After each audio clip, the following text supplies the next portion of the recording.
to my house. I put that bitch, she in college. I gave her game and bags. Put that wood on her tongue, she'll swallow. And the power of a dollar. You know the power. She gave me service when hell of a face. I wasn't nervous, I hold it and sprayed. I know you're bogus, I see the forgave. I'm absolutely getting revenge. I absolutely gotta win. I'm coming through in the clutch. Burning money like a Dutch. VVS and all cut. These Gucci flops like Chucks. Got that throat from a slut. Best feeling in the world. When you come through your hood, ride far, and then you got your... Getting started in a minute. It's player talk. Let's go.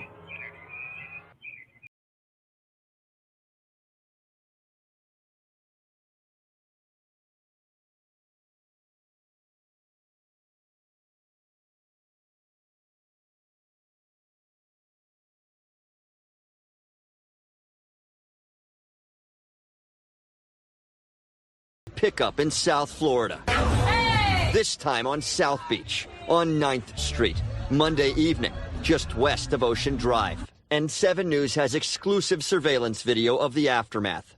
Then came the seizure of this stash. 4 handguns, a crisp stack of bills, booze, and dope. And 5 arrested, including a well-known rapper. Marquis Cassie. Otherwise known as Key Glock. Here he is Tuesday on Instagram. A post for his 1 million followers, gloating and walking out of TGK. All right. Shout outs to everybody in the building. We are right back at the helm of today's show. I am your gracious host, DJ Kuda, right back at the helm of today's show. Shout outs to everybody in the building. Good morning. Make sure you guys hit that subscribe button. And most importantly, support the show. You can support the show via CashApp or via PayPal. You know, we're going to have a great show today. Got a couple of topics that I want to cover. Shout outs to Eduardo. What's going on, Eduardo? Shout outs to you, player. Shout outs to D-Mac the trucker in the building. Shout outs to the real Aaron Collins in the building. Shout outs to my girl Beach in the building. Beachy always in the place to be. Shout outs to Miss V in the building. Absolutely. Thank you everybody for waking up with me this morning or tonight. You know, it's the overnight scenario. Shout outs to Bronze Flat Power God in the building. Always on the check-in. Definitely always sharing the show. So yeah, man, we got a lot of things to talk about. A couple of little topics and stuff that I wanted to get into. As you guys can also see from the poll, man, make sure you hit the subscribe button, y'all, before y'all hit that poll, man. Which rapper had the craziest death? I tried to think of a couple of young ones and a couple of older ones, you know, because some people might, name somebody else, and it's like, okay, I can't just name all the younger cats. You know, some of the older rappers had crazy deaths too. It was Young Dolph was leading, but now y'all got Big and Pac and Pop Smoke out of 10 votes. So a lot of those votes are neck and neck. 20% Dolph, 20% Julio, 30% Big and Tupac, and 30% Pop Smoke. Wow, okay. Very, very, very interesting. All right. Now, I was gonna do a pre-record. I probably still will do the pre-record. Now that more information is coming out. So they've opened up the Young Dolph case, man. And I'm not even gonna lie, it's sad, man. It's very sad. I'm glad I didn't put out the pre-record that I made. That's the crazy part about being a content creator and working your ass off for your audience. Make sure y'all hit the subscribe button on the way in. I made a whole pre-record that will never see the light of day because simply more information is out, and then I may have gotten a thing wrong or two. Like I know I did a really good video, and I had to re-record the video because I was gonna edit it in, but I was like, nah, let me re-record it. Like I had to re-record the video because I miscategorized the gun that was used in the video. So anyway, the young Dolph case is it's underway. And one of the guys that I thought wasn't the guy there, but I guess when you wear like baggy clothes and you go commit a crime or something like that, I guess it can change how you look.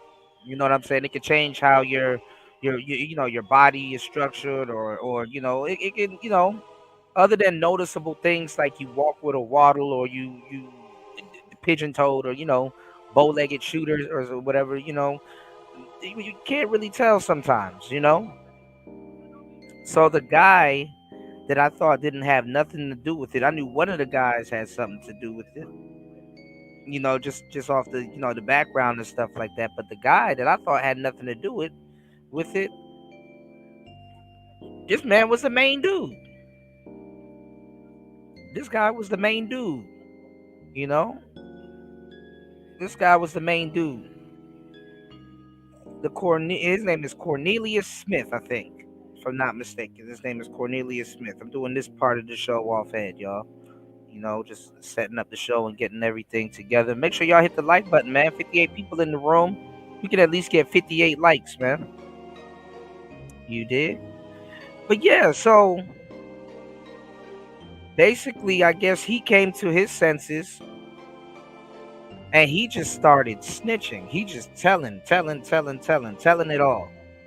You know what I'm saying? He's even naming names. Oh, that's Joshua, that's this, that's. I'm like, damn. And the other rapper that I have on that poll, his name is Julio Fulio. He ended up passing earlier this year, celebrating his birthday, and he ended up getting hosed down. Not even he ended up getting hosed down with the ARP. You know, I don't know why they keep calling the AR a pistol, but I'm not even gonna lie. I mean, if you shot a couple of AR-15s, the recoil is not as bad as it looks like. It looked like a serious. I mean, don't get me wrong. It's a serious assault rifle, but they classify it as a pistol for some reason. You know. And I used to shoot them on the weekends. I used to shoot a couple of ARs on the weekends and stuff like that. Because I used to get like little coupons from Groupon, and they'll just send me to the gun range. You know what I'm saying? To literally just go to the gun range. You get coupons and stuff like that. Hey, if you come down here and shoot the Ruger or this type of gun, we're gonna give you a free Smith and Wesson, session with a particular type of gun. I'm like, okay, shit, So I just start taking my dates down there. You know what I'm saying? I just start taking my dates down there. So anyway, or go alone. But anyway,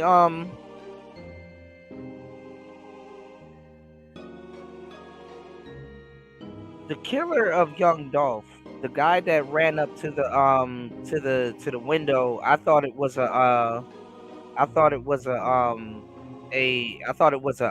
Draco, but it's the same kind of styled pistol. I thought it was a Draco, but it was an AK-47, which is even worse. You know what I'm saying? I mean, a Draco, it's a smaller AK, but a AK-47 is worse than the damn Draco. AK-47, it can chop you up. You know what I'm saying? And then but I think technically they shoot the same bullets, and you know um you can really, some of the clips on some of them. I don't think you can put an AK clip on a I don't think you can put an AK clip on a Draco, but they shoot the same type of bullets, if you get my drift. Anyway, a Draco is supposed to be a smaller AK-47 that doesn't have that much kickback. So if you don't have that much aim, you can point it and shoot it in a certain direction, and the firing rate will, you know what I'm saying? The firing rate will make up for your shitty aim if you don't have any accuracy or grouping, or you know what I'm saying? But the dude that was in the case, he's a small dude. And I ain't gonna lie, small. I've seen a lot of little niggas with AKs. So how they're trying to paint it is the guy that shot Dolph, they were like asking if he felt remorse or what was going through his head at the time. And he was like, nothing. Nothing was going through my head at the time. He tried to say that he was going through a lot, and then like earlier that year, I think he lost like his 9-year-old son. You understand what I'm saying? And then he ended up committing a murder on his daughter's birthday and tried to say that, you know what I'm saying? What's going on, Lady Shay? Tried to say that shout outs to Point and Shoot. Tried to say that, you know what I'm saying? He tried to say that he was trying to get mother for his money for his daughter's birthday, right? So yeah, I mean, he said it'd always be the short dude carrying the biggest gun. Why? You gotta have cojones. You gotta have cojones, beach. You gotta have cojones. Everything on you can't be little, I guess. You know. So they're trying to paint him out as a junkie, like as a J. You know what I'm saying? So basically, every time there's like a assassination attempt on young Dolph, um, everybody says yo it's Yo Gotti or somehow connected to Yo Gotti and it's CMG and blah blah blah. I think Dolph was at was it CI? Dolph was at a show. I'm not sure if it was in Texas or whatever, but somebody pulled up on his tour bus and sprayed it 100 times. That's where he got the song "100 Shots" and uh, you know, um, they're trying to say it's Black Youngster. I'm not gonna put any names in it. They try to say it's allegedly Black Youngster, and then later on, Black Youngster ended up getting signed to CMG a little bit later on. Now in the DMV area, we got a rapper named Shy Glizzy. Shy Glizzy was supposed to get signed to Yo Gotti and them and stuff like that. He used to hang out in Atlanta, and he ended up going to Memphis and ended up getting his chain confiscated. Now Shy Glizzy said it fell off his neck.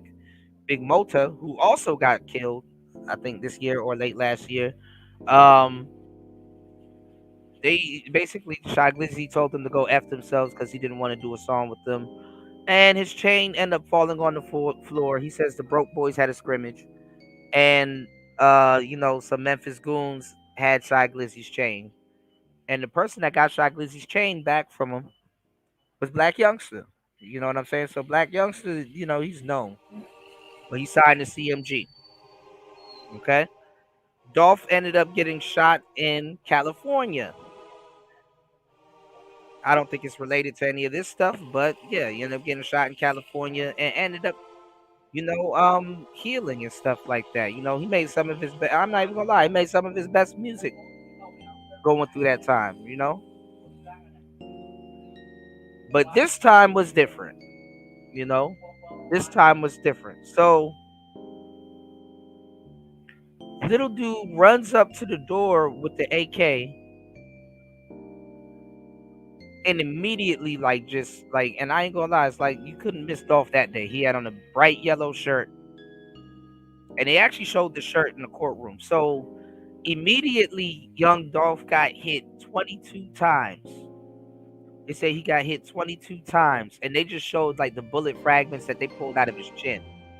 Like he got hosed down, and then while he was laying on the floor, the other guy, Cornelius, came up with a pistol. Like he's getting hit by the AK bullets, and the other dude, he's getting hit by two different guns at the same time.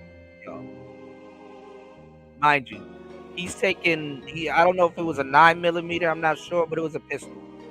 But he's taking AK bullets, and he's taking you know what I'm saying, pistol bullets at the same time, bro. That had to be a very painful way to go. His arm was hanging out the window. They tried to say Dolph tried to shoot back, but his brother was with him, and his brother shot back.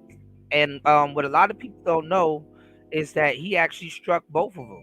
I think they said the guy that was shooting the pistol got hit, like kind of like or some type of ricochet.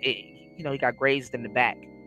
And then the other dude, they said that he got hit in the leg and in the shoulder or something like that. You did. So it's a lot going on with this case. But what I wanted to tell you is that the guy that ran up to the door with the AK, he's snitching. He telling it all. The guy that I thought that was least involved, damn near is the most involved. And everybody's like, well, everybody knows that Dolph's killers have been killed. It's like, no, they haven't been killed. They actually got caught. But the people around them had gotten taken out. Dudes from Trula Mafia, all kinds of people, that even dudes that haven't even made it to the news yet. Okay? And Big Jook, which is Yo Gotti's bigger brother, and Dolph dissed him and called him Yo Gotti's big sister. He kind of looked like a big weird dude. Big Jook, they said that basically he put out $100,000 bounty on young Dolph's head. All right, so the bag and the incentive to do something to Dolph is now kicked up to $100K, kind of similar to FBG Duck and the King Von thing, right? So he kicked out a bag and put $100K on Dolph's head. Now, Big Jook, Yo Gotti's brother, died earlier this year while attending a funeral. I think he was at the what they call it when they do, what's it, I was about to say the overpass, like the after pass or whatever. I forgot what they called. Like kind of really after the funeral session, they caught him there. And they did him dirty. Now, there's another guy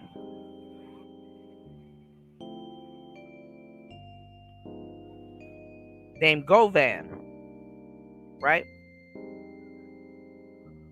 Govan, he knows about CMG. He's I don't know exactly what he does, but he's somehow in the music industry, sort of. Like kind of just a street guy that's just around a whole bunch of people in the music industry. The guy that shot young Dolph used to buy his drugs from Govan. Govan is he's just a weirdo dude. You know what I'm saying? Now, Govan had a daughter. I think she was in Texas at the time when this happened. But Govan had a daughter who was like, I guess she was lesbian. She was like a dyke rapper, sort of, you could say, named Lotta Cash Desto. Her name was Lotta Cash Desto. She was also gunned down in Texas. Okay, now I don't know if it has anything to do with Dolph, but somehow they found out that that was Govan's daughter. And Govan tweeted before they caught him as being the mastermind that set up the Dolph hit. He was just, repentant on his Twitter, and he was like, I felt that I guess he felt that he dragged his daughter into his own bullshit, and it caught up to him,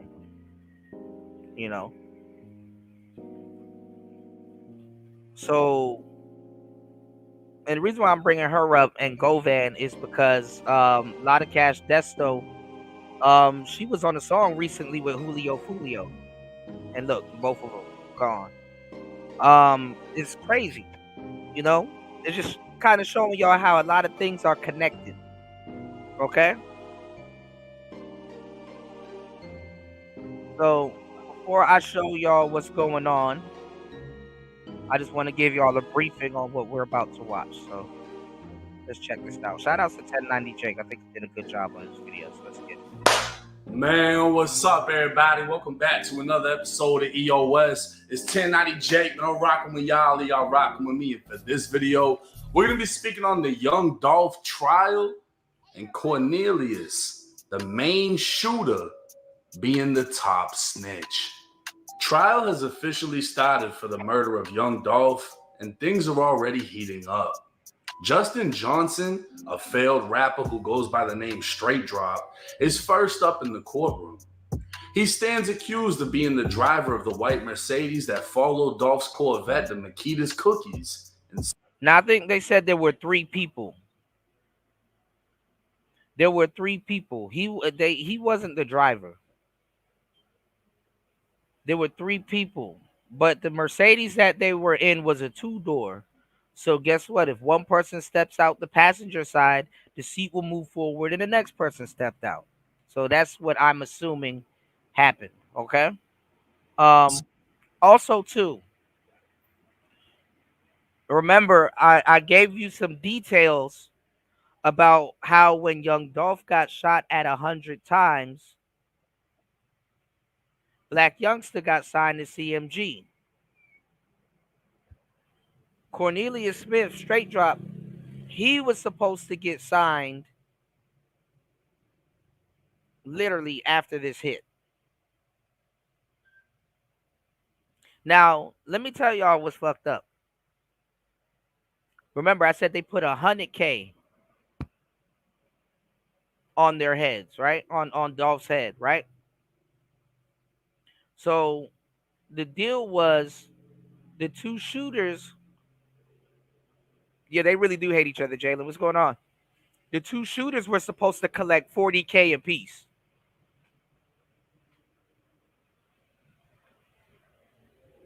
Guess how much Cornelius Smith got? $800.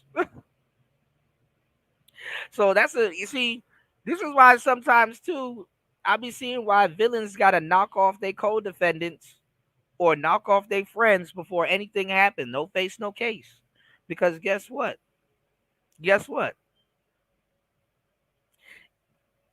Just because I committed a crime with you don't mean I'm going to get paid. And that doesn't mean somebody going to flip once they don't get paid. You understand what I'm saying? It's like, oh, the money ain't right. Okay, I'm about to, and I did something. Oh, man. People will, people will turn on you so quick in an instance like that. So you gotta, hey, don't do crime, y'all. If somebody don't get paid, they will short your ass, South Memphis. His co-defendant, Cornelius Smith, would exit the passenger side and open fire on Dolph with a Draco. Justin would... Now, it wasn't a Draco. I thought it was a Draco also, but it was an actual AK-47. There is a difference. Follow close behind, opening fire with the handgun. Sadly, an autopsy report would reveal Dolph was shot a total of 22 times, but he wasn't the only. And they said Dolph had 4 exit wounds, y'all. 22 times and 3 to 4 exit wounds. Only one. Marcus Thornton, Dolph's blood brother, was in the store with him when the shooters opened fire. The shooters were so focused on Dolph, they didn't even target Marcus, and because of that, Marcus drew his own handgun, returning fire and striking both shooters. Marcus would empty his weapon, chasing after the shooter. Then went to the Corvette and got another. I don't know if he got a rifle out the Corvette, but he got another gun out the Corvette and started shooting. And grabbing another gun from the Corvette, opening fire again on the getaway car. Justin would be grazed in the back, while Cornelius was shot in the arm and leg. On the first day of trial, Justin would face his worst enemy by far, and it was none other than Cornelius, his co-defendant. By now, Cornelius was fully cooperating and willing to testify. He was an addict, struggling with the... And I'm not even going to lie, I hate to say it because of what was going on at the time. He could have killed Cornelius. And people would have said that, oh, that was get back for Dolph. And it's like, nope. He could have got out the back door unscathed. If you think about it, he could have killed Cornelius. And people would have chalked that up was like, hey, that was justice for Dolph.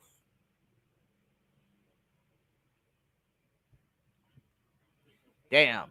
Death of his 9-year-old son who died 3 months before as he abused ecstasy and oxycodone to numb his pain.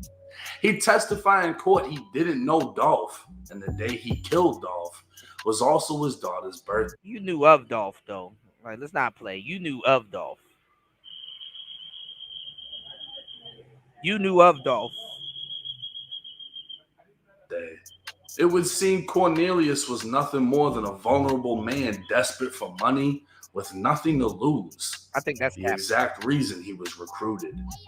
Cornelius would identify himself and Justin in the courtroom while viewing the surveillance video. He couldn't give a number as to how many times he shot Dolph, and when asked what he was thinking, he said nothing. He was only thinking of the money he was promised.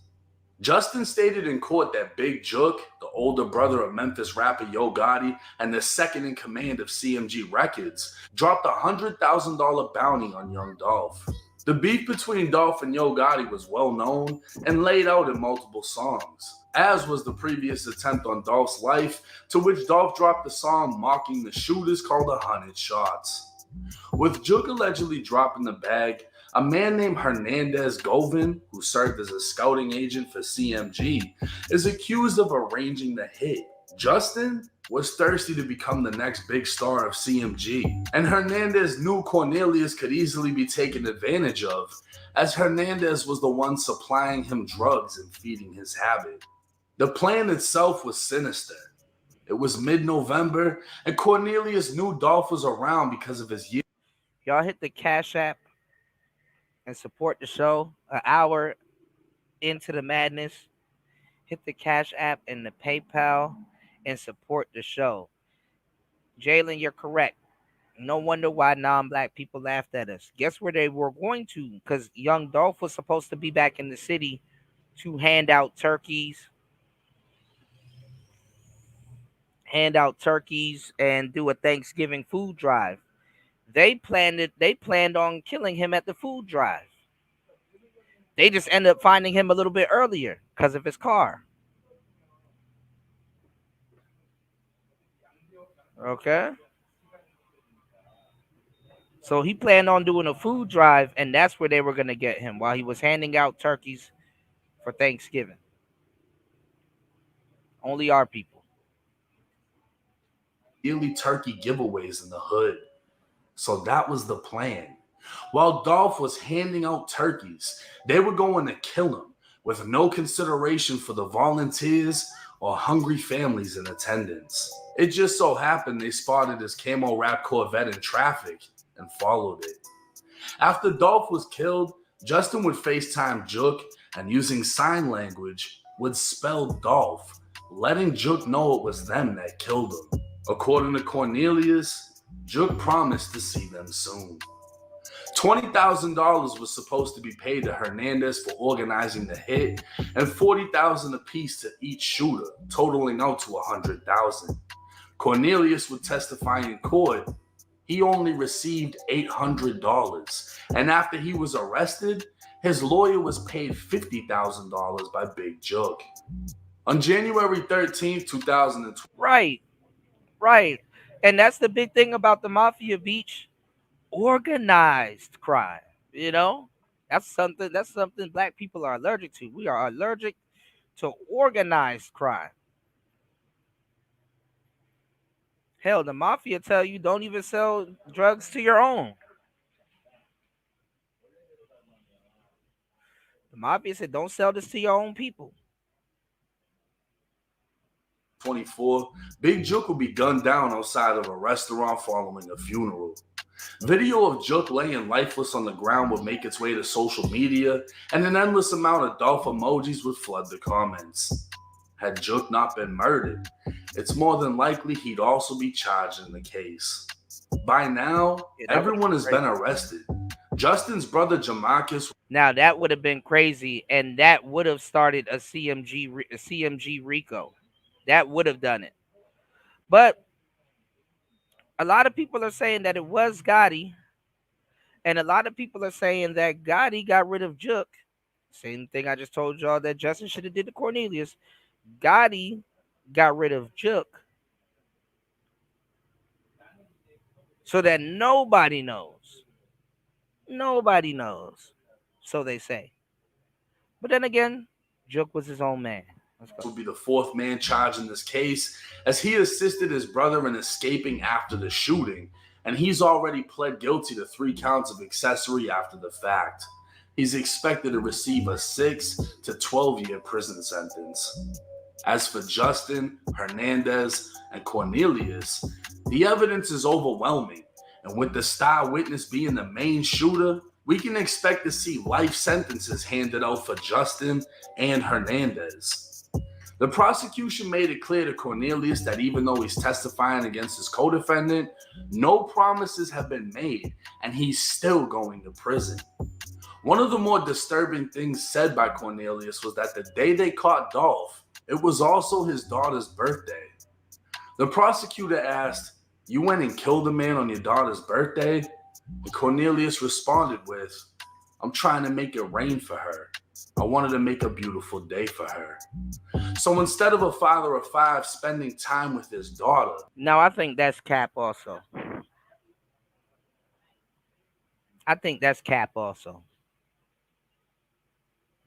My man was thinking about all the drugs he could do on that day. I think that's cap also. Let's go. The junkie that is Cornelius Smith. And then also, too, remember when I was telling y'all about the Fulio case?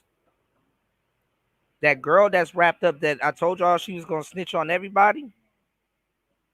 Remember how in passing on that show, I was like, if she's a woman in that position, it's in her best interest. Right before she gets locked up or right before the shit hits the fan, she needs to get pregnant.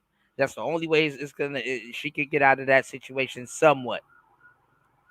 Well, guess who's pregnant, y'all? I be knowing what I'm talking about, man. Y'all hit the like button, support the show. Support the show, support the show, support the show. Giving y'all some good content. All right, just adding some context. All right, let's get it. Gunned down a Memphis legend, only to receive $800 and a jail cell. We'll just have to wait and see how much prison time he actually gets. Now, me being a Dolph fan, I'm a little bit biased in this situation because fuck them. You had a failed rapper, a junkie, and then a talent scout / alleged drug dealer all working for CMG. Big Jook apparently put out the... Well, YouTube agent, there's a little bit of truth to that. Because apparently we can't even tell our own stories neither.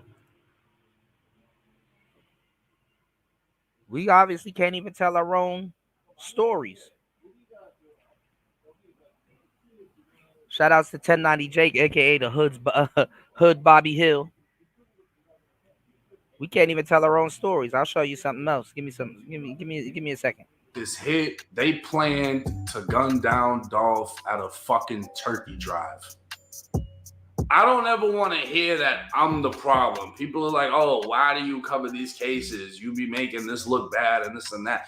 When motherfuckers are planning to gun somebody down at a turkey drive, I don't ever want to hear shit about me making fucking videos.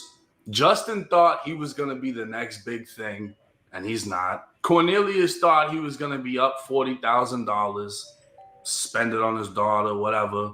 He's not. Hernandez thought he was going to come up on 20 bands for setting the whole hit up. He's not. And Jook most likely didn't predict that his life was also going to end. Now, there's a lot of rumors behind this situation. There's a lot of people speaking on Ricos and a Rico for CMG and all roads leading back to Yo Gotti and everybody trying to tie him into this situation.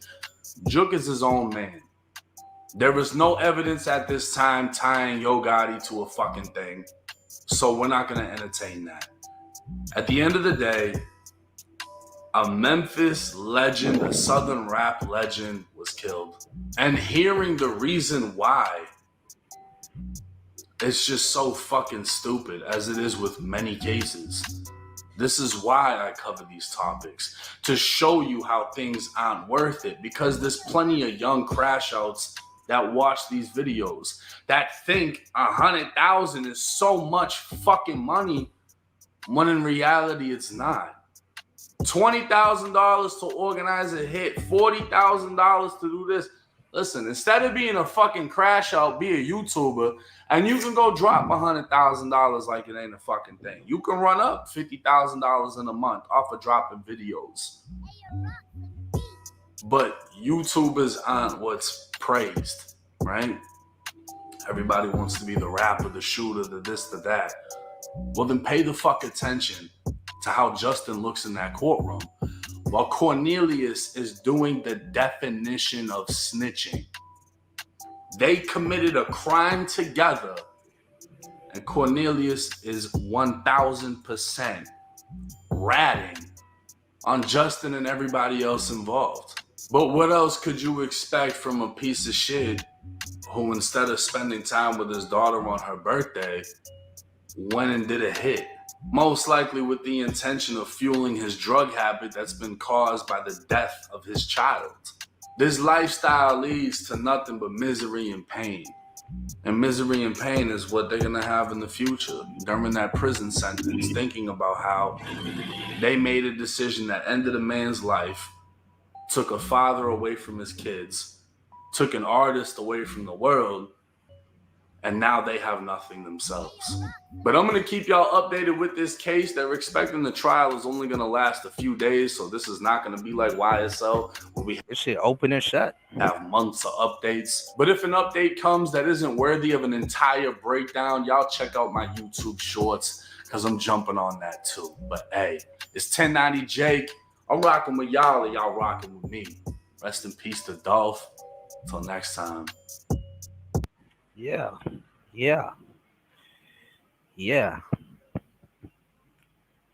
What are y'all thoughts?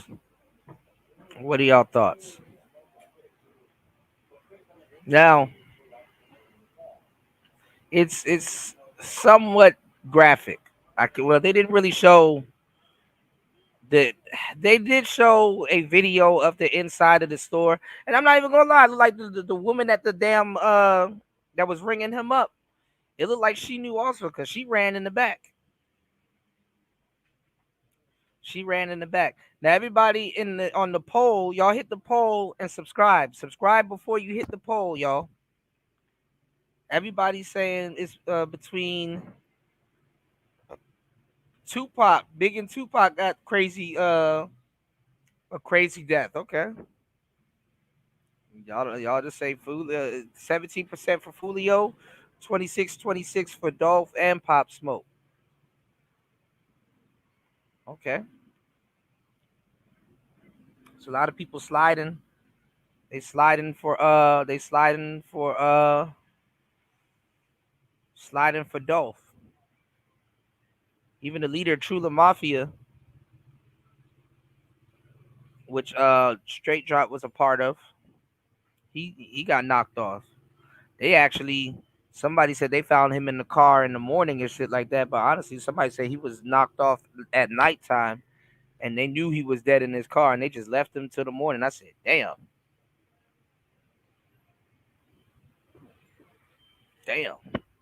That was cold-blooded.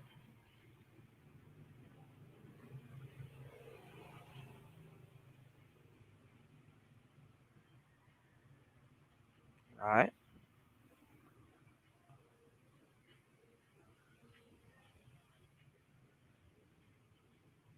Give me 1 second.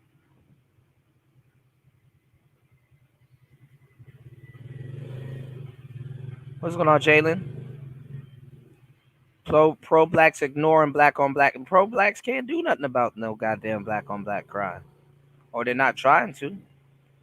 We're still on day 2 with the Young Dolph trial. Now, the second part of the day Straight Drop or Justin Johnson's brother, Jamarcus Johnson, actually testified in court against Straight Drop. Now, when Straight Drop found out that the authorities was on his tail hours after, maybe even days after, this is when he started to scramble. He started to hide and leave items with people. He left his cell phone in a rental car that he was driving to his other brother, his half-brother, Jamarcus Johnson. Now, Jamarcus Johnson ties into it because he used Straight Drop's phone to call us. Yeah, so he even brought his brother into it. So his brother, they're trying to charge him as an accessory to the crime. 33 people in the building. Let's get 2 supporters. 38 people in the building. Let's get at least 2 supporters. Make sure y'all hit the subscribe button before y'all hit that poll. Which rapper had the craziest death? Let's go. Probation officer, and he pretty much kept his phone at his house when Straight Drop went on a run. So the authorities knew it was Straight Drop's phone.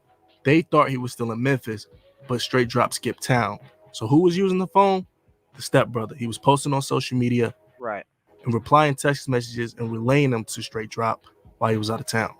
So that's why he's testifying. He will be sentenced at a later date. Of course, a lot of people are in the comments saying that he's a snitch and things like that. But from the testimony, under my impression, it looks like Straight Drop didn't let his brother know what was going down until it was too late when the police came and arrested him. Let's talk about this in the comments. Would you guys tell on your stepbrother, your half-brother, if you had no idea what was going on and the police came to arrest you, you have no record, you never been to jail or anything, what would you do? Tell me who's in this picture, if you would. I mean, that's to save his brother. So I get it, but his brother had to know what the hell is going on.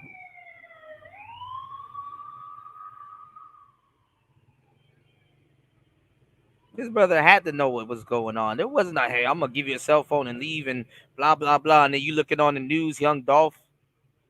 Like, come on, man. I think you've seen those before, Jamarcus, is that right? Yeah. Who's in those pictures? Your brother, Justin? I want to ask you about your brother, Justin Johnson, okay? Do you see him in the courtroom? Yes, sir. Can you point him out and tell me what he's wearing? Yeah, they make this man point. Okay. Is he seated here behind these 2 attorneys? Could the record reflect he's identified as brother Justin Johnson? We just have to do that for the court reporter. It's a legal thing. Y'all know the acronym for the word snitch. Sorry, nigga, I'm trying to come home. Mr. Johnson, you are actually charged in this case. Is that correct? Yes, sir. You are charged with taking possession of some of your brother's property after the Dolph and for aiding him to communicate with another 41 people in the building. Hit the subscribe button. We going up on today's show's Player Talk. Let's get it. man by the name of Cornelius Smith after the Dolph. Okay. You have an attorney for that case. Is that correct? Yes, sir. And he's actually in the courtroom today. Yes, sir. You have pled guilty. And then this is the thing. CMG, I heard they put up $50K for Straight Drop's lawyer. Okay? Was it probably the same $50K they were going to pay him anyway? Just add $10K onto it? Hey, some is better than none.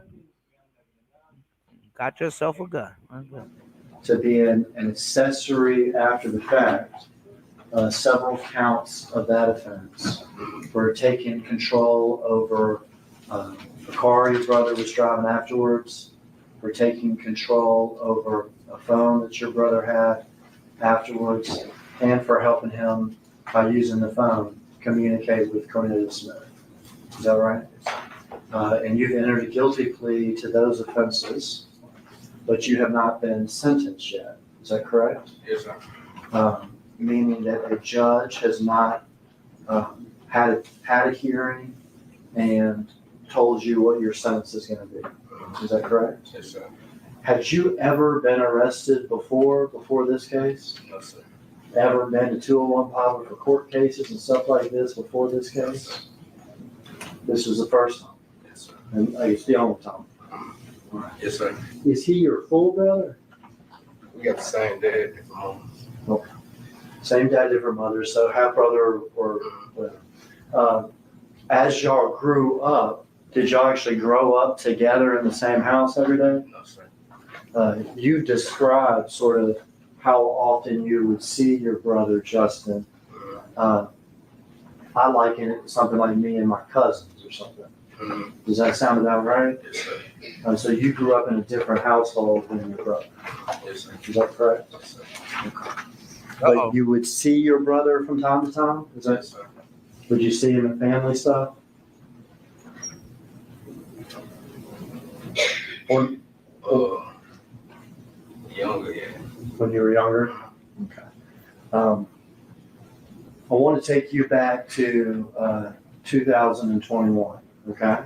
November of 2021. Now, did you even know who Dolph was? A rapper, yeah. A rapper, okay. So you knew Dolph was a rapper, Yes, sir. okay? Did you have anything to do with some sort of plan on the front end? No, sir. Is that anything that you would ever be involved in? No, sir. Any sort of plan, other PRE, even though that, you know what PRE is? Yes, sir. Okay. Any plan to get another PRE artist or anything like that? No, sir. Okay. In 2021, about how often would you talk or communicate with your brother Justin? Like every other week. Like every other week? Yes, sir. In 2021, about how many times do you think you saw him that whole year? Hold on, stop the show, stop the presses. Shout outs to Beachy dropping the huge $15 on the Cash App and sponsoring today's show. Shout outs to Beach. Thank you so much for supporting Player Talk Radio. Hold on, give me 1 second. Hold on. Yeah. I ain't gonna lie, I'm getting cooked. Shout outs. Wendy? Thanks, Chuck. We're standing here in front of the Olympic Liquor Store in Queens where scores of African Americans have been lined up for hours. We spoke to a few of them earlier.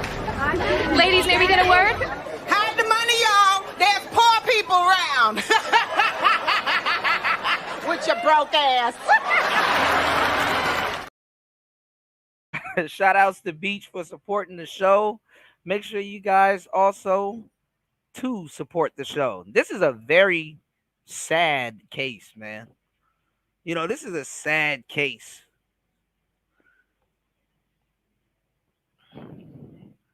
And there ain't no women in this case at all. You know the woman that I can tell you that was in this case?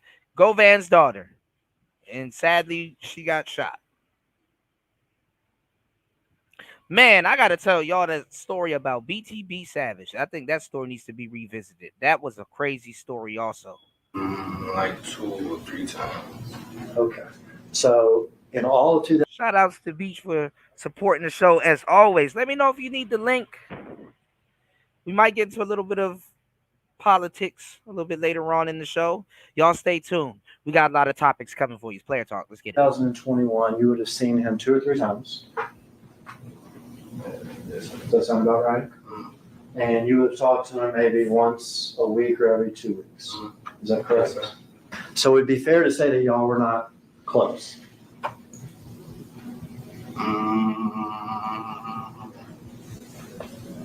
Yeah. We were close, but we didn't talk all the time. He's not trying to incriminate himself. You know, I think out of everybody here, he's going to get the better deal because guess what? Bro already snitching. You know, snitching doesn't always necessarily save the snitcher's life. It can save other people's lives too. Because it's like, okay, well, we basically got our guy, honestly. And then they'll look at him, don't do it again. You know, and then he might get credit for time served, or he might get I just hit a lick with the box. He might get a box on his ankle. You know what I'm saying? So them niggas gonna put a pit boy on his ankles, and everybody gets to celebrate. I mean, believe it or not, this makes Memphis Police Department look good. You know what I'm saying? It makes their department look good.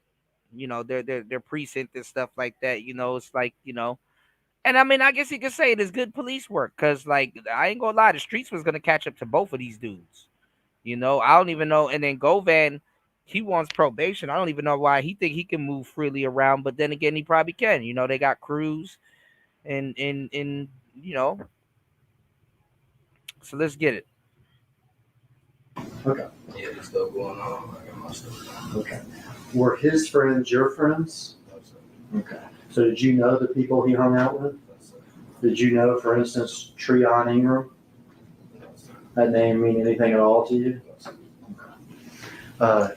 Where were you living in 2021 I was 21.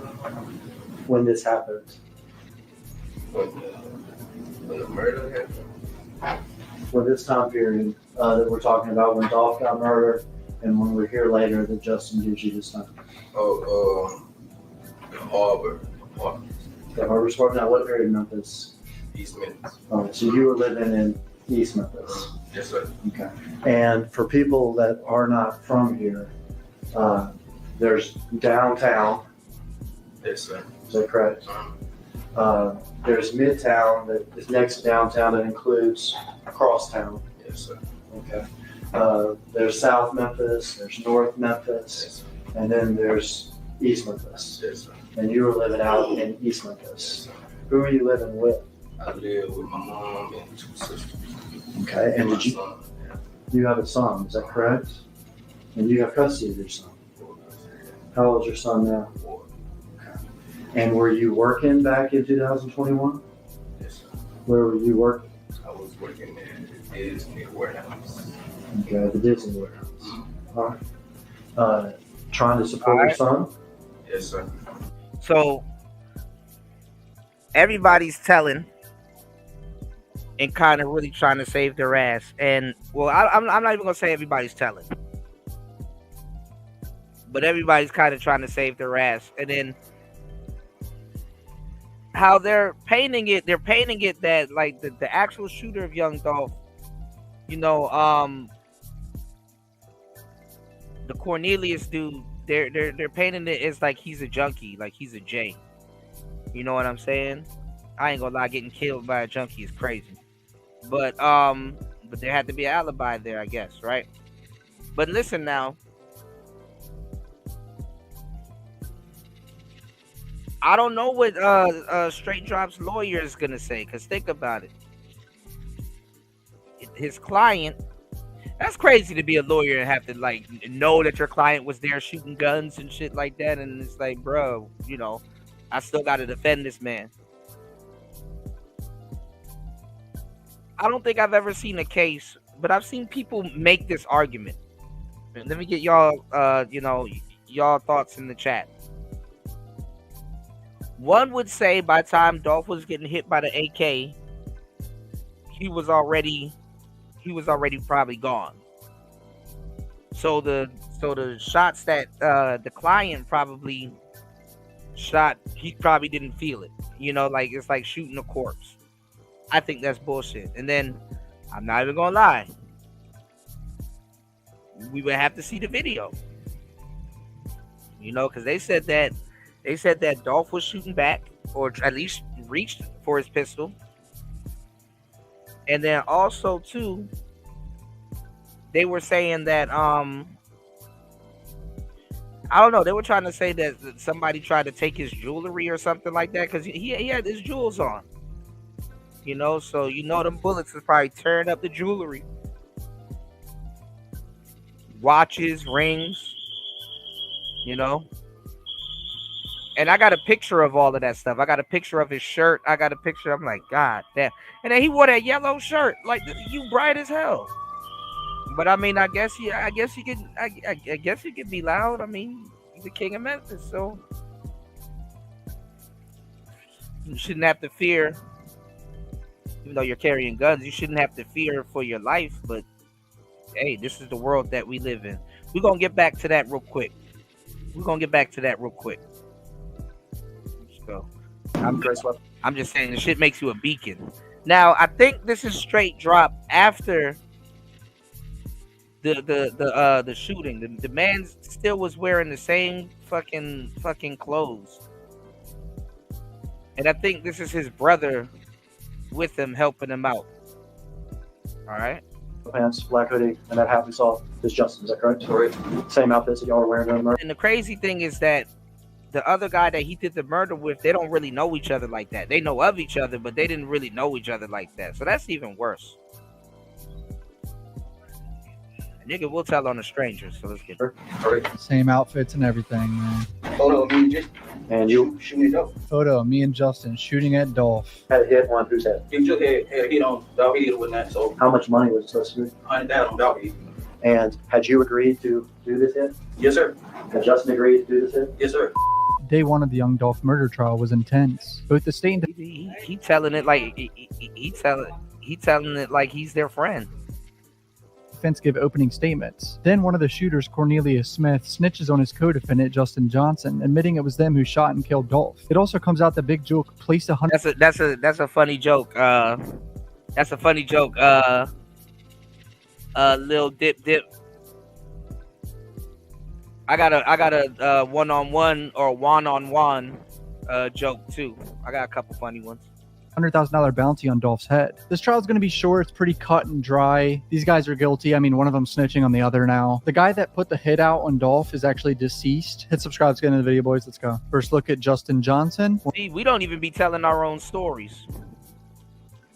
Pay attention. One of the alleged shooters. I say alleged because I have to, but jury's inside the room now. Judge is giving an instruction to the jury on how to, view the evidence and everything. Do not reach a conclusion on a particular point just because more witnesses testify for one side on that point. Your job is to think about the testimony of each witness you heard and decide the facts. It's an indictment in 3 counts. Count 1 is conspiracy to commit first-degree murder. Count 2. What's going on, Quaffy? Shout outs to Quaffy, Nino in the building. Listen, shout outs to all the new subscribers. Listen, if you want high quality movie grade YouTube videos to watch that are very educational, sounds good, very interesting, well produced,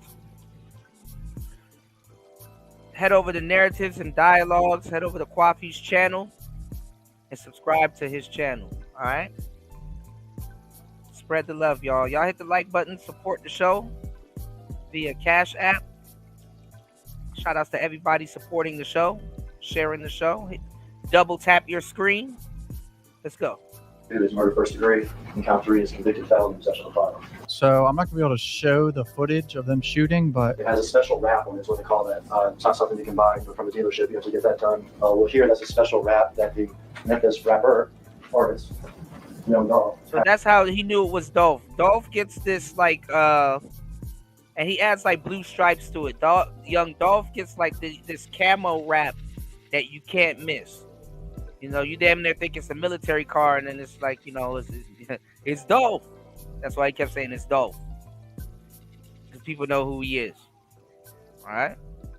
Several materials. so this is the prosecutor obviously talking. This is his opening statement. It's named Paul Hagerman, I believe that's how you pronounce it. Taller man here in the yellow shirt, blue jeans, white shoes. His name is Adolph Thornton Jr. He grew up in Memphis. Neighborhood he grew up in was Castalia, who rapped about the things that he saw growing up and that he sees in his neighborhood. He wasn't interested in joining others. It was all about making it himself. He wanted a record label. He wanted to promote other artists. He wanted to make them famous. And so he started not just his own rap career, but a record label. It's called Paper Route Empire. He's not the only famous Yeah, I remember rapper you said that. into this. Another label, CMG, Cocaine Music Group. What a ridiculous name. They wanted Dolph under their label, but he turned down those. There are things called, as I Memphis, we call them diss tracks, DISS. And Dolph had plenty of those. And he had plenty of those directed at this other label, the Cocaine Music Group, at their artist, and at their number 2 person. His name is Big Joke. Big Joke is Yo Gotti's brother, who allegedly put out the $100,000 hit. Damn, this is actually kind of sad, his last moments. This man here got out of the car with Dolph. That's his brother. As Marcus walks in his cookie store, he has a gun on his person. I've never seen this footage. Uh-oh. There's the white Mercedes. Okay, let's set it up. Coffee. Car that just drove up came from this side. Shout outs to D-Mac in the building. Yeah, he was very easy to spot. Absolutely.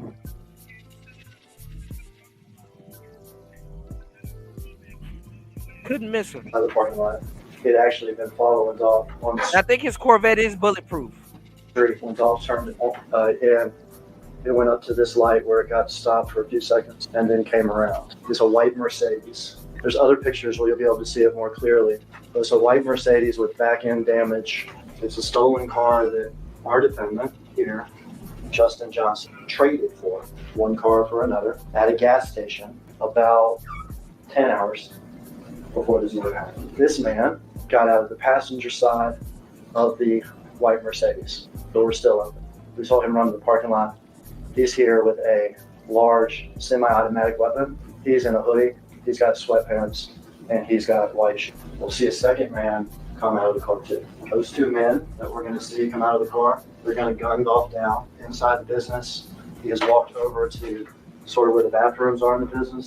This one in particular, it looks like he's never shot this type of gun before because he probably hadn't. The second man out of the car who's driving is our defendant, Justin Johnson. Oh, okay. So this is Cornelius Smith right here, the guy who's apparently going to snitch in about an hour I'm not gonna lie, that AK-47 was shaking in that man's hand. That shit was shaking, y'all. or two. Justin Johnson is the driver still in the car, who's the defendant on trial now.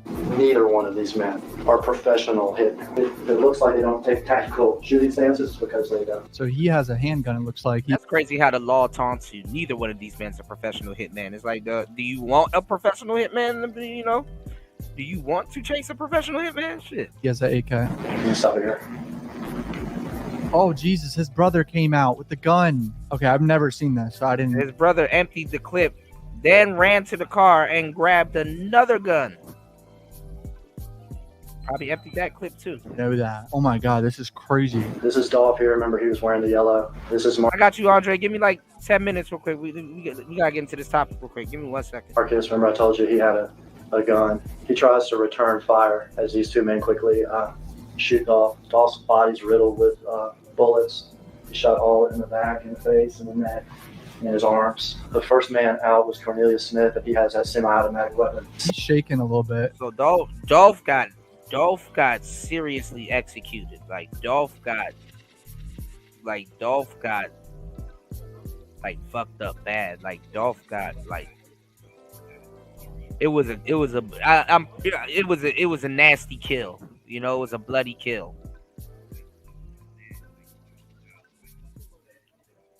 Yeah, it was shaking in his hands because he got poor training. You know. Yeah, Dolph he got smoked like crazy. So, you know, he got smoked like crazy. So, see you soon. It was bad. It was a nasty kill, man. It was, you know. Whew. Y'all support the show. Let's go. Let's get it. Probably because he going to prison for the rest of his life. The man out was Justin Johnson, who has a handgun. He's firing at Dolph as he lays. Marcus Thornton starts firing back once he hears the shots. Now we see him emerge from the building. Can't tell in the video, but Marcus actually hits Cornelius in the shoulder. Okay, so he hit one of them back. Wow. They don't even know each other that well. Let's start with Cornelius. Cornelius is from this neighborhood, Orange Mountain. He's in his early 30s. Cornelius has had serious drug problem. He does ecstasy and Percocet. He gets his drugs over on Bradley Street, just over 2 miles from the scene, from a man whose name you've heard, Hernandez Govin. They don't call him that, but they call him Quet. Hernandez Govin, that name he just said, that guy apparently helped organize, facilitate the murder as well. So Cornelius gets his drugs from Quet, and then Quet tries to identify young rappers and tries to shop them to CMG. And that young rapper is Justin Johnson, who goes by Straight Drop. Oh, so he's a rapper trying to get in CMG. Person I told you about before. And that's the thing. So if the money was going to given to Govan was probably going to be the guy to give Cornelius the money. He only got $800, right? But the thing is guess what? You gave somebody, and he knows how much you're going to get because you're going to get a cut. You gave somebody he probably already owed for drugs his portion of the goddamn, you know. Yeah, triads do specialize in clean kills. And you know what's crazy too, Beach? They used to be around like a lot of them used to work at the fish market. A lot of them used to work at the fish market, so they'd sanitize and clean a crime scene like crazy. Like, you can't send no average, regular Joe Schmo, coroner, or detective out there to really start fishing for evidence. It's like, god damn, it smells like ammonia in here, you know. You know, so they clean that shit up. Them niggas will stab you with a well-made ice pick, and the murder weapon will melt before anything happens. The number 2 guy, CMG, he's put out a hit, $100,000 to whoever kills Dolph. He has met with Justin, he has met with Cornelius, and they think they're ready to do it. They're definitely willing. For Cornelius, it would be 50 grand, I guess, that he could waste away on Percocets next. For Justin, it's 50 grand, but also a chance to make a bid with CMG. Not even monsters. I'm not going to call anybody a monster. This is just business for these two. Money for Cornelius, money and rap fame for Justin Johnson. So fucking stupid. They did the best they could, really. Stolen car. Better use a stolen car that can't be traced back to me. You'll see that they're wearing gloves. Afterwards, the guns get disappeared. The car gets ditched in the neighborhood and wiped down and moved, and wiped down and moved. Their plan is to go their separate ways and just disappear into Memphis. Stolen car, and they wiped their fingerprints and everything. They did the best they could. I guess they could have gotten away with it. You get the guns gone, you get the car wiped down, get the car hidden for long enough. You're wearing masks, you're wearing hoodies, you're wearing gloves. Do it so quick. But it takes seconds. You get there, you get out, you get separate, you get disappeared, and I guess you get away with it. There's a problem. I'm still staring at us. One of the big problems. It's not. See, bad enough that you do the crime, but it's kind of like a whole nother crime takes place when you try to cover up that you did the crime. It's like, now I'm not trying to. First of all, you can do something not trying to get caught, but after you do something and not try to get caught still, that shit is crazy. You know, you can get caught in that process. That's how they do it. That's how they do it. You know, they go in phases. They're like, okay, what was the process? The police, Coffee will probably tell you, and Royce and everybody, you know, they will, and not even, like, if anybody that watches CSI can kind of give you this type of information. They'll be like, okay, from start to finish, what happened? When they get you in that courtroom, that's what they ask you. Not even in that interrogation room. Where's the origins of this plan? Okay, who put it together? What was the original plan? How was it put together? What do you decided to do? What ended up happening? Okay, and then now that happened. Now that happened, man, they gonna catch you on the front end or the back end or in the middle.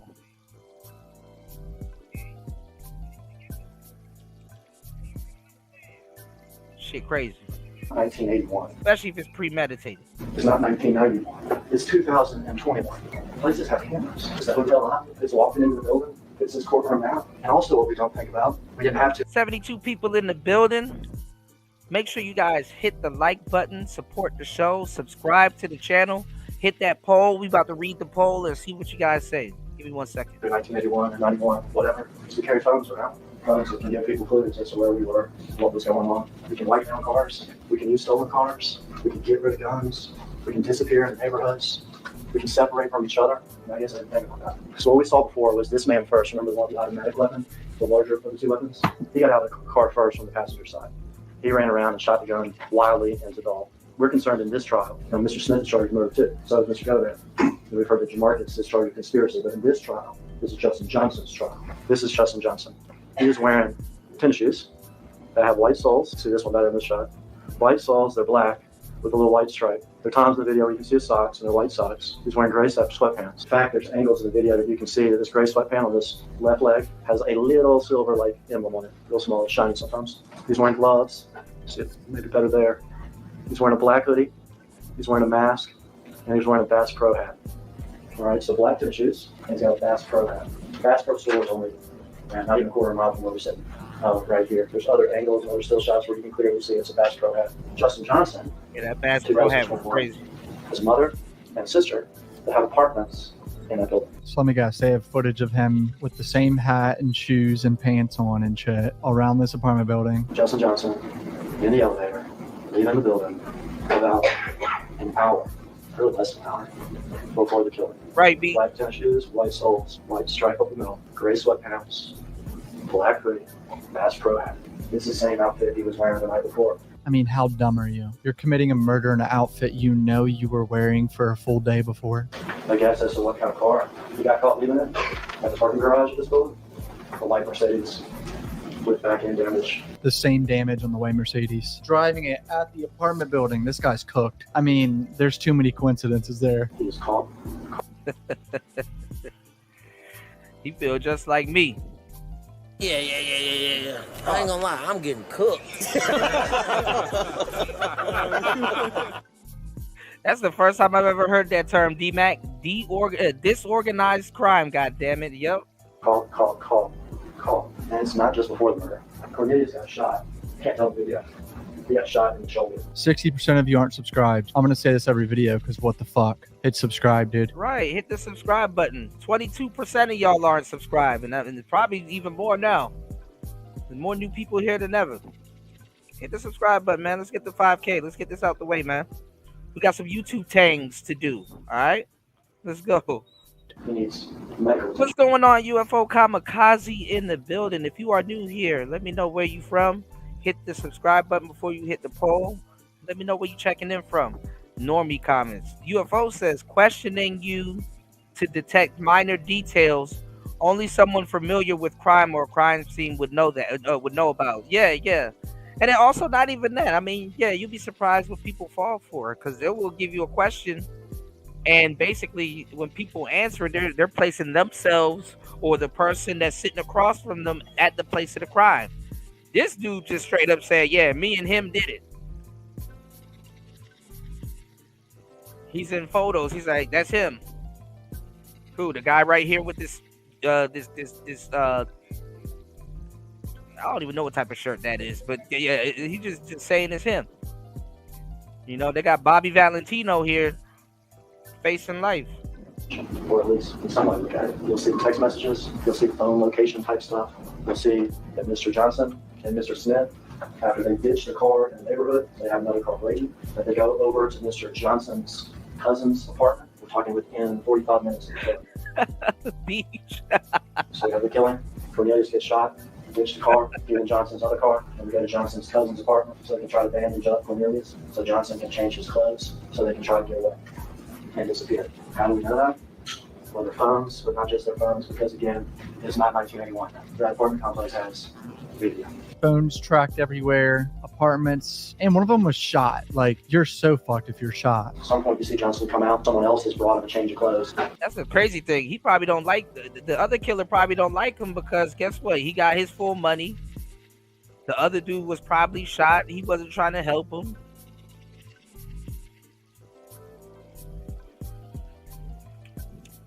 You gotta split it up. All right, let's go.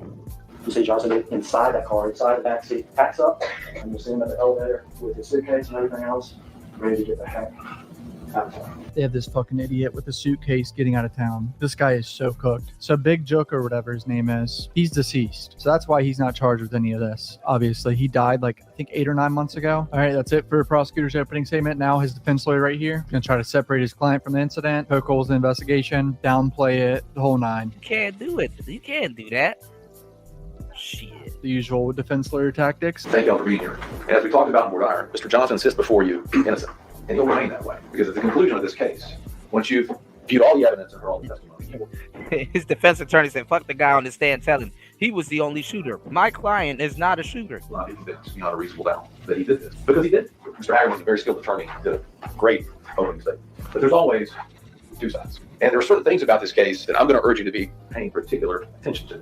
You heard a little bit about Govan, and I anticipate you'll get to hear from Govan. You already heard you're going to be hearing from Mr. Smith. Mr. Hagerman talked about Mr. Govan and said he liked to, get an interest in young rappers, right? He liked to exploit. He liked to exploit young rappers. Like Mr. Johnson, he brings no skill to the table. You're going to hear testimony about how he... Right, Lady Shay.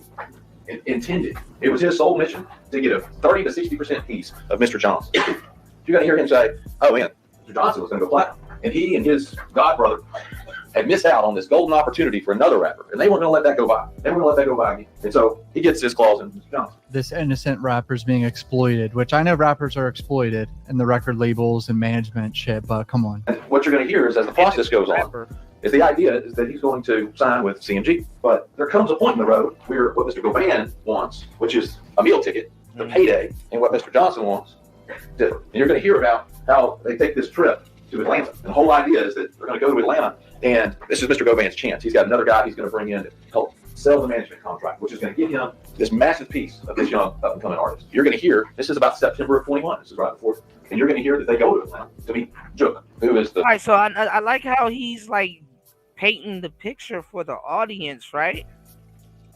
You know, I'm not gonna say, you know, because I'm a Dolph fan, so I am a bit biased. But let's play devil's advocate here. He's painting a picture that everybody put together, and he's like, all of these other names and guys that are involved in it are guilty. So he's kind of not denying that. He's kind of leaning into that angle, which they are cooked, right? So if all of them people are guilty, how are you going to convince them that that one dude that you're representing is not guilty? How, Sway? One of the higher-ups at CMG. They go to Atlanta, and while in Atlanta, Johnson decides, I'm not going to go your way. I'm not going to go your way, Govan. I'm not going into business with you. I'm going to do it without you. Oh, he's trying to make it seem like Govan was extorting him. But Govan is still alive. I would have said Jook anyway. That moment, I anticipate you're going to hear Mr. Govan say he was really mad. He felt some kind of way about the fact that he had, in his mind, his perception was he had done all this to help this up and coming, and now he was going to be left to the wayside, and he wasn't going to get a piece. And he's so angry that he leaves Mr. Johnson in Atlanta. Mr. Johnson has to find another way home. Why are we talking about this Atlanta fight? It doesn't really matter if they had a rough relationship. You will also hear about other things Mr. Smith has said during the same time that he's been meeting with the state, meeting with law enforcement, trying to save himself. And why he's doing this, why he's meeting with them and telling them this story. You're also... Oh, so I guess they got into a fight. The two shooters got into a fight, I guess. Wonder what for. He's writing letters to his family and telling his family, I didn't really do this. I didn't really do this. I'm just going to get the deal. I just want the deal. I want you to know, I'm just saying what I got to say to get myself home. How much bigger of a motivator can someone have? And it makes you question. If he's saying those things to other people, how do you know the truth? How does the state know the truth before they put it up, right? Similar clothing doesn't equal the same. Video's going to show what it shows. You're going to be able to watch it, evaluate it, look at it. The crosstown videos and pictures that they show you. Look at it, evaluate it. 108 people in the building. Double tap that screen. Let's get the likes up. Share the show. Support the show. Hit that poll. Before you hit that poll that you see in the chat, subscribe. I'm asking you guys a question. Okay? Which rapper had the craziest death? Give me 1 second because I cannot see my screen, y'all. Mass-produced items. You have to ask yourself, is there anything particularly significant or unique about those items? Okay, yeah, it's mass-produced items, yes. But he has on like 5 different mass-produced items. It's not a coincidence. It couldn't have been obtained by another person. And look, if that video on its own and the other part of that was enough, why would we need to hear from these other folks? Why would we need to hear from them? To nail it home. They want you to hear from them. They need you to hear from them because there's references of cell phone information. That cell phone information. Boy, that $800 went right back into a bag of drugs and my man's medical bills. Isn't going to be able to pinpoint where they are or where these phones are. That area has all sorts of other locations in it. You're going to hear, you heard the car was white. You're going to hear that they did fingerprint analysis on the car. Cornelius Smith's prints are on the car. You know whose fingerprints aren't on the car. Oh yeah, I did hear that's how he got caught, that his fingerprints was on the Mercedes. And if it was wiped and then moved and wiped, as the state suggests, then how are their prints on it? They didn't wipe it enough. They did touch DNA, right? So lucky. It's not 1981 anymore. We got touch DNA now. Forensics has come a long way. Crime scene unit went into this car and did several swipes for touch DNA. Don't have anything to say Justin Johnson's DNA. The car that they got, a dude got shot, according to Cornelius Smith. He got shot in the shoulder. No blood in the car. So we're going to hear any forensic analysis about in deciding the fate of Mr. Johnson. Because he didn't kill Adolph for it. And he shouldn't be the one that has to take the fall for it. Man, you better off getting that car spray painted the same day. You better off spray painting that car. and changing the color of it the same day. Y'all niggas wiping prints. You need to lay paint where it ain't. But I ain't gonna tell you how to get away with nothing. I'm a law-abiding citizen. Honestly, not very. I actually am a law-abiding citizen. I'm just saying. Very good opening statements, man. So this is Dolph's sister. Oh, UFO, that's fucked up. He said, "How comes y'all ruling on the poll?" Hey, yo. On the stand now. What kind of relationship did you both have? UFO's like, "Where's little Zane? How about Chingy?" We were in brother relationship. We were all pretty close. We had a great relationship. So all the time, hung out every chance we could get together. So we had a great relationship. Okay. And if you were shown a picture of your brother, Mr. Thornton, would you be able to recognize him? Yes. You said, who is that in the picture? My brother, Ada. Okay. All right, so they just asked her about identifying him really and funeral services. Now as head of security's up. Were you Dolph's friend? Friend. For his whole life? Or are you also involved in his business? Yes, sir. What was your involvement in his business? I was in security. And how many years have you been working in security? 7 years. Tell me what that is underneath that little placard. That's PRE chain. Okay, and PRE, that paper routing fire? Yes, sir. His label? Yes, sir. And he says a chain looks like a necklace or something? Yes, sir. That's Is that great. rival rap label? What was its name? CMG. Is that Cocaine Music Group? So, yes, sir. Does that label have artists and things like it under that umbrella? Yes, sir. You familiar with the name Juke or Big Juke? Yes, sir. And is that person, to your knowledge, affiliated or part of the leadership of CMG? Yes, sir. You familiar with any sort of rivalry between CMG and Dolph? Yes, sir. Why does CMG have a problem with Dolph at all? You're not familiar with that? You familiar with Dolph ever turning down? Well, you see, sir, they tried to shoot Dolphs 100 times, and they missed the whole 100 shots. Proposals to sign with artists from CMG? Yes. Establishing there was a beef with CMG and In his rap songs, did he call out CMG and those artists? Yes, sir. In his rap songs, in fact, did he call out Big Joe? Yes, sir. Did he say insulting things about Big Joe? Yes, sir. You mentioned 2 incidents. Is that right? Yes, sir. To be clear, these are incidents that happened in the past. Is that correct? Yes, Mr. Johnson, who's on trial now, was not part of it. sir. Tell me quickly about those 2 incidents. What happened in Charlotte? We just came to the hotel. We was in a Sprinter. Sprinter van? Sprinter van, yes, sir. Bullet holes? Bullet holes. A lot of them? Yes, sir. Dolph ended up even rapping about it? Yes, sir. An act of CMG violence. Yes, sir.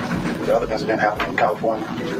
We actually got Yeah, Beach, we got to do some throwback songs. That was my favorite song. If you was my baby, it was word how we met, huh? shot. Dolph got shot. in California. Perpetrators affiliated with CMG. Yes, sir. so yeah, I remember Dolph got shot in California as well, and he was shot at a previous time. So just establishing they had a real violent beef ongoing. Protecting not just your client, but No, you know what's nasty work, Andre?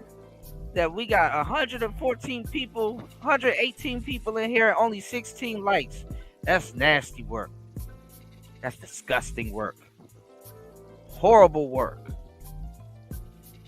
Hit the like button, y'all. Goddamn, I don't bite. I stopped y'all from doom scrolling. Shit, subscribe. 123 people in here, 16. That's crazy. Damn. Y'all should be ashamed of yourself. Y'all should be ashamed of yourself. it sounds like a friend. Is that the car arriving? Yes, sir. Do you know where they were arriving from? No, sir, I don't. Damn, so we're going to see him walk in. Wait, this inside view is probably crazy. They're not going to be able to show this inside view. The chain around his neck? Is that the PRE chain? No, actually, I'm not even going to lie because I look up morbid shit. I actually kind of want to see what happened. I know I'm not going to like what I see, but the camera view pans down and watch. You're going to see the cashier lady run. The one that we saw in the exhibit? Yes, sir. And there's Marcus behind him? Yes, sir. I don't even think they were in the store for a long time, neither, y'all. Yeah, they're zooming in now on her.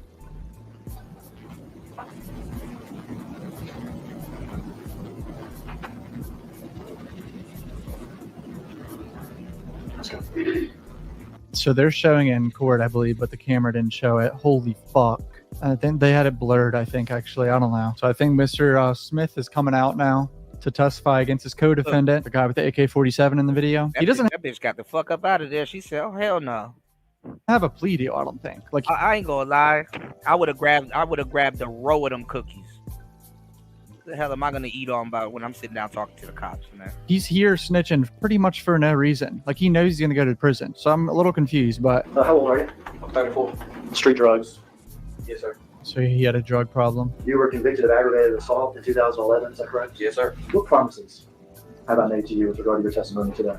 None. None. No promises. I told you that you're not going to testify and walk out of here. Yes, you told me that. Do you know that you're going to prison?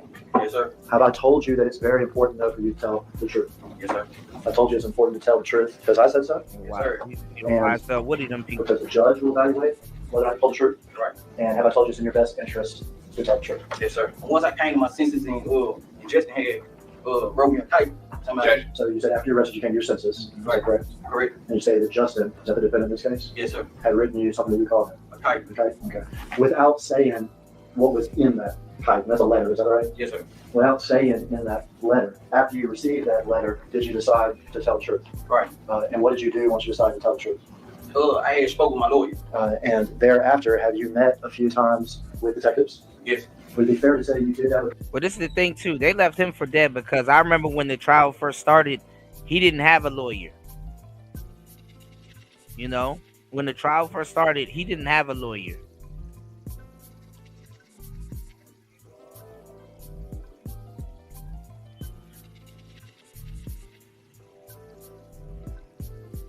When he opened up that letter from Justin, Justin was like, Fuck you, nigga.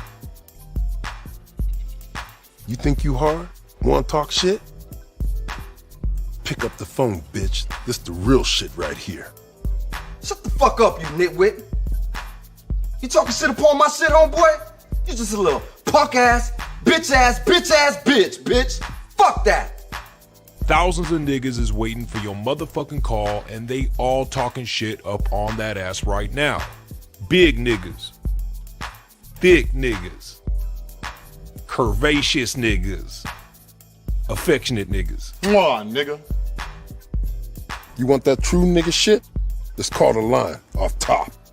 1213-373-4253. Only $4.99 a minute. These niggas is desperate. You call me fucker? Man, shut the fuck up, you tropical snake. 80s niggas. 90s niggas. Sleepy ass niggas. Nigga. Broke niggas. Baroque niggas. Parmesan niggas. Mystery niggas, reveal niggas. Fake niggas. Famous niggas. I'm alive, fool! Sensitive niggas. Yeah, motherfucker. I'll fuck you up. And once he said, you called me, fucker. Because you realized you had been called? Yeah, I've been called and I got a conscience too. Now they don't know it in my sense. Yeah, I got a conscience. So he's saying he knew he was caught and he had a conscience. That's why he fled. All right, so whose car is that? That's your Dolph car. All right, and you say we, who saw this car? Me and Justin. This is so crazy. Like him snitching, telling they were hunting down Dolph in his car. About how long had you been knowing Justin? 3 months. A few months. About how many times do you think you've been around him? Up 10, we went to clubs together. And for the record, I know that it's a formality, but for the record, can you point him out in the courtroom and tell me what he's wearing and stuff? Yeah, the young brother over there with the button-down shirt, blue and white button-down shirt. We knew that, you know, he don't Dolph him head or whatever, so. Who had a hit on whose head? Big Chuck had a hit on Dolph head or whatnot, so. How do you know that Big Chuck had a hit on Dolph's head? Because Quick ass told me about it, Quick, and you know what I'm saying, being just How much money was it supposed to be? $100,000 on Dolph head. And had you agreed to do this hit? Man, Yes, sir. telling you Had can't Justin say agreed to do shit. this hit? Yes, sir. Were y'all going to do it together? Yeah, they know his way. Yeah. Was there any arrangements as far as splitting money or anything? Yeah, me and him been giving Quick 10,000 apiece. All right, so you and him were going to give Go-Bam 10,000 apiece? Yeah. And how much were you going to get? I was getting 40, he was getting 40. Holy shit. You gotta watch What's this this man thing. writing down with this pen and paper? Spoken with Justin about this? Yeah, we had Not something that just happened this day, but something that was in the process for weeks? we Had you and Justin talked about this particular day before? just knew that it was turkey drag on every day that week. Okay. You knew that the fair said you knew Dolph was involved in these turkey drives this week before Thanksgiving. Yeah, we didn't know we were gonna catch him, but we knew he did his artist. They knew about his turkey drive where he's being a nice person, giving back to the community, giving out free turkeys to people. They knew he would be around there. These fuckers are evil. And that was going to be y'all's business this week. Yeah, they were like, he didn't When he arrived at the house, do you remember what he was driving? white Mercedes Benz. He's so cooked. His own co-defendant saying, yeah, he was driving the white Mercedes. Were there guns in the car? Yeah, they was on the back seat in bed. Do you remember what kind of guns they were? A Draco, handgun. Okay. He picks you up in the Mercedes, all right? But you go to That was an AK. That was not a Was there Draco. an expedition already there? Yeah, expedition. Dracos are shaped different. Okay. So when this is the areas that you see, This man is shaking. how'd y'all know it was Dolph? Everybody know, like Kai on T-Pop. Like it's a Yeah, tomato. people in tomato Memphis knew about that rap, right? That camouflage white, green, and blue rap. Did you say anything or did Justin say anything? Like, hey, little dog, right now. All right. What did y'all do? Received the trailer. Received the trailer. So y'all are following him on airways? Yeah, right over. It's me. Hold on. All right, I'm not gonna be able to show you guys this, but the guy with the AK-47 looks like he's never shot a gun in his life. He's literally jiggling the gun everywhere Wiggling. while shooting it. Which one of the guns do you have? I got the little Draco staff on. Okay, that's that semi-automatic weapon. Is that right? Yeah. You ever shot that thing before? I ain't never shot. That's you. Who you shooting at? Yeah, because you don't know the difference between a Draco and an AK-47. All right, I'm not gonna be able to show you guys this, but the guy with the AK-47 looks like he's never shot a gun in his life. He's literally jiggling the gun everywhere while shooting it. Which one of the guns do you have? I got the little Draco staff on. Okay, that's that semi-automatic weapon. Is that right? Yeah. You ever shot that thing before? I ain't never shot. That's you. Who you shooting Leaning at? on him a little bit. Smaller handgun. Is that right? Yeah, bad baseball hat, bad pro baseball hat. You're firing this crazy thing. What you see? What are you feeling? Nothing at the time. I ain't gonna let it. I ain't gonna do nothing at the time. I was just Trying to get some money? What a fucking shit show. Taking a life for money. Take a wild guess. Do you think he actually got paid the 40 grand? You'll see how much he gets paid. Was he able to say anything to y'all, or was he able to run or get away at all? I shot through the glass, so I wasn't close up on him. I was shooting through the glass. Okay. I saw him standing by the window. I just got out and started shooting. There with the handgun. Who's that? Just Did you know that? I mean, why don't they ask him the real questions? Have you killed another man before? Sound like you killed another man. I ain't get up on him. Oh. So you killed someone before.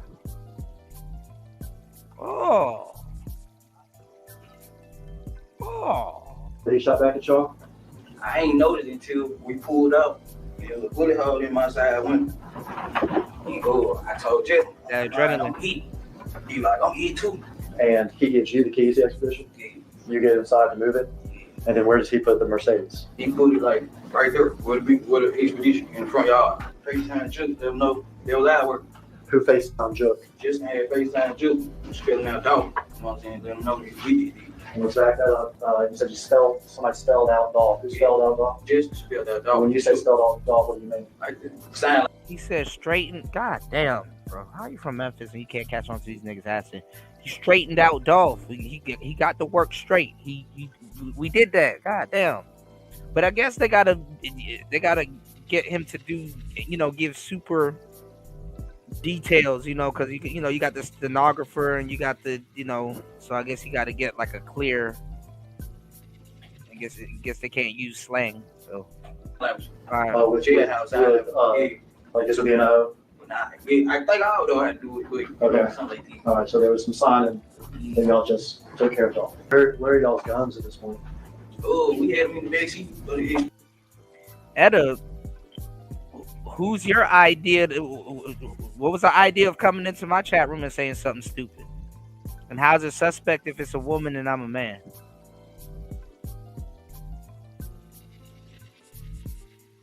God damn, y'all some bitches, man. Shout outs to everybody in the chat with a goddamn rant shit. Lord have mercy, y'all. I'm dragging y'all down this viral hole with me. I'd rather be a content creator than never mind. Brought them with you from the Mercedes to the expedition? Yeah. All right. You needed some medical attention or something? Yeah, he had called one of his partners, just had called one of his partners to bring me a wound kick or whatever. Do you know who we called? I don't know who we called. Do you have your phone with you during this?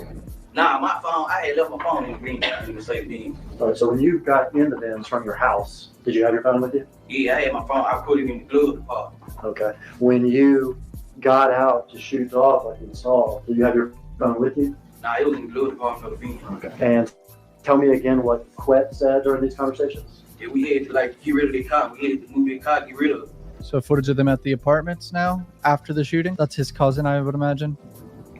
Can you stop it here? So he's shot right here. That's why his shirt's all fucked up like that. Or just got out. Who's that? Just me. You got your shirt all messed up, don't you? Yeah. Why is that? I'm bleeding. I'm shot. Good. And we saw somebody get out the passenger side. Is that right? Yeah, it's just. All right. Gray sweatpants, black hoodie, and that hat we saw is Justin. Is that correct? Correct. Same outfits that y'all were wearing during the murder. Correct. Same outfits and everything, man. Y'all go. We go to chain clothes. Chain clothes. We didn't talk too much to her about nothing. We ain't nothing like this. He doesn't have the hoodie on anymore, does he? Nah. We had chain clothes. This guy is so cooked. What are these things in his hand? Oh, that's the wound kit. Walgreens, baby. It's a wound kit from Walgreens. Do you know what happened with those guns? I don't know. Have you ever seen them again at all? I ain't see Justin no more. Did Justin ever tell you what he did? Right, hold on, y'all. Nah. Jesus, he never saw the guns again? Sleep good? Sleep bad? How were you? I had paid his death night. I had blacked out in the bathroom from losing too much blood or whatever. But my girl had got me to go and stuff like that. Were you worried about your physical condition? Nah, I wasn't worried because I knew long as I wasn't bleeding out the mouth, that I was okay. Long as ain't no blood coming from my mouth, I'm straight. I've been shot before, so. Since there's no blood coming out of his mouth, he's going to survive the gun wound. It's not really how it works, but... And that's true. You didn't have a beef with Dolph, did you? I ain't know Dolph. I ain't even no beef. You never met him a day in your life? I met him a day in my life. I just want him. We can call what y'all did here whatever we want to call it, but you're not a professional hitman or anything, right? Nah, I ain't nothing. You telling me Juicy too hot right now. He gonna get with us and all that too hot. So they never got paid. It was too hot for them to get paid. And when you cleaned it up, was it daytime or nighttime? It was nighttime. Clean up. Shot in the shot in the shot in the shoulder.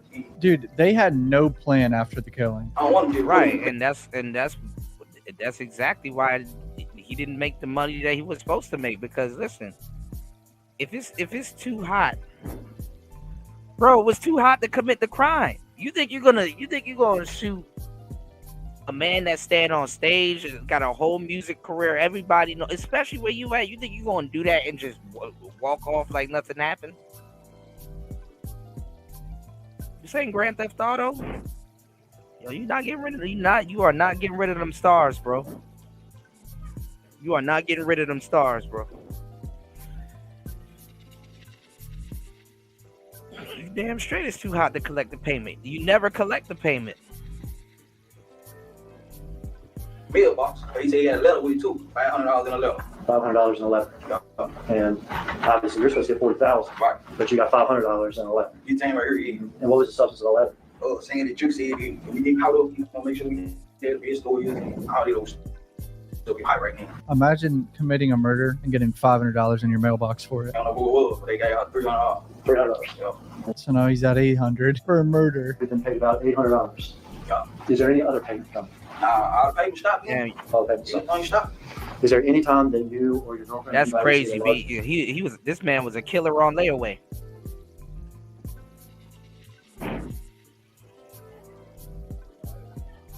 Let me pay in installments. He was a killer on layaway. Nah, photo of me and you shooting it up. Photo of me and Justin shooting at Dolph. Crazy. You a killer with a payment plan. Away from the shoot after we got done shooting it up. Running back to that like Mercedes. Photo of me and Justin in White Haven. Going to get cleaned up after the shoot. And are you the one with the messed up shirt? Yeah, I got my shirt up. I got my hoodie up. My blue hoodie up. Had there been a rap video filmed there? Yeah. Justin had shot a rap video there. Justin shot a rap video actually in front of that house. Yeah, in front of that house. They're in one of Justin's music videos together. This is where they left the Mercedes somewhere behind this house. It's the same driveway as a music video of him standing there. Holy shit. That's Justin with the Bass Pro hat on. Same outfit as when y'all committed the murder? Yeah, same thing. Who's that? It's just same outfit? Yeah, same outfit. It's just enough leave. And here he is with his suitcase trying to leave town later that night. All right, defense Shout lawyer outs to cross-examination. DG, letting you know what is free. Hit the likes, y'all. It's free. All right, you in the place to be. It's Player Talk Radio. Shout outs to everybody here. Make sure you hit the subscribe button. Make sure you guys answer the poll. All right, make sure you guys answer the poll. Now let's see where we at numbers wise. Okay, we got 61 votes. Pathetic. Hold on, y'all. Let me refresh. I can't see my screen, y'all. Hold on. All right, so we got. Shit. God damn it. Hold up. Hold up.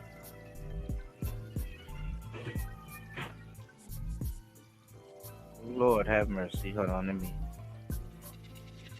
Okay. We got 62 votes. 27% says Dolph. 29% says Big and Tupac. 29% says Pop Smoke, and 15% says Julio Fulio.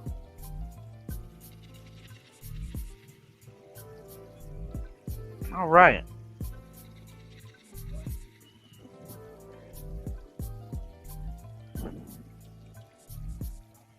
Now the funny thing is that a guy that looks like Big Jook is the killer of Tupac. I mean, not Tupac. No, yeah, Tupac. He looked like he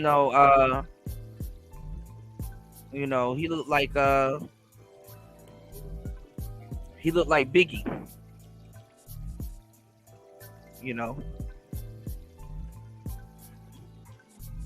But nobody's really clear on Big's murder. They try to say an undercover cop took out Big, but I don't know. What's going on, Eternal Outlaw? I'm really not, but let's go. Hold on, give me 1 second. All right, let's get back into it. Hold on. A liar about everything. And did you tell them the truth? Right? Because specifically, they asked you whether or not you've ever seen that Mercedes. Hold on, chill out on the trolls real quick. Chill out on the trolls real quick, Jalen. Chill out on the trolls real quick. All right. No, Keefe D didn't kill Tupac. He supplied the gun that did it, so I guess you could say that. But he wasn't the trigger man. He wasn't the trigger man. All right. He's the only person that was damn near alive in that car, so that's why he got arrested for it. And he told on himself so many times. So he was the one that supplied the gun. Which came from damn it, I didn't expect to talk about this. Came from another guy in New York, the guy that was supposed to pay them the money. Keefe didn't get paid. All right.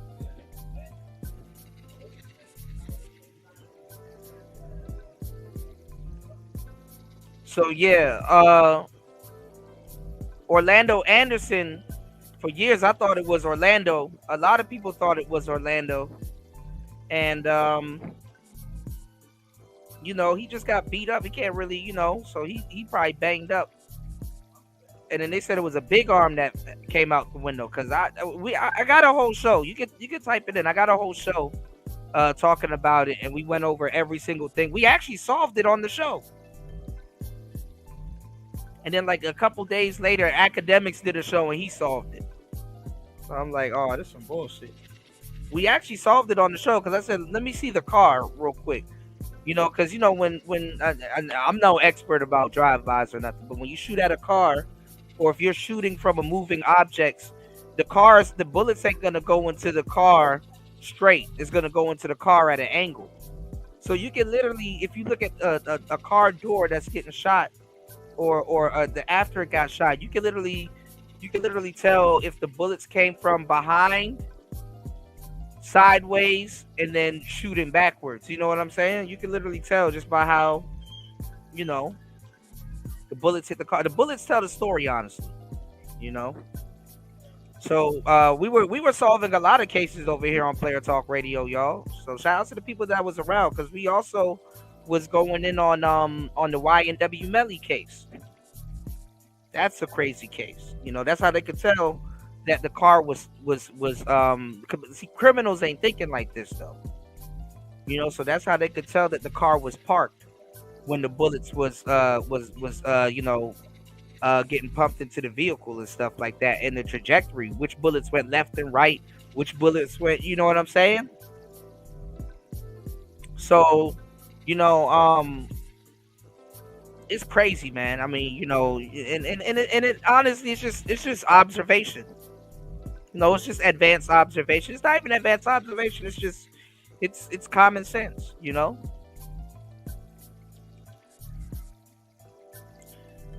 Well, I don't know why YNW Melly's going away, because guess what? If Melly gets off, they're gonna pin the murder on boat right. Not boat right. Boat rights. That's the XXX Tentacion case. Look at all these murders. We didn't even get into PNB Rock. There's too much cases. Not boat rights. The other dude. YNW Bortland. They're gonna pin it on Bortland. So imagine that with YNW Melly. You unalived 2 of your friends and sent one of them to jail.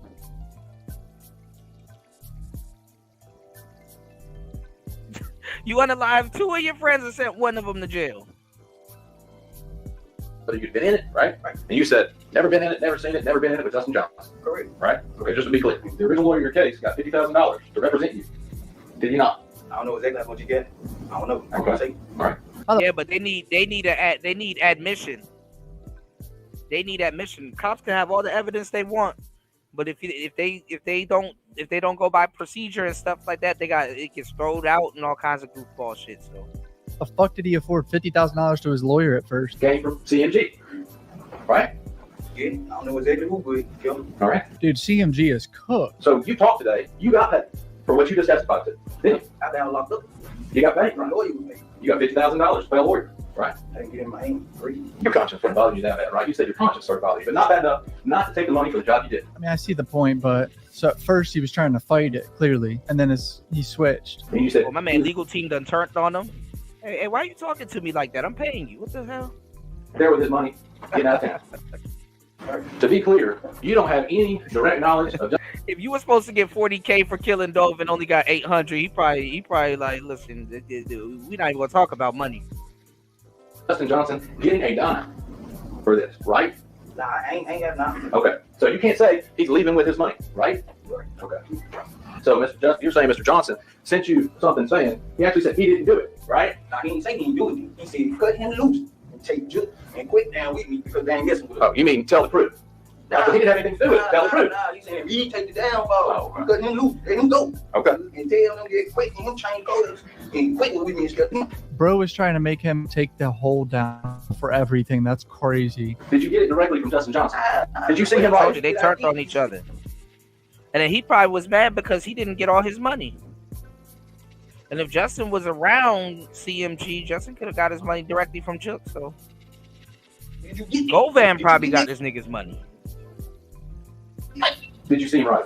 Nah, I ain't seen him right. I mean, another part. And you would agree with me, the truth doesn't change. It's the truth, right? Yeah, the truth. You know, quit, brought me in and sent me over to the police and kept me. So, might well tell the truth. We gonna tell the truth. Okay. For the first time ever, you testified that you wiped that Mercedes out. You've never said that before. No, I know. You never told them. You never told them that you wiped that Mercedes out.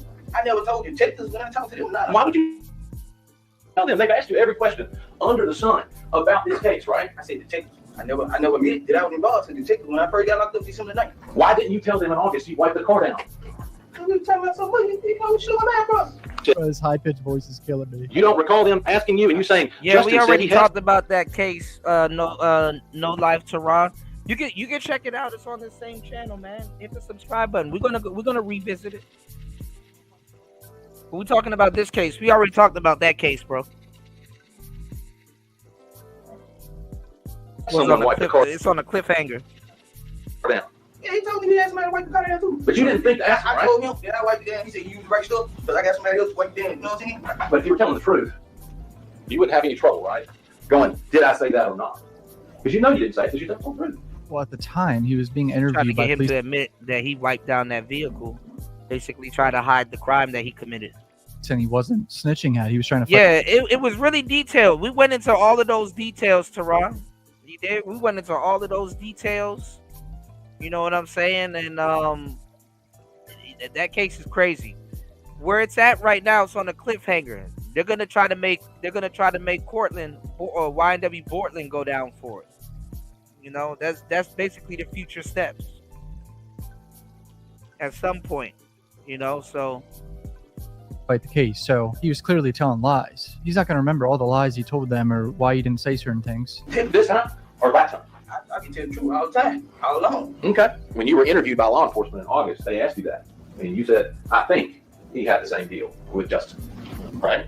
So do you know it or do you think it? I probably did say that then, but basically I'm saying the same thing I said then. So you're not sure? I'm saying the same thing I said then. Okay. That you think he did. I'm putting it the way you put it. What I know, you know what I'm saying? What I know. Right. Well, if you know it, why would you tell him then that you thought it? I think he got it. Why would you go? He got it. He had the same deal. I was there. Because just ain't bring me my money, so I don't know what he got me. You know what I'm saying? So, okay. Find inconsistencies and prior inconsistent statements, but it's not really stuff too important. I mean, your boy's caught on camera several times, so. So you wipe down. Where'd you wipe down on the inside?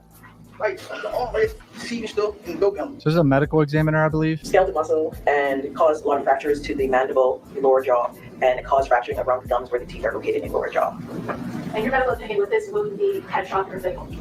Potentially. Head is here, and his feet will be down here. This is his right arm. This is his left arm, and you can see this area here, there, and they're not so great. Some over here and another there. Those are gunshot entrance wounds. Entrance wounds. Yes. So for the torso or this area, how many entrance wounds did you calculate? For the torso, 8. Okay. Yeah. How many exit wounds were there? 4. Did any of these bullets hit any vital organs as they passed through the body? They did. And what did it hit? It hit the right lung, liver, the thoracic aorta, which is a major blood vessel that supplies blood to the whole body, small intestine, several ribs, and some vertebrae. So he had no. I'm not even gonna lie. Them AK bullets probably. I know it. I know it tore his ass up.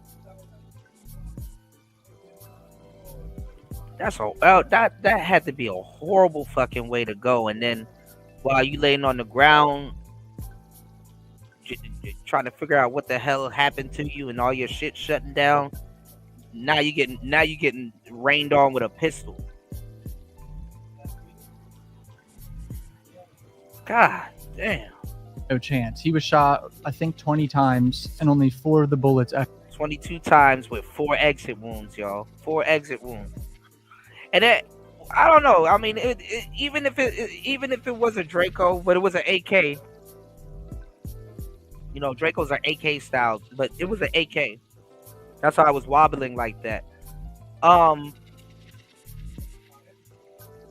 Remember those bullets, even though it don't really matter, those bullets still hit that glass door.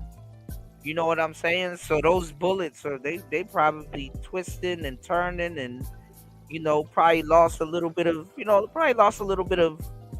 velocity.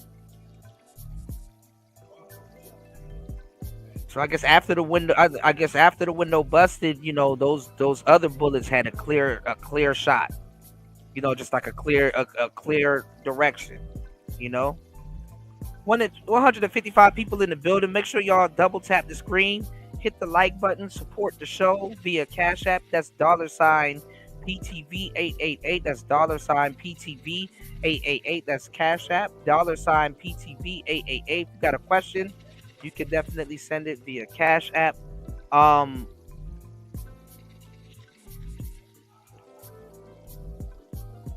I appreciate everybody here for rocking with me, man. I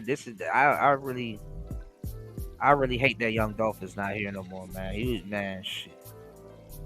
Oh man, and then PB Longway just got locked up, and Gucci the only one free. Ain't that something? The Felix brothers. How long y'all been? Who's some real Dolph fans? The Felix brothers, PB, Gucci, and Dolph. And what did Yo Gotti have to say? I wonder what Yo Gotti had to say. Exited, which usually means the bullets broke up inside of him, and he was shot like in the jaw and neck area. He had no chance. Fucking ridiculous. This was such a pointless killing, dude. That's pretty much it for day 1. Intense shit. I'll keep coming to trial. It should be done by the end of the week, apparently. That's fucking wild. Shout out to the Cuff Boys, man. We don't even do our own stories, man. Lord have mercy. And live in those apartments with your mom and your sisters. Yes, sir. Did there come a time after Dolph was killed that your brother Justin got in contact with you? Yes, sir. What was it about? About bringing me a rental car. About bringing you a rental car. Mm-hmm. Now, had you asked him for a car or anything? No. Okay, so this is, do you know what out of the blue means? Would this be something sort of out of the blue? No, he knew I didn't have a car. Okay, your brother would have known you didn't have a car. Yeah, he knew I didn't have a car. Okay. And was not having a car hard for you? Yes, sir. Who had to drive you to the warehouse? I had to get rides from different people. You had to get rides. Okay. Calls you about giving you a car. Yes, sir. Does this sound good to you? Yes, sir. All right. What happens after the phone call? I was getting out from work on the way home, and he was going to call him and bring me the car so I can get back and forth from work. I can get the car. So. Okay. And did he in fact do that? Yes, sir. Where did he? Like an hour later to the office. Like an hour later? At your apartment complex? Okay. What kind of car did he arrive in? It was a white Chrysler. Okay. Do you know what a Chrysler 200 or 300 looks like? I think it was a 300. Okay. Oh, they look similar, 200, 300, right? I was just asking, does it look like one of those things? Yes, sir. Okay. Is he driving that car? Yes, sir. Does he have anybody with him? There was some people in the truck. What kind of truck is it?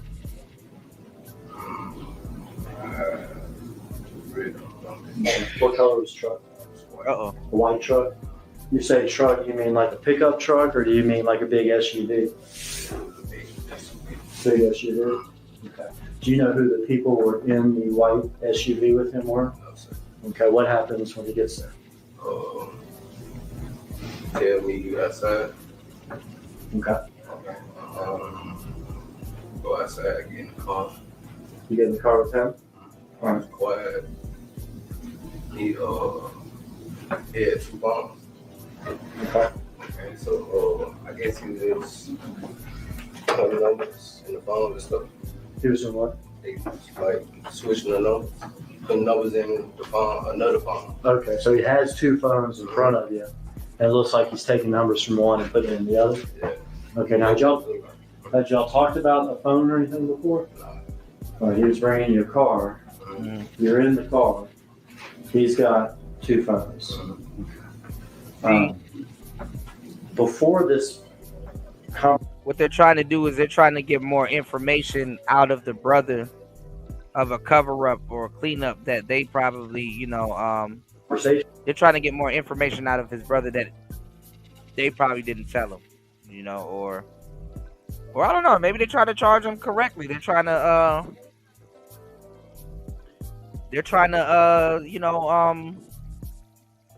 really show that he tried to really cover up a murder, about bringing your car and stuff. When was the last time you talked to him? Probably like 2 or 3 weeks before that. Okay. All right, so man, it's too much rapper killings that we can go over. We can go over Nipsey. Eric Holder is still speaking from inside of a cell. He going at Brick Baby. It's like, bro, like what the hell going on? They're eating the dough. You meet him in the car. He's got the 2 phones and he's going back and forth with the numbers. Were you asking him what he's doing or what's going on? He was just quiet. Okay. And what are you doing? I was on my phone. Okay. So you're sitting there next to him, you're on your phone, and he's doing his number stuff. What happens? He tell me he go give me the phone for like social media stuff. Like that he's going to give you one of his 2 phones. Okay. And you said for social media stuff? Yeah, post some pictures checking your email and stuff. Does your brother have social media? Yeah, Instagram, yeah. Okay. In fact, your brother, does he go by other names too? Other than his real name. Straight Drop. Okay. Straight Drop and sometimes just Drop. Yeah, just real. Okay. And when you say give it to you for his social media, what do you mean by that? Kind of like, I don't know, I guess with it busy, he just need me to keep up with like the people that was emailing like me. Okay, so producers, stuff like that. All right, so let me back up. He gives you his phone because it's the idea that people may be calling or texting or messaging him. Okay, so he told you the time that he needed you to use his phone to maybe post some stuff to the social media. Is that like videos, all this stuff? Okay. Did you ask him? Okay, so he was the guy that posted the videos. Because remember when they were looking for Straight Drop and he disappeared and he was on the run, he was like, oh, I'm going to turn myself in. But let me drop this video right quick. And he never turned himself in. He had to go get him. His brother knew what was going on, but hey, look, his brother got dragged into his bullshit. So now it's like, hey, we gotta cover it up. Crazy. And why he couldn't do this himself with his phone? Okay, but he... Because the phone is a GPS. The phone is a big ass GPS. Has this phone in his hand. And he's going to give it to you, and you already have a phone. You don't need a phone. No, it doesn't. The car sounds good. And he wants you to have his phone and maybe post stuff to social media. Yes, sir. Okay. You don't ask him why. Does he provide any explanation? Cat. Other than just for the social media stuff. Okay. He doesn't say why he needs you to do this rather than him. Does he tell you that he's getting out of town? He was gonna get a cut of that money. Cause he could do more with his brother than he could have done with Cornelius. You know what I'm saying? He could do more, his brother can help him more than his co-defendant, as y'all can see right now. Cap. No, sir. Does he tell you that he's got to lay low? No, sir. What happens after he gives you the phone? Somebody was calling him, like rushing him to come on. In the car there? So he's getting a phone call from while he's in there? Yeah. On one phone or the other, do you remember? I don't know which one. Okay. And so does that end y'all's little meeting? Nah. Okay. What happens? Still sitting in the car. Okay. Yeah, he was still doing the same thing with the phone. Still putting numbers back and forth? I mean, he just had both the phone. I wasn't looking to see what he was doing. That's what it looked like he was doing. Okay. Looking at both phones. Once got done putting numbers or whatever he was doing with both phones at the same time, what happened? Nah, I asked him, was he straight? He said, yeah. Then they called again. Whoever it was, called him again. And he was like, here he comes. So he got out the car. Then he carried the key. I went in the house. Okay, so he gets out of the car. Did he get in that white SUV with those other people? Yeah. Okay, and you go into the house. And now you have a car that he's given you. All right. Yes, sir. And you have a telephone that was his. Yes, sir.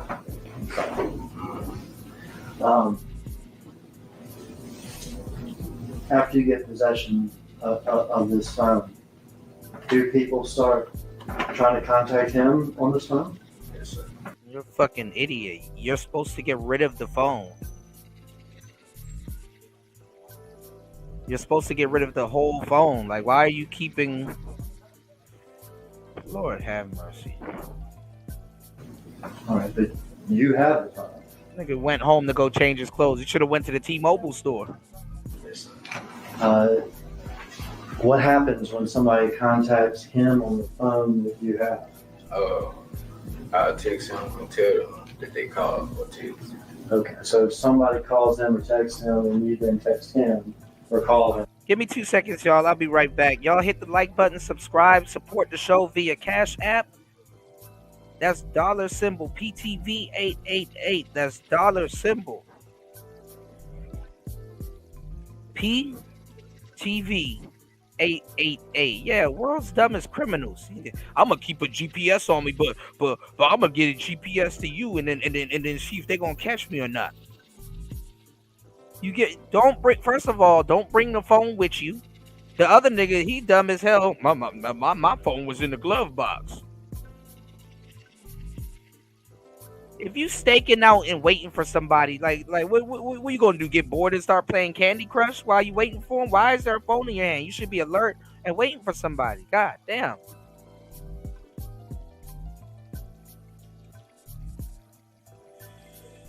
Oh man, the foolery. And say so and so just texted or called you. Is that right? Were there ever times that somebody would call that phone and then you and your phone would call another phone and put them together so that they could talk? Yes. Okay, so you could aid in those sort of, sometimes we call it three-way or whatever, conversations between him and other people? Yes, sir. Among those sort of three-way conversations, did he ever talk to somebody identified as C? The name in the phone was C Girl. Okay. And the voice, was it a male or a woman? The one time that I did hear it sound like it did. At the time, did you know who C was? No, sir. Do you now know that to be Cornelius? Yes, sir. Were you able to hear a conversation going on between Justin on one end of the line and Cornelius, since you all sort of three-way there?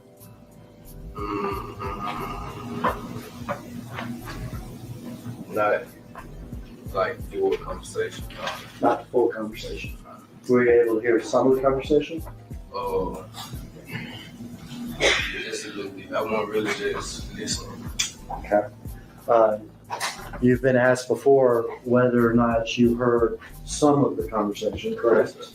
And have you described part of the conversation having to do with money? Yes, sir. Having to do with getting money to C? The text message. The text messages? Yeah. And what was it about? It was like, DJ kept saying like, "What's up, bro? What's up, bro?" And stuff like that. And I was texting my brother, and I was telling him somebody texted me, and he was like, who he is and what he wants. And then when I told him, he kept saying like he loved him and stuff like that. And then he said, have you talked to Uncle? Okay. Did you know who Uncle was at that time? I said, he said, talk to him. Then he said, if you talk to him, tell him I need some money for my little girl's birthday party. Okay. Yeah. And did that make any sense to you? I really don't care. About money, though. Mm-hmm. The money that would be coming from Justin and Unc to this C person. I don't think it was coming from Justin. I think it was just coming from Unc. Coming from Unc. He said to ask Unc. Okay. So C was asking Justin to ask Unc where the money is. At the time, did you know who Unc was? At the time, had you ever even heard of Big Joke? I knew who he was. Yeah. Had you ever met him? No. Ever talked to him? Okay, but you knew his name? Yeah. From the rap game and everything else? Mm-hmm.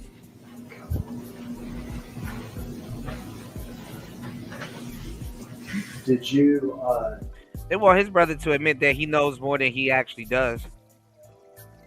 I don't know. Maybe he did drag his brother into the book. Well, he kind of did. He probably did.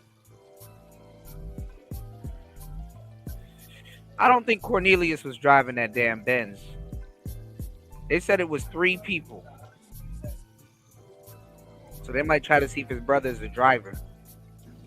He already helped them, so. use that phone like that? I mean, would various people text and call, and then you tell your brother, hey, so-and-so text and call? It was only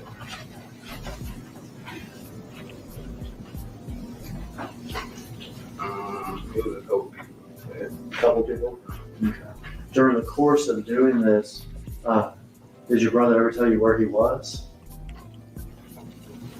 Talking about after he left from He never told you where he was? Tell us what happened. At some point, the police come to you, is that right? Yes, sir.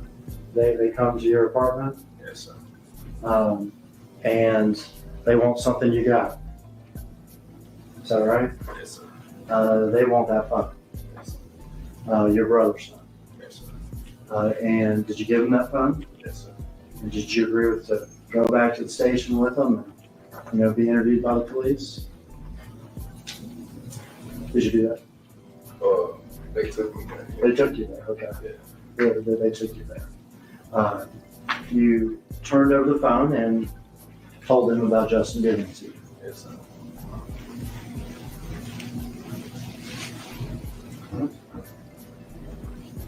Now, the original reason that he gave you for this phone was so you could do postings on social media and stuff. Yes, sir. Did you do postings on social media for him while he was gone?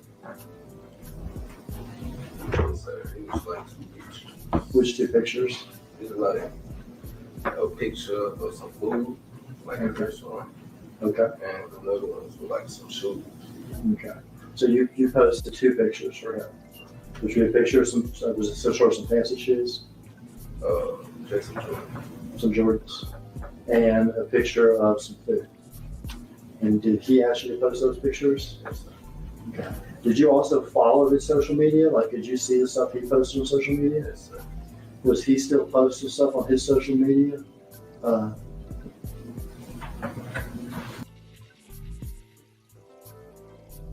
So you seen all of that shit, but you're acting like you don't know what's happening. After Dolph just got smoked. I guess, if you say so. Not just you?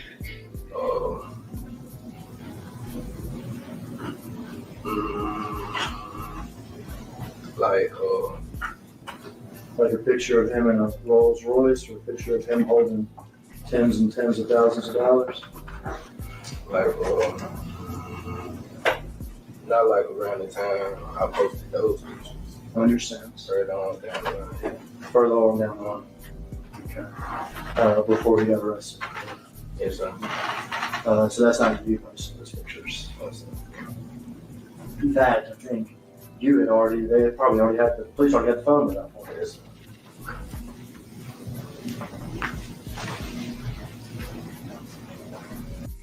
That's wild as hell. You pass off a hot phone to your brother.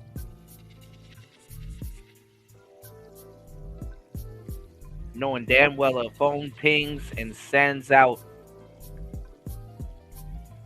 signals all day.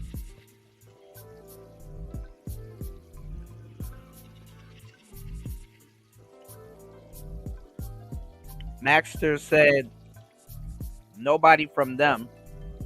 The only rapper that died in a horrible way is who proclaimed his own death by 21 years old, Tupac. Or you're going to say Pop Smoke. Pop Smoke was 21, I think.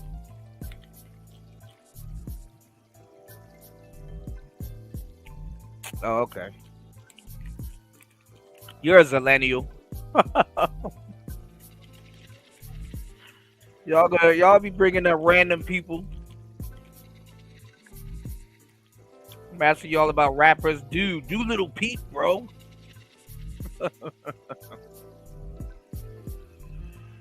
But nah, yeah, I ain't gonna lie. Juice WRLD died in a stupid ass way. He could have took those charges. That shit go away. You bringing weed from LA back to Chicago, and then weed became legal like what, a month or two right after that? That shit could have got thrown out. The other little bullshit drugs that he had, he could have gotten to a rehab program and got probation. He just never Juice WRLD never been in real trouble like that before, so I guess.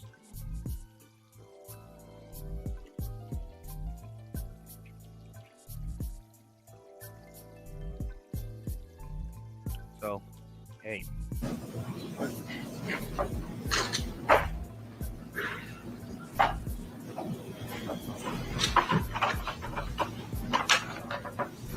Cash exhibit 57 and 56. Tell me who's in this picture, if you would. I think you sent me those before, Marcus, is that right? Yeah. Who's in those pictures? Justin. Your brother, Justin? I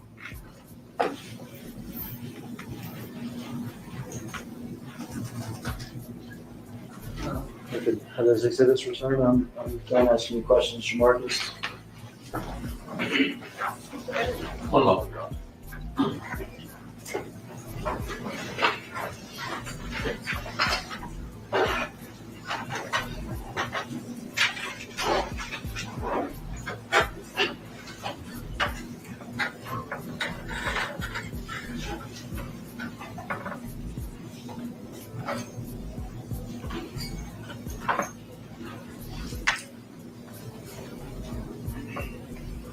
I'm not gonna lie, X's shit was sad too. Cause they didn't have to kill him. He died saying, "What is this for?" Like, damn.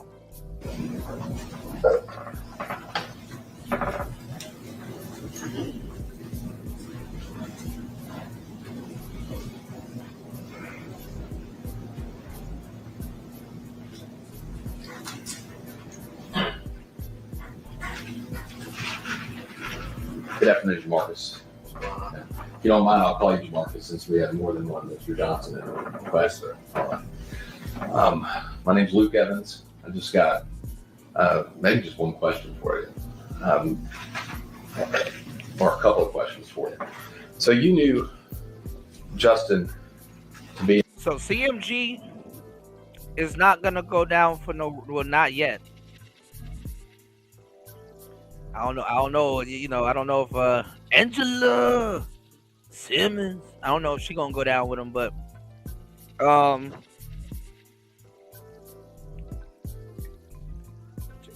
whatever CMG Rico would have had probably most likely went down with Juk. You know, most likely went out with Juk. So now, if Juk was still alive and they're dragging him into court, then CMG gonna be wrapped up into it. You know, then they can be like, "Hey, both of y'all conspired to do this." You know, but the man that could say something can't say something.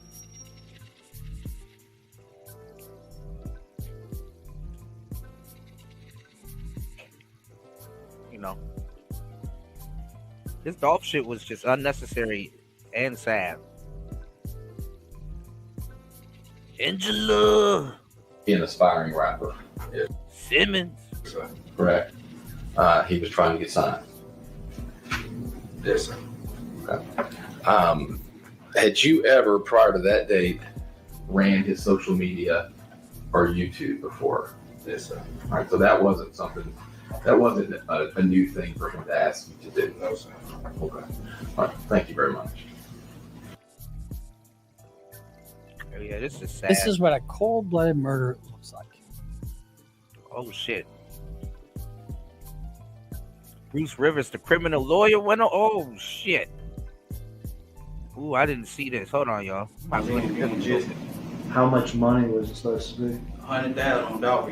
Oh, it was 100,000, not 40,000. And had you agreed to do this hit?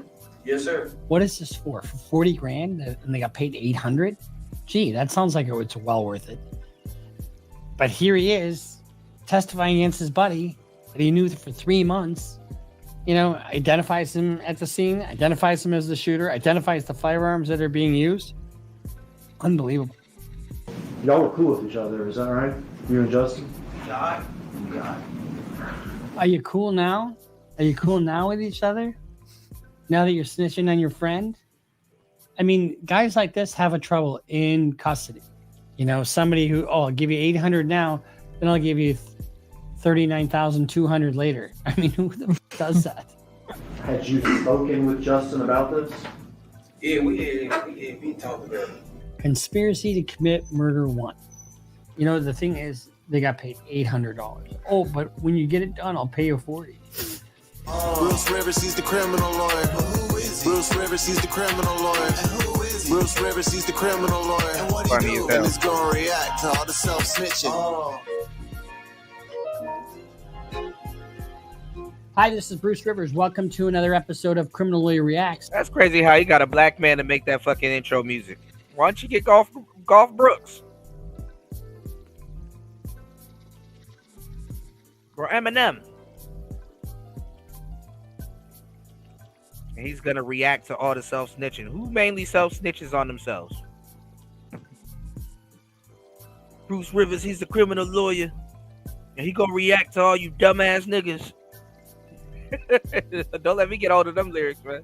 I'm Bruce Rivers, your very own personal board-certified criminal defense lawyer, coming to you today with the news about the young Dolph killing and the trial of Mr. Johnson, who is accused of that murder, is starting. So what's up, Star P? No, Golf Brooks, a country singer or somebody. He could have got somebody else. Shit. Yesterday, actually. First of all, our content genius, who is behind the plan, behind the camera, in front of the camera, behind the microphone, in front of the microphone, on the control panel. He's got his finger on the pulse of everything, including my carotid artery. I said this earlier. We don't even control our own culture or the news. Always some janky shit. I hope not. No, say hello, Michael. Oh, how's it going, everybody? And Michael, so CLRBruceRivers.com is where we get the merch, correct? Correct. And we just had 300 hoodies shipped right here to us, All ready right. to go out the door. Before we get to this kind of weird case, this is brought to you by eForms.com. eForms.com is a very effective way to protect yourself in court. You know, eForms has been a very loyal sponsor, so if you have any kind of legal purpose, go to eForms.com. eForms.com is an easy and effective way to court. If it's in writing or it's something they agree to, they can't come in court and say, oh, I didn't know what I was doing. Why? Because you're protected with eForms.com.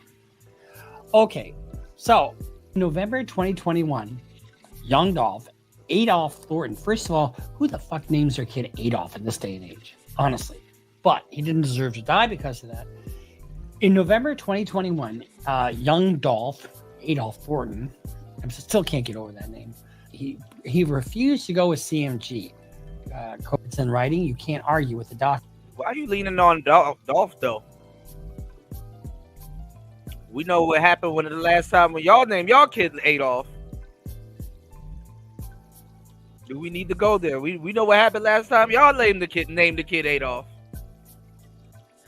Okay, so November 2021, young Dolph, Adolph Thornton. First of all, who the fuck names their kid Adolf in this day and age? Honestly. But he didn't deserve to die because of that. In November 2021, young Dolph, Adolph Thornton, I still can't get over that name. He refused to go with CMG, Cocaine Music Group, or whatever that's the name of this group. And he was doing his own thing. And I remember we did a reaction when this happened. God, that's 3 years ago. We did a reaction when this came out. Remember that, Michael? Yeah, dude. We were right around the time we were in Fresh and Fit. Yeah. If memory serves, he was very active in the community, very active in doing some pro-social things. Oh yeah, in Memphis. Yeah. If I'm not mistaken. And he was at this Makeda's cookie shop and was gunned down. And here's the thing. Here's the absolute killer of this thing. Somebody put a hit out on him, and with a promise of $40,000. You know, the thing is, they got paid $800. Oh, but when you get it done, I'll pay you $40. And guess what? They only got, but they took a stolen Mercedes. And here's the thing. In today's day and age, there are cameras everywhere. So this stolen Mercedes was tracked, and they tracked it to wherever the dude that killed and they got the guys, and this Justin Johnson is now on trial. So let's take a look at some of the testimony. Well, actually, let's take a look at some of the security footage. So here we got young Dolph pulling up with kind of a very unique paint job. So that's young Dolph. He's dope. That was like a Lamborghini or something. Because they haven't seen new Corvettes yet, really. They weren't around. That is, in fact, one of those new Corvettes. Oh, it's a new Corvette. So this, if you've seen those new Corvettes, they look amazing. So he just gets out. He's going to go buy some cookies. No, it's a different generation vet that's out now. But just going in to buy some cookies. So at this point, we know after the fact that he's being stalked. He's being hunted. He's being followed by somebody else. He was at a gas station. And then he was being tailed from the gas station. Who is acting on a promise of $40,000. So now watch this. These guys pull up in a stolen Mercedes. And he's got what looks like a Draco, kind of, doesn't it? No question as to what his intent. Now watch how crazy this gun, nigga, the gun was shooting him. Watch how crazy this gun was shaking in this man's hand. Hold on. Intentions are there, right? Because I wasn't gonna censor it on mine, but I probably was definitely gonna be 18 and up. But let's see if Bruce got the balls. You got the balls to play this, Bruce? Let's watch Mr. Johnson.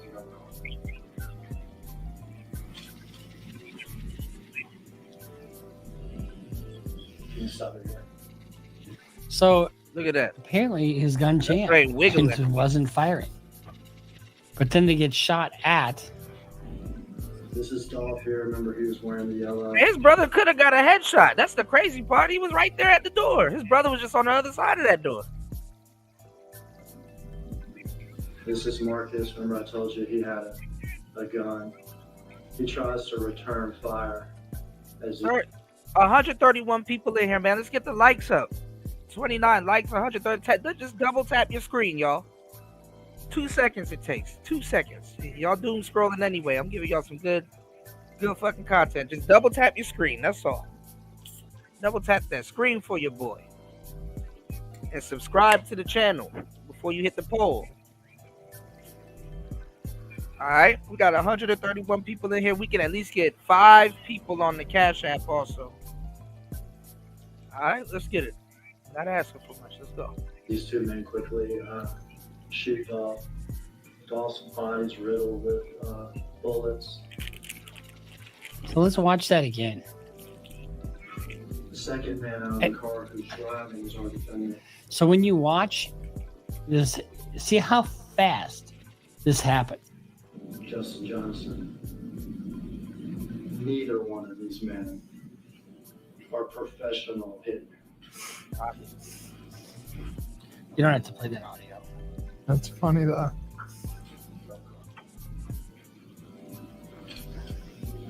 So he's trying to shoot, the guy with the Draco, and it jams. Can you stop it here? So actually, it appears like he is firing. So it's not a Draco, y'all. It's an AK-47. It's an AK-47. All right. Doesn't really know exactly how to fire the weapon properly, clearly, but he's firing, and it looks like Dolph is probably right in this 4 area right over here in the lower left of the screen. What is this for? For 40 grand? Lower right. I got paid 800. Gee, that sounds like it's well worth it. And this shit has to stop, honestly. So that's what the case. They would have done it for free. This is about. It's about that shooting that we just saw. And it just doesn't make sense to me. You've got a guy who may not have appeared to be willing to go on a label, who is doing a lot of pro-social things in the community, and who just wasn't he in his 30s, Michael? Oh shit, yeah, he's born in 85, died 21. Yeah. So I mean, you got a guy that's 37 years old. 36 when he died. 36 years. You got a guy that's 36 years old, doing pro-social things, and probably not about that life anymore. Although he is riding around, with firearms, and clearly he needed them for his protection because somebody was after him. Cornelius Smith, who was the other gunman, testified against the defendant, Justin Johnson.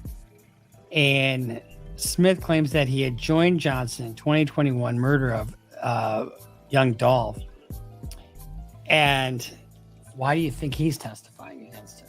His bullets didn't hit anybody. He didn't kill anybody. Oh, but you're aiding, abetting, counseling, inspiring, or otherwise agreeing, blah, blah, blah, right? That's the dude with the AK. Cornelius Smith killed Dolph. The dude that's telling killed Dolph.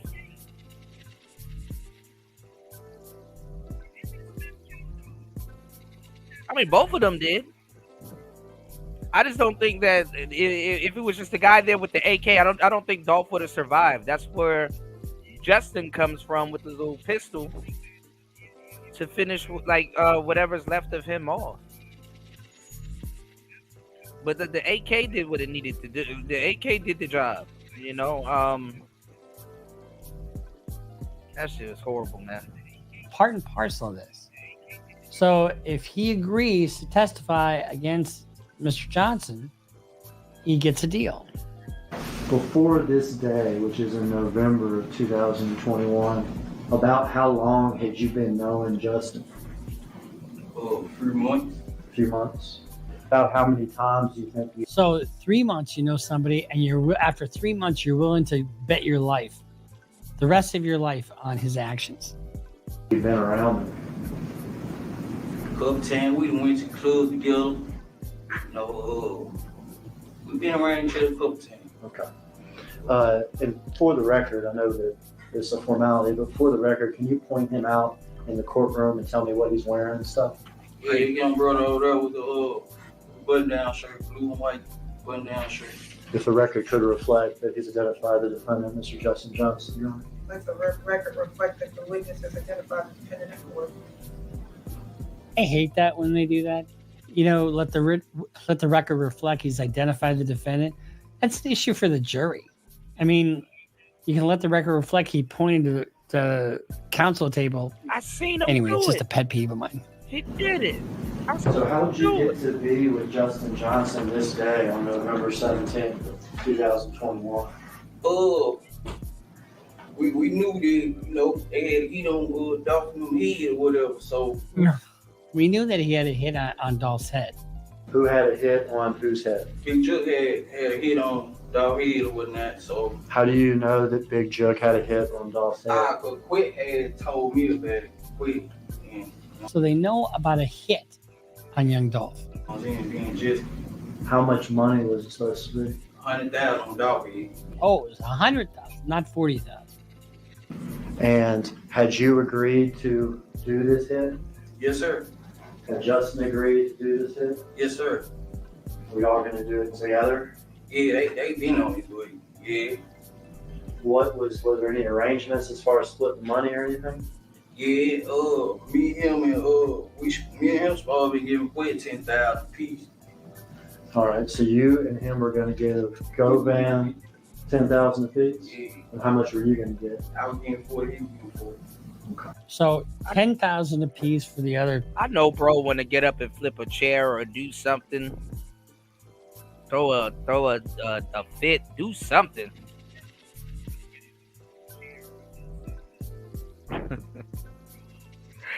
He just sitting there telling, and it's like, bro, really? I seen him do it, Your Honor. He had the AK also. Lying his ass off.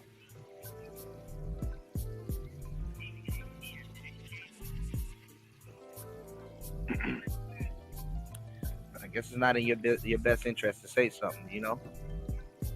All right. Yeah, let's go. For 2. And each of them is going to get 40 grand apiece. Yeah, you on the East Coast, man. Oh, shout outs to Just a Mom. My bad. Sorry, love. You on the East Coast. Yep. Is it really worth that? I was getting 40, he was getting 40. Had you spoken with Justin about this? Yeah, we talked about it. Conspiracy to commit murder 1. Aiding and abetting and facilitating the commission of a crime. Murder 1. You're on the hook just as though you pulled the trigger yourself. So on a deal on something like this, if you're a co-defendant and you didn't kill somebody, what do you think a deal could look like? See, this usually happens. No. It's called Bruce Rivers, not Bruce Rivers and you. You ain't supposed to speak. You're just supposed to hold the camera. And if I want you to edit some shit out, you edit some shit. You're not supposed to talk. You don't get a camera if they don't hear you.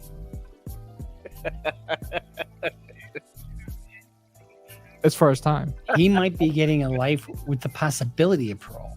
Really? Yeah. So it's like you can either have life without parole, or you can have life with the possibility of parole. Okay.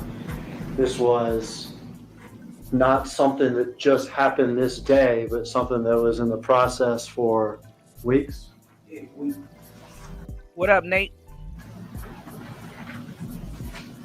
All right, tapping in from Michigan, okay? I'm from the DMV area. Y'all hit that like button, subscribe, and hit the poll. Let's go over to the poll. We got 105 votes. Which rapper had the had a crazy death? I should have put craziest at this point. Y'all back on Big? Y'all still on Big and Tupac? All right, I guess that's the most memorable one. A lot of people forgot Dolph was gone. Dolph at 26, Pop Smoke at 25. All right, so it's going between Dolph and Pop Smoke, but Big and Pop, notably. How did y'all hook up this day, if you remember? Yeah, pulled up to give you. He came, he got me or whatever. Where did he get you from? He got me from my father's house. And it's always these low-level dumb shits that other people prey upon. You know, somebody who, I'll give you 800 now. I'm not smarter than Dolph. Then I'll give you 39,200 later. I mean, who the fuck does that? Father's house? Lamont Sims. Orange Mound area? Yeah. Had either you called him or he called you or anything like this? He called me the first time I missed the call.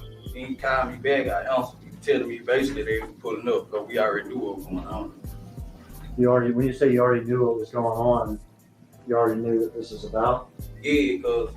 Oh, I guess maybe he was telling them that the dude's brother probably knew what was going on.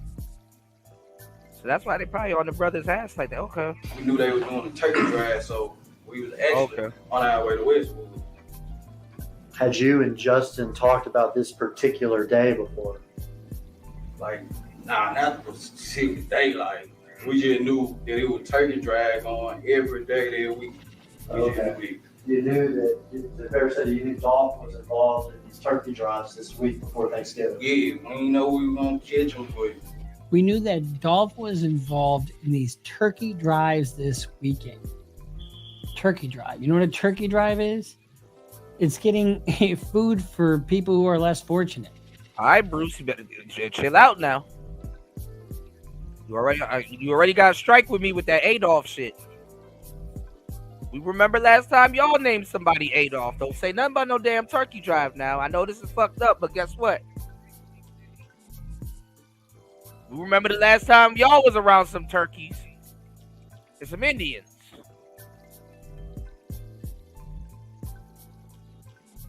All right, Bruce. Tread lightly, goddammit. Catch him, but we knew he did his artist. You know, everybody had a hit on it. Everybody had a price on it. From Joe? Yeah, from Joe. Business this week. Yeah, that was after he knew. When he arrived at the house, do you remember what he was driving? White Mercedes Benz. Okay, had you seen that car before? Nah, I ain't never saw that car. Did you get in the car with him? Yeah, I got him. Was there anybody else in the car? I was just me and Jesse. Were there any guns in the car? Yeah, they was on the back seat in the bag. Do you remember what kind of guns they were? A Draco, handgun. Okay. And Draco, Memphis. So he didn't let the buff dude grab the Drake, his little ass grab the Drake. Man, get the fuck out of here. Some type of bigger semi-automatic weapon, is that right? And then a handgun. Do you remember what you were wearing that day? I had on some gray sweatpants, orange and white Jordan 1, and a blue Gap hoodie. A blue Gap hoodie? With a do-rag on. With a do-rag on. Did y'all have gloves? I had my own gloves. You had your own gloves? He had his own gloves. When you got in the car, did you have your gloves on? No, I ain't have gloves. You said Justin had his own gloves? Yeah, he had his gloves on. Black gloves. He had his black gloves on before he picked you up? Yeah. Does he get out of his car and pick you up, or do you go up to the car? How's that work? Nah, I got out the house, came out the house, got on in the car. Okay. Off to do the mission. Yeah, do the mission. Try to catch you. Yeah. This is your buddy. This is your buddy that you knew for 3 months. This is your buddy testifying against you, snitching on you. They don't know each other. This is you on the train tracks, and your buddy is driving that train right over your ass. Yeah. We should try to keep somebody. Try to catch one of the rappers Yeah, one of them. at the Turkey Drive in Westwood. In Westwood, yeah. All right. What happens after y'all get in the car? Oh, we went back on Bradley Street. We got some out of, I think they were like a expedition truck that he had parked on Bradley Street. And then we took the back street. We was at Lamar Airways. We at the light. So he picks up, let me get this right. He picks you up in the... They're acting on the comm that they are going to get $100,000, 40 apiece. They're gonna find and somebody. then share the other 10 with them. Nah, they're gonna find somebody from PRE. They're looking for somebody, and they're gonna, whoever they find, they just gonna take it out. Whether they part of PRE or not, they just found the big fish. Because honestly, Dolph lets a lot of his friends drive his cars. So you don't know if it's him in it until he get out, or if he got the top down or something like that. You know what I'm saying? And it's the same thing with Keeklock. Keeklock got number yellow cars. You know? Car rap culture. So they probably was looking for Kenny Money. They probably was looking for Grove here. They probably was looking for anybody just associated with PRE. That's a start. But then they got Dolph. See, you know, you can't always. That's why he no homo. That's why he the big fish. You can't always kill the big fish, y'all. You know they weren't gonna get off your ass if you you know you even gonna have to look over your shoulder. You can't just do that. That's why I'm telling y'all. It's like, you know, like, you can't even get rid of your enemy. You know, if you got an enemy, you gotta keep your enemy. Because once you get rid of your enemy, you next. Even among your own people. Cold-blooded. A couple other people. And Juke is the one who is ordering these hits. The Mercedes, is that right? Yeah. But you go to Bradley Street. And is there an expedition already there? Yeah, expedition already there. Parked in the yard. Do you know who parked that expedition there? I guess he did. Okay, well, we're not allowed to guess in here. Well, okay. So I ain't see him parking though. Okay. And what color was it? White. The white expedition. Yeah, white. Did y'all do anything when y'all went to Bradley Street at that point? He got something out the truck and then jump back in the car. I got you. So he gets out of the Mercedes at Bradley Street, goes into the expedition and gets something. Yeah. And comes back. Okay. Do you know what he got? I don't know. Are y'all talking at this point? Nah, we wasn't talking, like, because he was on the phone at first, then he hung it up, but we weren't talking about We want to talk to me. Now, y'all were cool with each other, is that right? You and Justin? Yeah. Yeah. Are you cool now? Are you cool now with each other? Now that you're snitching on your friend? I mean, guys like this have a trouble in custody. They just do. Snitches get stitches and sometimes wind up in ditches. Nah, He gets back in the white Mercedes? it's 2024. Snitches get riches. Yeah, he get big in the white Mercedes, and we take the back street, and Gentry and stuff to we was at Lamar and Airway. We finna get on the expressway, going to the expressway. Okay. Bradley to Dedrick, is that what you said? Yeah, And then y'all are gonna get on the expressway. yeah, we finna get on the expressway on Airway. Okay. But when this is Airways at the sea, Yeah, this Airway. okay. What happens once y'all get to Airways? We at the light. Y'all gonna clean across the light. How'd y'all know it was Dolph? Everybody know, hey, Kai, on T cars and stuff. Yeah. People in Memphis knew about that rap, right? So people knew in Memphis about the color of his car, the way it was wrapped, with the vinyl wrap, and what it was. The brand new Corvette, the mid-engine.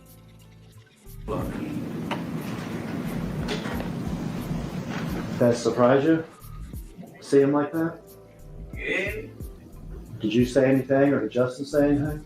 He was like, there go dog right now. All right. What did y'all? So evidently what I said wasn't true. They just happened upon him. What luck? We received the trailer. Received the trailer. So y'all are following him on Airways? Yeah, right over the street.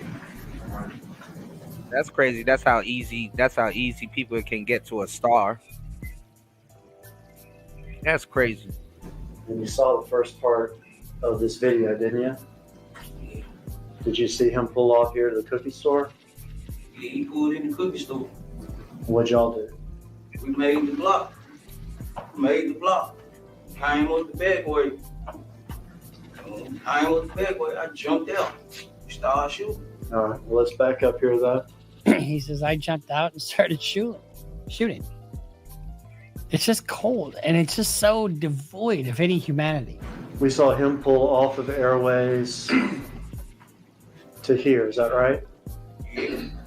Y'all, can you see my little pointer? Yeah. Y'all would be traveling this direction on Airways. Is that right? Then did y'all do a crazy U-turn or anything, or what'd y'all do? Nah. We came with the back street. Okay. Following the clickers is what y'all did? Yeah. Okay. We went to the light, made the loop around. Did you see him get out of his car like this? Nah, I ain't seen him get out the car. Okay.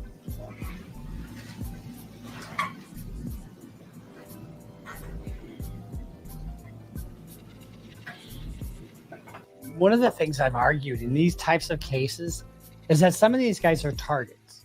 And when when you have gang war, gang violence, it's not like you have any moment of peace. If you see a rival gang member, guess what? They're gonna fucking shoot at you. It just is gonna happen sometimes. I've argued that when you see a rival gang member, you got to be ready to be shot, and so you have to act. And sometimes you have to act before they shoot you. And in this case, quick draw McGraw. These guys are caught flat-footed.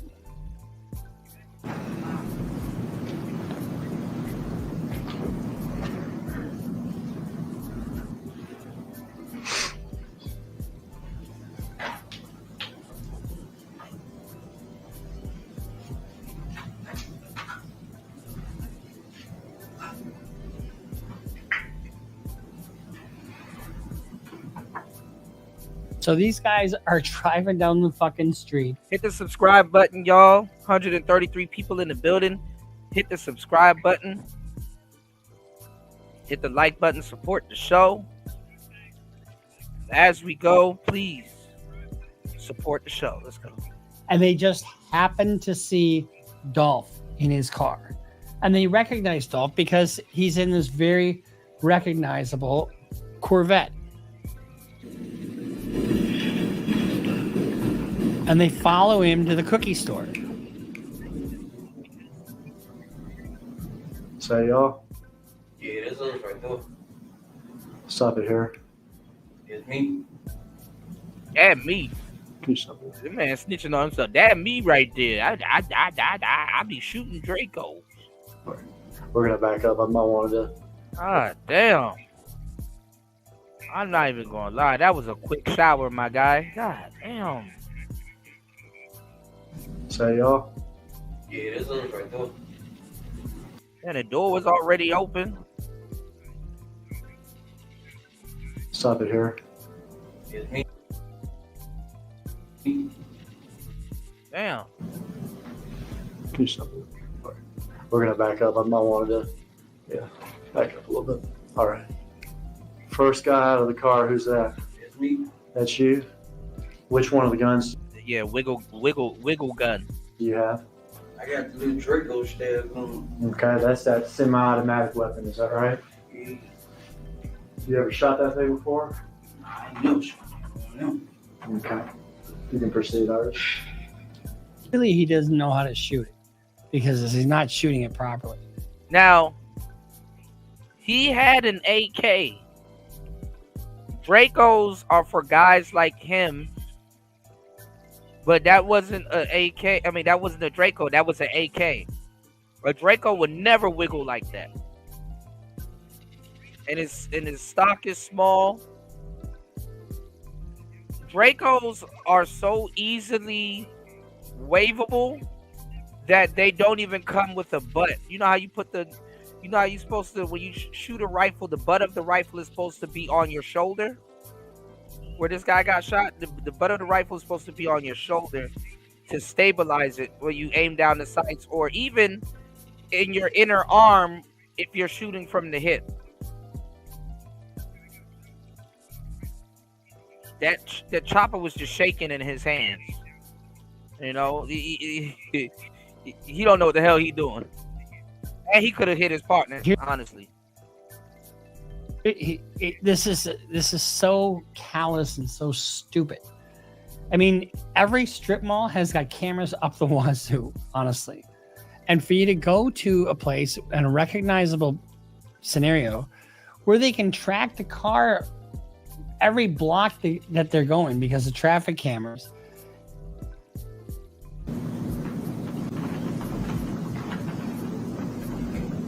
That's your Gap hoodie, is that right? Do you hear you shoot?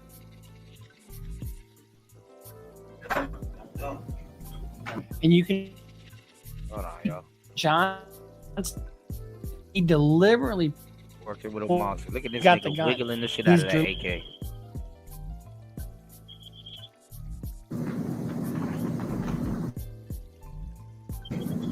That's your Gap hoodie, is that right? That's you who you shooting at? And you can see Johnson, he deliberately points to, he's not pointing at the other guy who's got the gun. He's deliberately pointing at Dolph. He knows who Dolph is and where Dolph is. All right, now back it up again, Miss Iris, if you would. Back it up for Justin getting out of the car.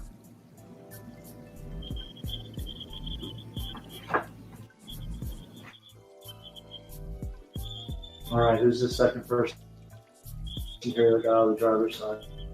Just. All right. Yeah, bad baseball, hey, bad pro baseball. He must hate that nigga. Your car. Crazy thing. What are you feeling? I don't feel nothing at the time. I'm not feeling nothing. Yeah, say. I was just, trying to get some money. Trying to get some money at the expense of a life. Trying to get some money that you probably would have wasted on Oxycontin and ecstasy.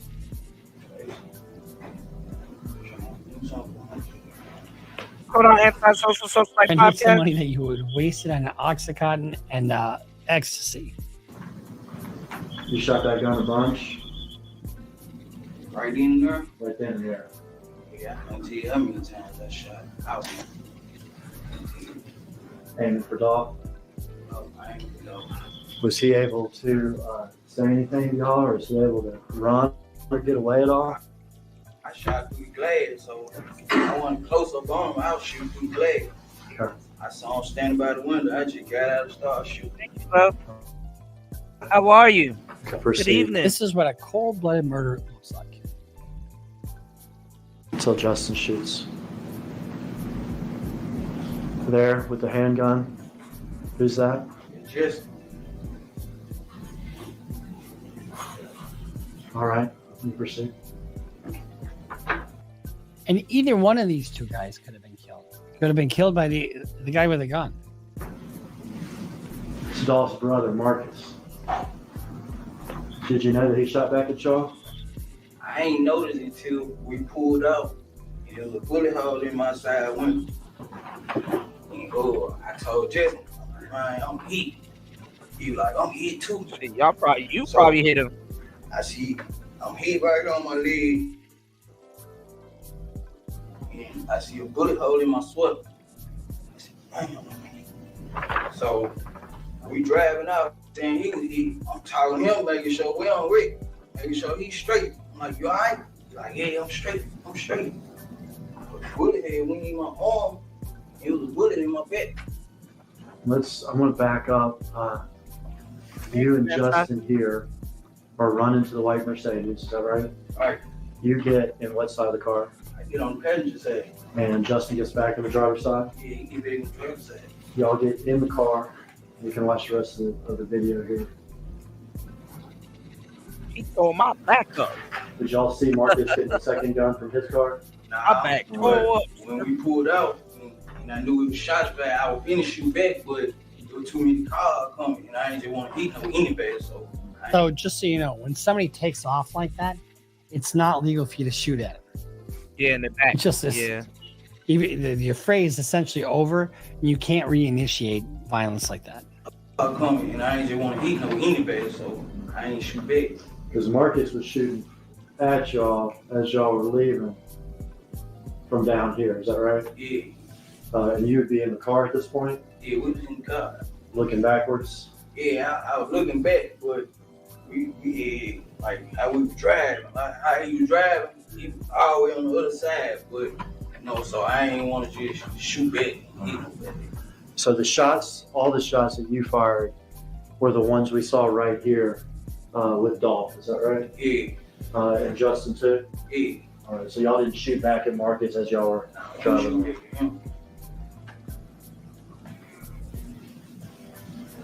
You say you got shot in the shoulder? Shoulder, in my upper arm. In the upper arm, shoulder area of your right and your leg. And you realized you had been shot once you got in the car? Yeah, once I got in the car. Could you still have a scar from when you got shot in the arm? Is that right? Yeah, right. Yeah. Mark, I have him step down and display this to the jury real quick. Come on, just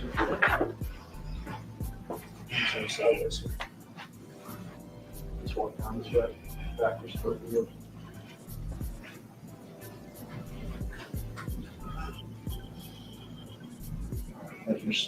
It's powerful when you take your shirt off and you show the jury, injuries, that kind of thing, because it's tangible. It's like, okay, so you got shot? Show us. And you show the injury, so that corroborates what he's saying. Makes it more believable. But here he is, testifying against his buddy that he knew for 3 months, identifies him at the scene, identifies him as the shooter, identifies the firearms that are being used. Unbelievable.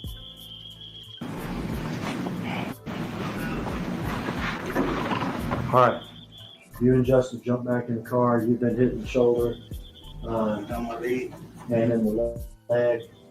Justin may or may not have been hit. But said something. Got scraped on your back. Scraped on the back. All right. What now? We went back on Bradley Street. Did y'all go to Bradley Street slow or fast? Nah, we went back fast. We went back fast. We went trying to get caught. No, Justin wants to say something. The keys to the expedition. We didn't get back on Bradley Street. We got back on the other street. Oops. Guilty as charged. He can't even say nothing back. Buddy could be lying his ass off.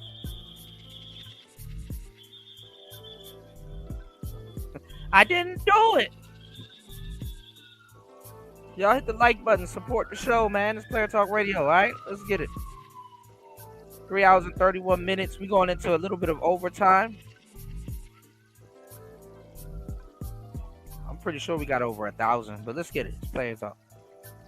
Who gave you the keys to So let me execution? just tell you something. If you're a young guy, and let's say you're dabbling in the gang activity or full speed into it, think about who you're with. Think about the intelligence of the people around you. Think about all the other choices you could make, unlike these guys. I don't know what his deal was, but his deal is certainly not worth it. I guarantee you, he's probably getting life with parole, and now Mr. Johnson's looking at life without parole. And young Dolph, Adolph Thornton, is now dead. And he was doing a turkey drive. He was doing things pro-social to the community. And yet, here he is, the ire of somebody that wanted him killed, Juke. So, my advice to you is don't trust your neighbor. By neighbor, I mean your fellow gang neighbor. Or don't engage in this. This is so short-sighted. They did this because they wanted money. And they wanted money for what? Drugs. You know, I mean, and they got $800. You know, I mean, if you think it's a good idea to make a bunch of money, somebody can say all kinds of shit, but get the money up front. Or don't do it at all, because that 40 grand is not worth it the rest of your life. It just isn't. So we'll keep following this trial, but guess what? Stick a fork in Mr. Johnson because he's done. And why are they trying this case? Because there's no offer. They have to try it. So we'll see you next time here on Criminal Lawyer Reacts. My advice to you is don't commit the acts talked about on this channel. Try to stay out of trouble. Try to build. And we'll see you next time here. He said, panna. You want to jump on the panel? I'll chop it up with you, Anti. Got a little bit of time. I got you. Let me know.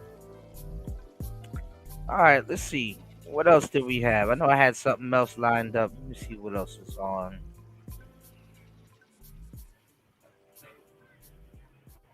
The docket.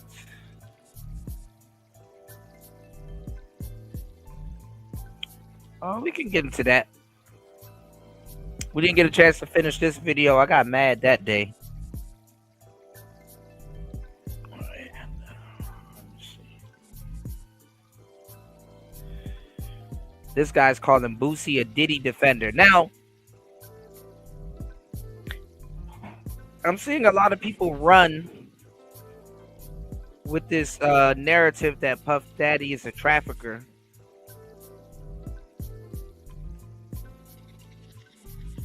And they have no evidence that he actually trafficked people, women, or kids.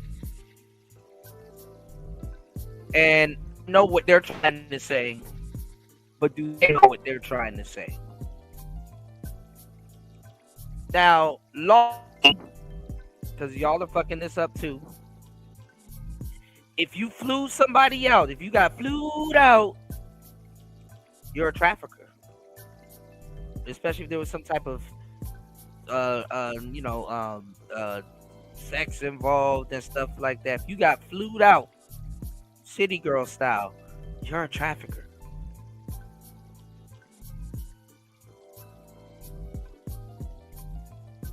And that plane ticket,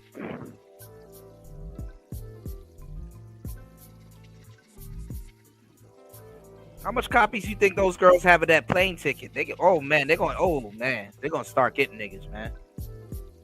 If she got a copy of that plane ticket, oh, you are getting fried.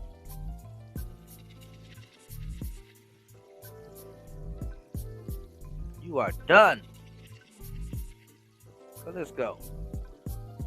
The last time that we talked, we were talking about Diddy and this RICO indictment, aka this FRICO indictment that Diddy has got caught up in. This guy, him facing federal charges in the state of New York. Now, last time we talked, we were talking about him being arrested, but since we last talked about this topic, Diddy has actually went to court where he tried to get bail. He made an attempt at it, but that bail was actually denied. Now, before he went into the courtroom, we seen his lawyer giving an interview during a press conference where he said that, hey, look, my client came to New York. He turned himself in on his own accord. Most people would not do that. He's a good man and he should be released on bond, right? Y'all take a look at this clip. It's not planned, certainly it's not planned by us. I mean, he came here to surrender at a time agreeable to the U.S. Attorney's Office, and then they arrested him last night.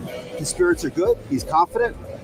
He is dealing with this head on, the way he's dealt with every challenge in his life, and he's not guilty. He's innocent of these charges.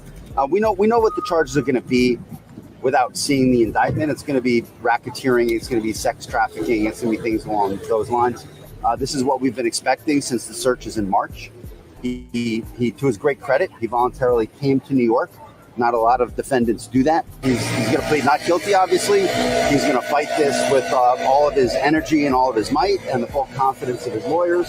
And I expect a long battle with a good result for Mr. Combs. So, yeah, okay, a good result. Shout out to the attorney. He's just saying what he's supposed to say since he's defending Diddy. But I don't think that this is going to end very well for Diddy, because of everything we've seen him accused of. I mean, this man has more lawsuits than he has bottles of baby oil. And if y'all remember, he was caught with over 1,000 bottles of dough. So, like I said, I don't think it's going to end good. But Diddy's attorney isn't the only one that is out here defending him. Actually, today, I really wanted to talk about this Boosie situation, because since everything went down with Diddy, we've got Boosie out here turning into a certified Diddy defender and sending out some tweets and his thoughts on it. And Boosie went on Twitter and he said, I feel that Diddy is in jail for basically doing what every other famous entertainer has done. He flew a few chicks out for some threesomes. He just freakier. We actually go call women prostitutes who fly in willingly and be with their partners for. If that's the case, if you left New York City, finna call Pete Diddy or whatever Boosie said. Y'all hit the subscribe. Just left New York City, finna call P. Diddy. Y'all hit the subscribe button, y'all. Shit. Y'all ain't watching no good shows anyway. Just left New York City, finna call P. Diddy. I'm not saying Diddy's innocent, but I don't think he's as bad as people paint him out to be. He always in front of a camera. Where does he have time to do all of this shit? Running Bad Boy, the band, liquor deals and shit. Like, who got time to be doing shit? You damn right he mad.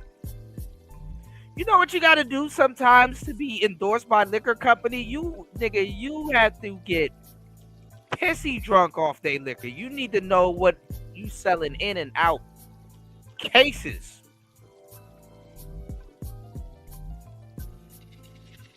Somebody say Diddy a drunk. Nigga, you a drunk. Diddy drunk. Head ass. Just left New York City, finna call P. Diddy.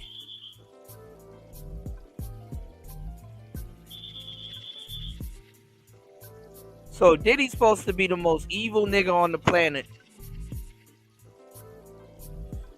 Black people just need a boogeyman. That's really what they want. Black people need a boogeyman in a lot of cases just to feel better about themselves. Or to just throw somebody under a bus. When black people get bored, they just start throwing people that they created under a bus. You know?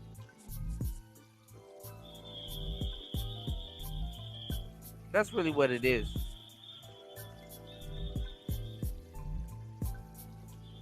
You just start throwing people under a bus.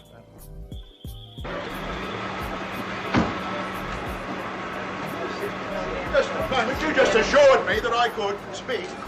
sir. Sit down inside the car. We're not assuring anything. We're under arrest. Look, I'm under what? Come on. Gentlemen, this is Democracy Manifest. Have a look at the headlock here. See that chap over there? Get your hand off my penis! This is the bloke who got me on the penis before. Get some cups. Why did you do this to me? Hop in the car. Get some cups. For what reason? What is the charge? Eating a meal? A succulent Chinese meal? Oh, that's a nice headlock, sir. Oh, yes. I see that you know your judo well. Good one. And you, sir, are you waiting to receive my limp penis? Now, get your hands off me. Oh, we've only got one cup. Ta-ta and farewell. One cup, look. Slave and blood.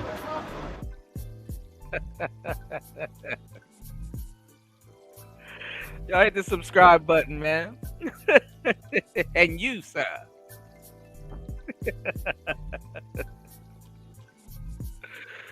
Oh, man. Put your pussy lips on live, I'll give you $1,000.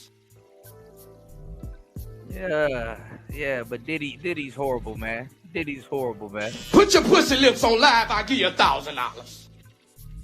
Been flued out and you should be labeled as a prostitute. If that's the case, that's 80% of the women reading this tweet and trafficking. Hell nah, you're a celebrity. You got a fly cat out. And how else you gonna get the cat? You're never in one place. When I saw that video, I was pissed off at this dude like he really got a problem. But facing life in prison for doing basically what so many other entertainers have done, I disagree.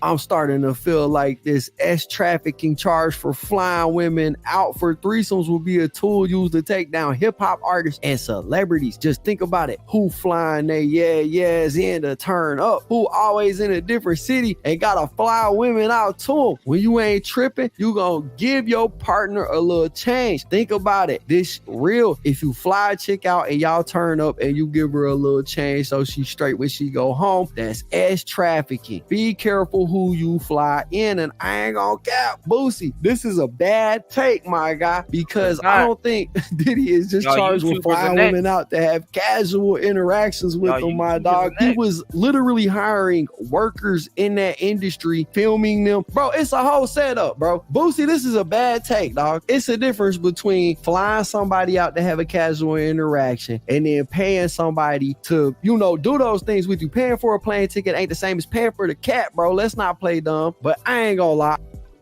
See, this nigga's dumb. And I'm subscribed to him. He's dumb. Bro, once you paid for the ticket, you are fucked. Don't even pay for the ticket.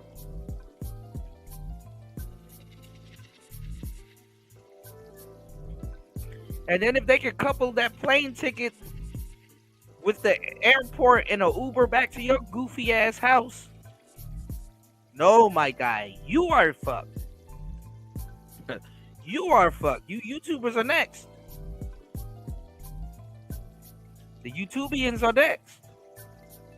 I'm not surprised by Boosie defending Diddy, bro, because it wasn't that long ago we seen Boosie out here defending R. Kelly when R. Kelly was facing these same kind of charges. Cause I know people gonna be in my comments like, bro, R. Kelly. Fake ass niggas. Y'all got the Madonna whore complex. They got the nerve to be black. Who wants to go to a boring party?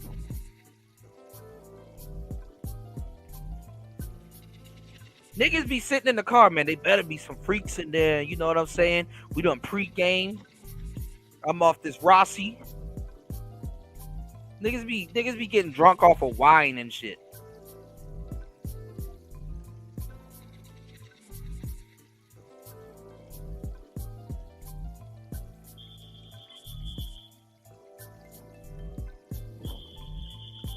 Oh, but Diddy's the problem. Gotcha.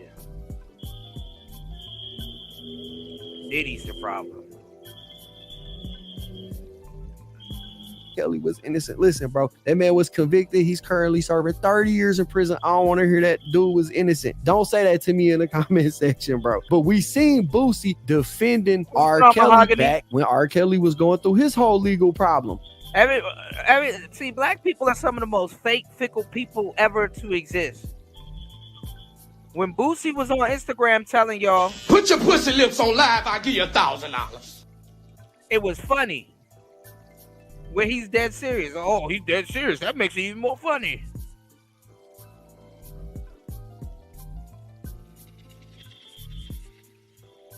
Did you need help with the equipment? Are you free right now? I got a little bit of time, if you're okay.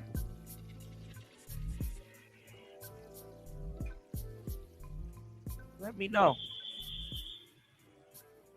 Give me 1 second, y'all. In fact, right after R. Kelly was sentenced, Boosie went on Twitter and he was sending tweets out like this one right here. He said, people getting 15 to 20 years for murder and he get 30. Yes, he was wrongest for manipulating young girls and S&M, but he didn't kill anyone, aggravated R-word anyone, and no blame on the parents who knew everything. Re-sentence this man. College professors get probation for this type of shit. Get this man some help and some jail time, but don't give him a death sentence. 30 years. Maybe he could get out one day and warn these young girls about older predators and make a difference. But 30 years? Like, come on, world. And this was a bad take all the way back then, bro. Listen, if prison was built for anybody, it should have been built for that specific portion of the population. The predators that prey on young women. I don't think that the prison system was built for just murderers, Boosie. That was a bad take then. You giving a bad take now. And honestly, it made me look sideways at Boosie a little bit, like, why do you keep finding yourself defending these type of people time and time again? Like, maybe low key you feel okay. When would you need me? Okay, let me know and I'll be able to show up. When would you need me?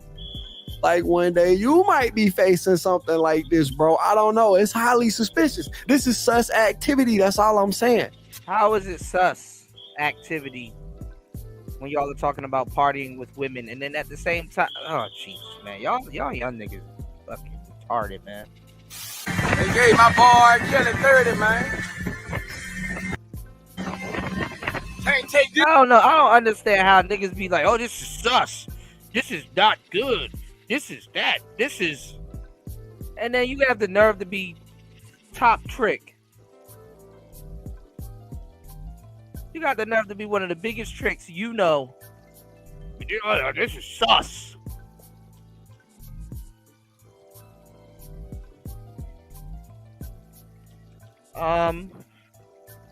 It is 6:08 p.m. here. I'm not sure. I would just say do a time and then tag me in it, and then I'll definitely come through. Just whatever time is good for you, just tag me in it. Just like, hopefully it's not like 4 or 5 a.m. You know, not like 4 or 5 a.m., but like, you know, I guess like something like 12 a.m., maybe 11 a.m., 12 a.m. I think that'd be good. I'm not sure. It's up to you, because I know it's not just me. It's other you said other content creators. So just let me know, then I'll adjust. I was just on Underrated Darkness. Shout outs to Underrated Darkness. But yeah, just let me know. But yeah, these guys have the nerve to be tricks and then be talking about, oh man, that's sus. Okay. Get away from him, though. I'm in love. That's the truth, man.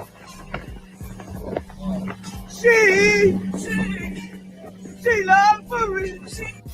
Boosie on the boat smoking, singing R. Kelly is crazy activity, y'all. And he had time to change his mind on that take that he gave right there. But you know what? That was in 2022. And in 2024, he just doubled down on everything that he was saying when he found himself defending R. Kelly again. Yeah, and he started making a comparison between, well, let me explain. At the time, Russell Simmons' daughter was dating a man who was about 65 years old, right? Everybody was dragging R. Kelly online, and Boosie was like, y'all are still dragging R. Kelly, but ain't nobody talking about Russell Simmons' daughter dating this 65-year-old white guy. So he tries to make the comparison between Russell Simmons' daughter's relationship and the relationship that R. Kelly was having with the people he was having relationships with, right?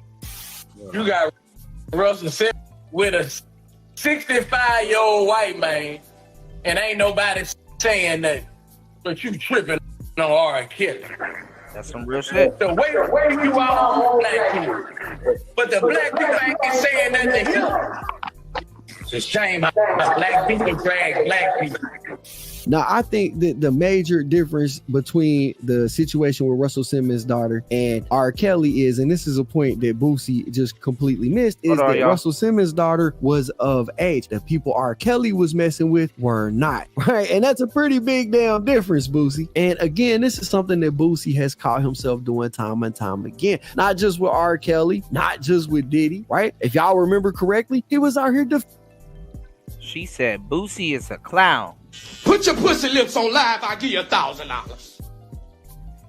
defending Bill Cosby. Now, I don't want to go too deep into that topic right there, but I think you guys get the drift, right? There's a pattern of behavior here, right? When somebody gets arrested and they're being arrested on these type of crimes, Boosie always finds himself basically playing defense lawyer for these people. And I think that that's highly suspect. I think that, you know, where there's smoke, there's fire. Boosie keep ending up on the wrong side of the fence. And it just don't make no sense to me. But, you know, Boosie isn't the only one. There's another person that we talk about quite frequently on this channel that found himself kind of defending Diddy as well, and that person is Wack 100. Now, Wack 100 hopped on a call with DJ Academics, and DJ Academics was asking him about the whole situation, and Wack was basically like, look, bro, you can't believe what you read in the indictment. You never know if what's in there is true or not. And he spoke on the whole 1,000 bottles of baby oil situation, and here, you guys just listen to it.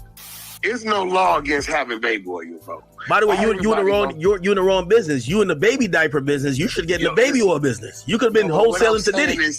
But what I'm saying is, why people take? How do you know the baby oil company didn't just ship him a bunch of boxes of shit just because maybe they hoping one day when he's preparing himself, he shows that. Why everybody got to look at that like it's a bucket, bro? This is crazy. Hey, listen, bro said that how do we know the baby oil company ain't ship Diddy all that baby oil? Bro, why in the hell would the baby oil company ship Diddy 1,000 bottles of baby oil? Y'all let me know. Do he even got a baby? I don't even know. Do Diddy got a newborn baby? Why in the hell would they ship him? Wack, you sound dumb as hell right now, bro. That's a dumb argument. That's illegal about baby oil. Nah, we gotta kill the narrative because we be doing it to our own. Well, yeah, he does have diabetes. Right about that, Beach. He does have diabetes. What's going on, Bobby? He said, I hate the way Boosie speaks. Mahogany said, what, $1,000 versus your dignity? What's dignity nowadays, these days? What is dignity? Shout outs to UFO. Sean John Johnson. Shouts to Mahogany Roots and MJ in the building. You dig? Alright, let's go. Own people, bro. Well, they also said lubricant, so we're thinking KY jelly too. Yeah, but they never say. You notice that they never. It could have been one thing, a lubricant, which majority of people have some form of lubricant for whatever reason, right? They never said how many bottles of lubricant, or how many tubes of lubricant, right? You know, they never said that. They said it was 1,000 bottles of baby oil and lubricant. They never said how many things of lubricant, bro. But end of the day, I sent Jason Lee 8,000 pieces of diapers, bro. Oh, all right, right? But come on, Wack. Yeah, no, I sent him this, bro. So he ain't got no babies. Well, hey, if the feds came in, they would probably think he doing something else. Yeah, but see, that's where the bullshit is at. There's nothing illegal about having baby oil unless the baby oil is diluted with some type of drug or some type of shit. Man, let's kill the mother baby oil thing, bro. Come on, man. God, man. Okay. All right. Well, I mean, I think that's a reasonable. I do think that they put the baby oil to jump off the page to make him look like a freaky deviant that constantly had sex. You know, again, you're right. Baby oil isn't necessarily like an item that could be used only in sex. I went, bro, because they keep using this word freak off, right? Yeah. And I'm getting tired of that word too, right? Why? Because, okay, I went to Google. I said definition of freak off, right? It says African American vernacular to ask or to have wild or unorthodox. So that's 4 things. I'm guilty of 3 of them. Wait, hold on. I'm a convict. I have definitely mastered any job, and I've definitely had wild with my woman. Now, I don't know what unorthodox is. I didn't look that up. What is that? Well, I think that is the. Are you not guilty of a freak off yet? Because I've had a threesome. I've had a threesome. Okay, I don't think that's a freak off though. Nah, freak off ain't a freak off ain't a threesome. A freak off. All right, pull at this. This is what I think a freak off. That ain't what the definition says. Yeah, some made that up. We know what a freak off means for Diddy. Yeah, bro. So like y'all can see, Boosie ain't the only one that's found himself defending Diddy out here. And I'm sure there's going to be more Diddy defenders come out the woodworks as time goes on. They'll probably form like a little team like the Avengers, the Diddy defenders. Anyways, I think that it's wild. It's a wild situation. Diddy is charged with some foul stuff. And I know everybody is saying, oh, if what's in the indictment is all they got, it sounds weak. Bro, the indictment don't tell you what evidence they got. It just tells you what he's being charged with. I promise you, if the feds came through and charge Diddy, it's because they think they have enough evidence to take him down. It's just the way it is. They got like a over 90% conviction rate. This ain't the state. This is the federal government that came and arrested. Man, the feds will arrest you to get at your homeboy. They don't even necessarily gotta be you. Oh, niggas, man. Hit the like button, y'all. Hit the Cash App. $ PTV 888. Good morning, y'all.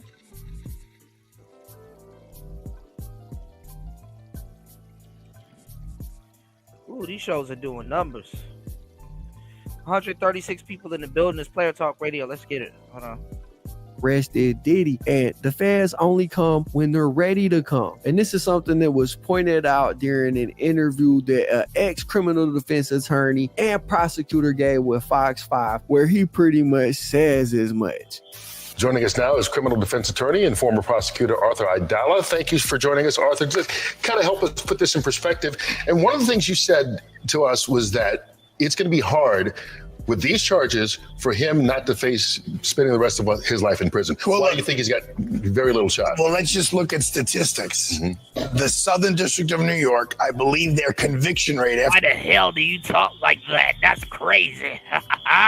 after trial is like way over 90%. It's not like 90.01. It's 93, 94, 95. And why is that? It's because the federal government now, largely because of technology, can track us everywhere we go.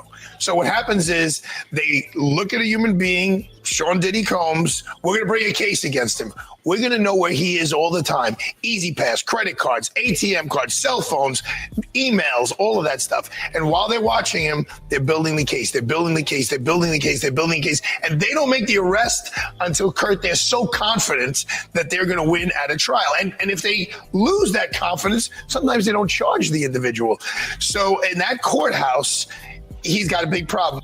Yeah, bro. So it's not looking good for Diddy, and it's not like Diddy was charged with something that isn't just absolutely crazy. I mean, obviously they can get him for flying somebody out. That's technically sex trafficking.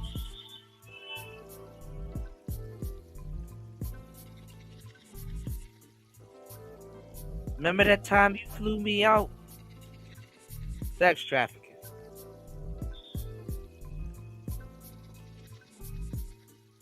He said nobody mentioned disease because I know they keeping penicillin on deck. Hey.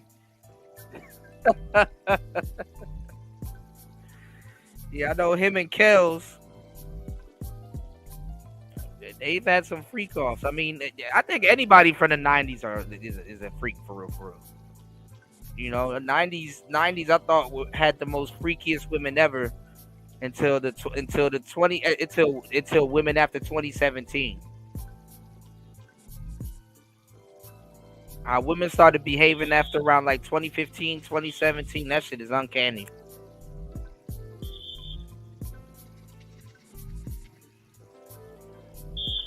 There's a difference between being a true freak and just a straight up freak. These girls are straight up freaks. I'll say the girls from the 90s are true freaks. There's a difference and a little bit of integrity behind it, you know.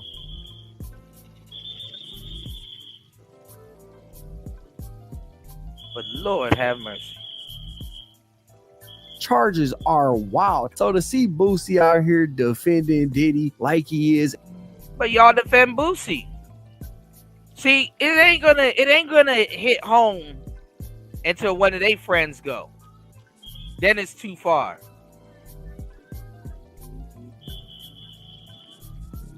When Boosie was doing this, Put your pussy lips on live, I'll give you $1,000. it was funny.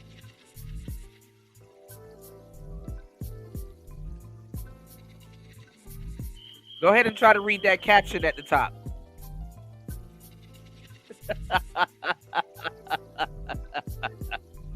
Go ahead and try to read that caption at the top. Put your pussy lips on live, I'll give you $1,000.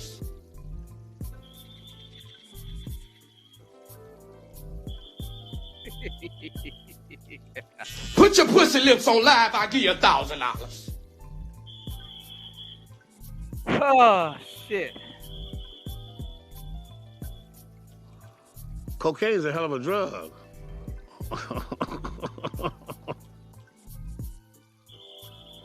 Man.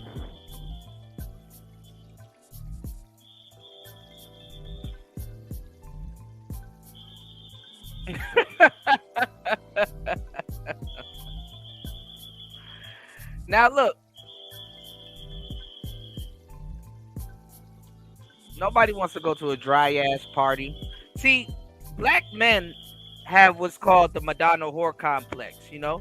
They be like, man, we about to go to the party. We about to be effing some hoes. They don't want them hoes to be their niece.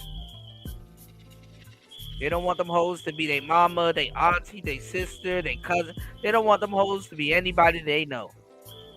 But Lord, when you get to a party, all you know is that you want some hoes that are going.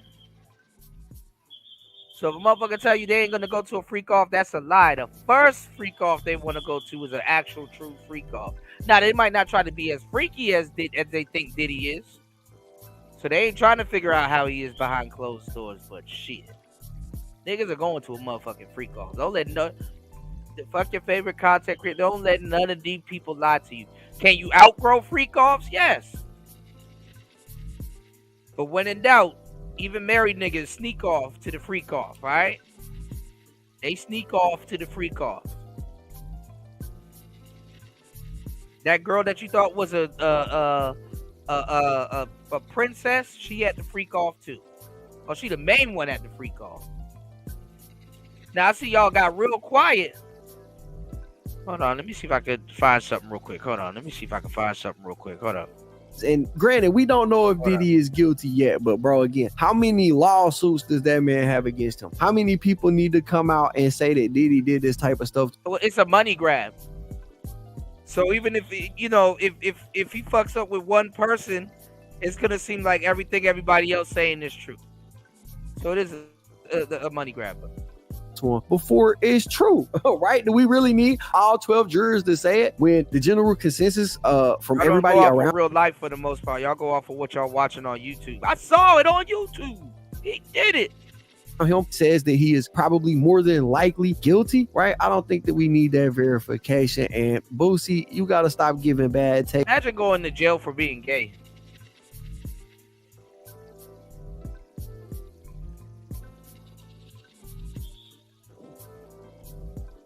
You went to jail for lying that you're straight. Honestly. About these type of situations, bro, it's gonna have people looking at you sideways and questioning why you keep doing it. But I don't know, bro. Y'all gotta let me know what y'all think about it in the comments down below. Anyways, that's basically it for the video, guys. If you enjoyed the content, All right, now hold on, give me 1 second. You do know they found pictures of LeBron James at P. Diddy's party where LeBron got on a homemade outfit. Hold on. I know one of you Negroes did a video about it.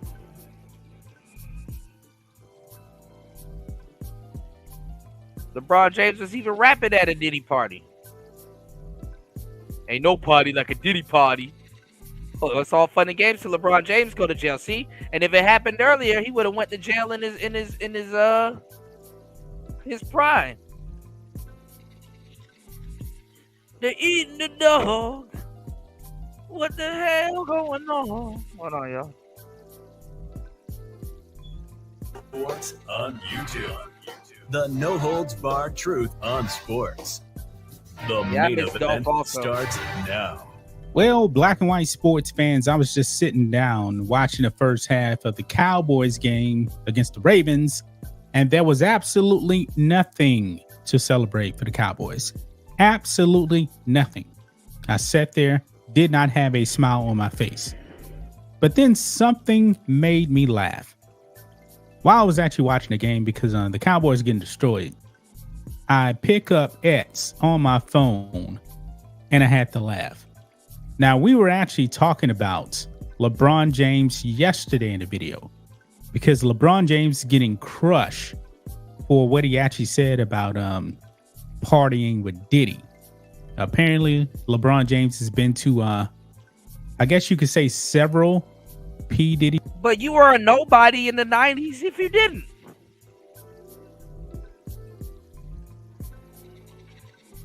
If you came up in the 90s and in the 2000s and you haven't been to a Diddy party, you are a nobody. You were a nobody. Diddy parties. And we know that Diddy is in some hot water, folks. This man is in a world of trouble, and he probably has a lot of dirt on quite a few people. Now, I'm not saying LeBron James did anything wrong. Okay, I want to be clear about that. I say it. But LeBron James said there is nothing like a Diddy party. He told that to Diddy on a viral video, and Diddy approved.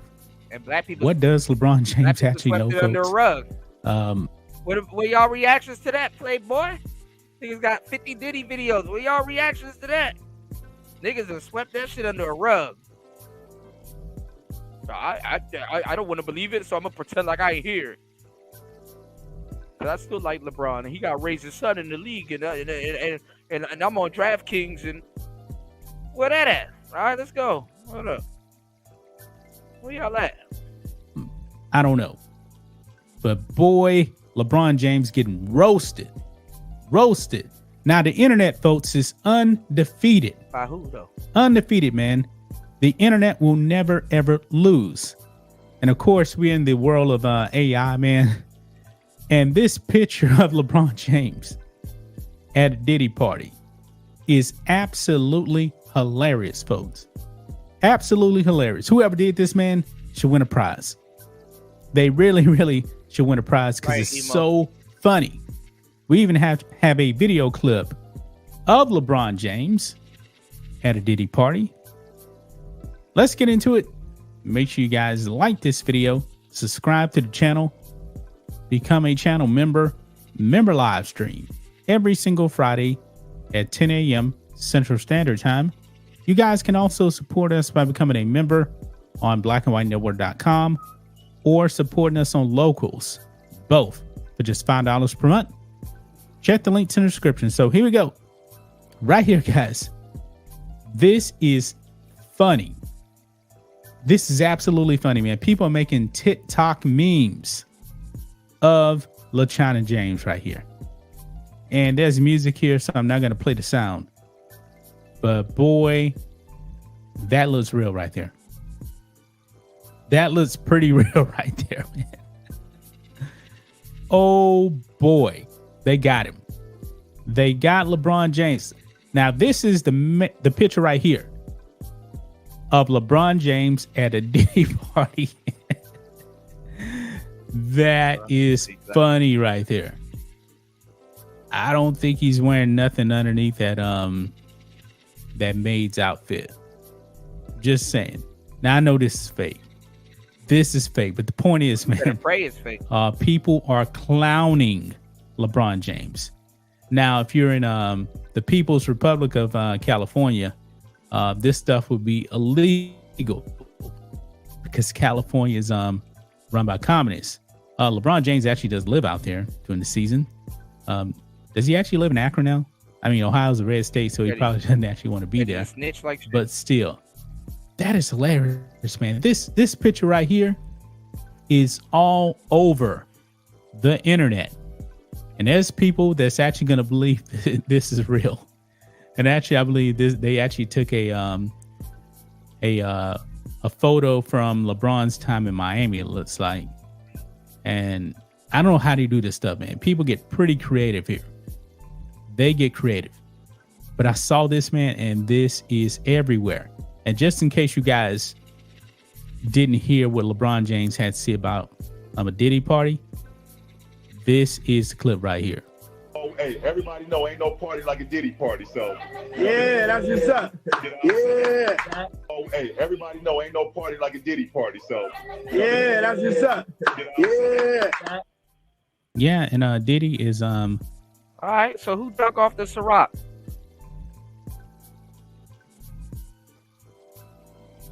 Who drunk off the Ciroc, y'all? 152 people in the building. Let's get at least 2 supporters. Lord have mercy. We're gonna cut this shit off at the 4.5 hour mark, man. You said, man, this has really tarnished his image to me. I'm not a LeBron fan anymore. Well, hey, we're gonna see all the excuses coming. See, a lot of y'all don't know. I'm in a space where we've been doing everything that y'all think is new. And all the little talking points that y'all are running around with now, we done originated that and made it. We already know how y'all gonna react. We can actually pinpoint it. We already know what y'all gonna do. Y'all gonna put this on the table, and then y'all gonna be in a state of denial. And then a lot of people that claim to not be Diddy defenders, they are absolutely Diddy defenders.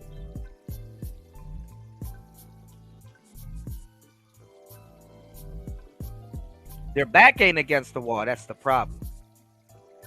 There you go. What's going on, War Master in the building? Yes, Sirski. What's going on, player? Shouts to my brother War Master. He said, "I respect your perspective, brother. Thanks for the enlightenment." No, you know, yeah, hit the subscribe button, man. It's really nothing to be enlightened about. My thing is that I don't think Diddy is innocent. You know, I doubt he's innocent. You know, nobody, you know, gets out of the game unscathed. But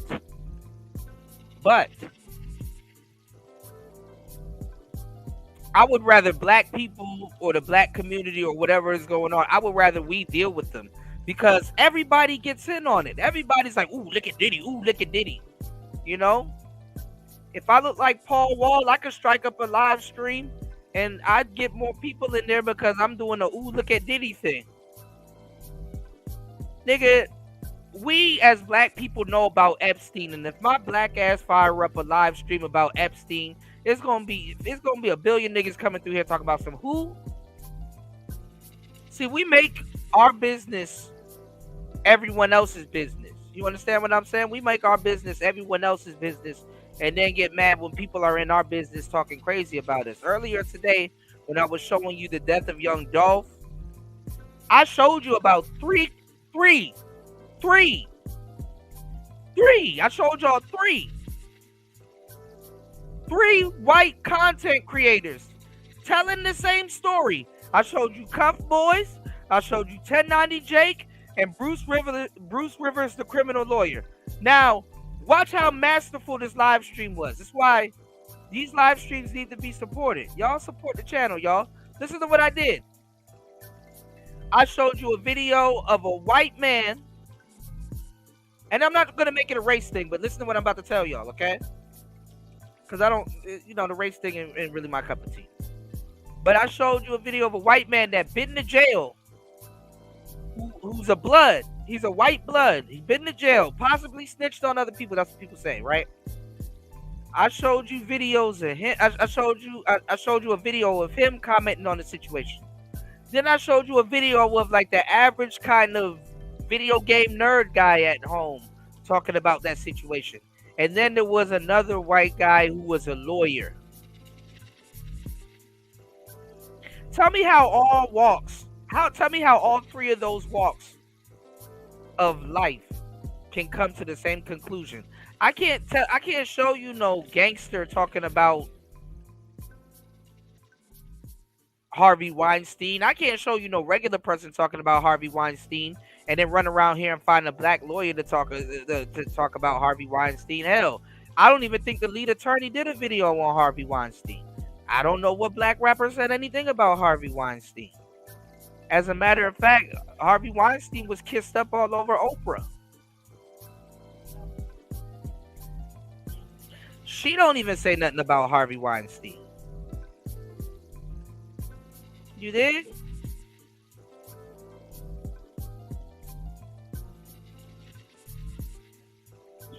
Shout outs to Captain. I appreciate you. Thank you for dropping the huge $2 on the Cash App. I appreciate you, man, for supporting the show.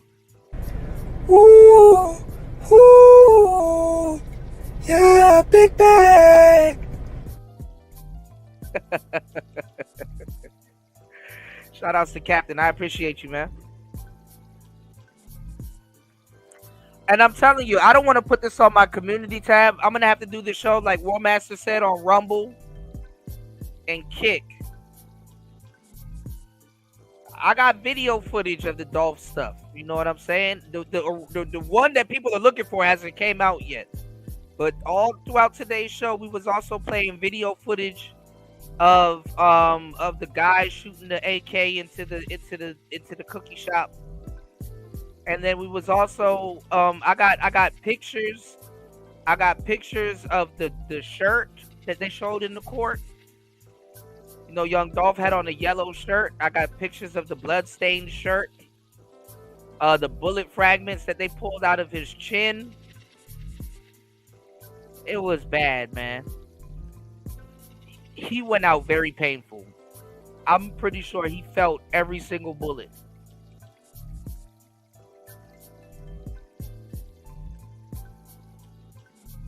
I'm not even gonna lie. It's not even if you have a choice. It's like, man, hit me with the pistol first so that I don't feel the AK. But nah, man. That man was taking nothing but AK bullets and pistol bullets in less than 30 seconds.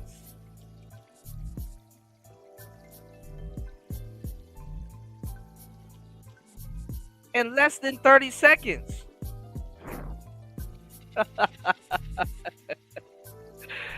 Shout outs to War Master coming through. Sponsoring today's show. We got a couple sponsors dropping the huge. The Megalodon, humongous. $20 on the Cash App. He said, Kuda needs to support Xbox or I'm going on strike. Shout out to War Master. You don't got to go on strike, man. We're going to get the video games streams back popping. I got a plan, my man. I got a plan. More. Wendy? Thanks, Chuck. We're standing here in front of the Olympic Liquor Store in Queens where scores of African Americans have been lined up for hours. We spoke to a few of them earlier. Ladies, may we get a word?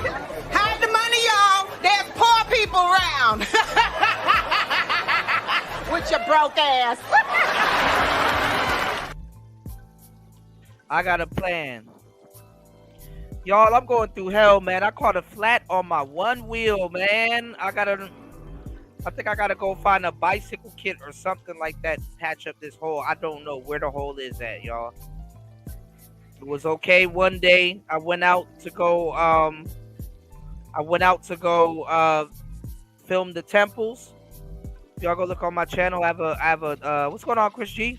I I have a really good video out with me filming all the temples and the hidden temples and the Buddhists. I showed y'all the Emerald King and a couple of cool stuff a lot of people never get to see. Actually,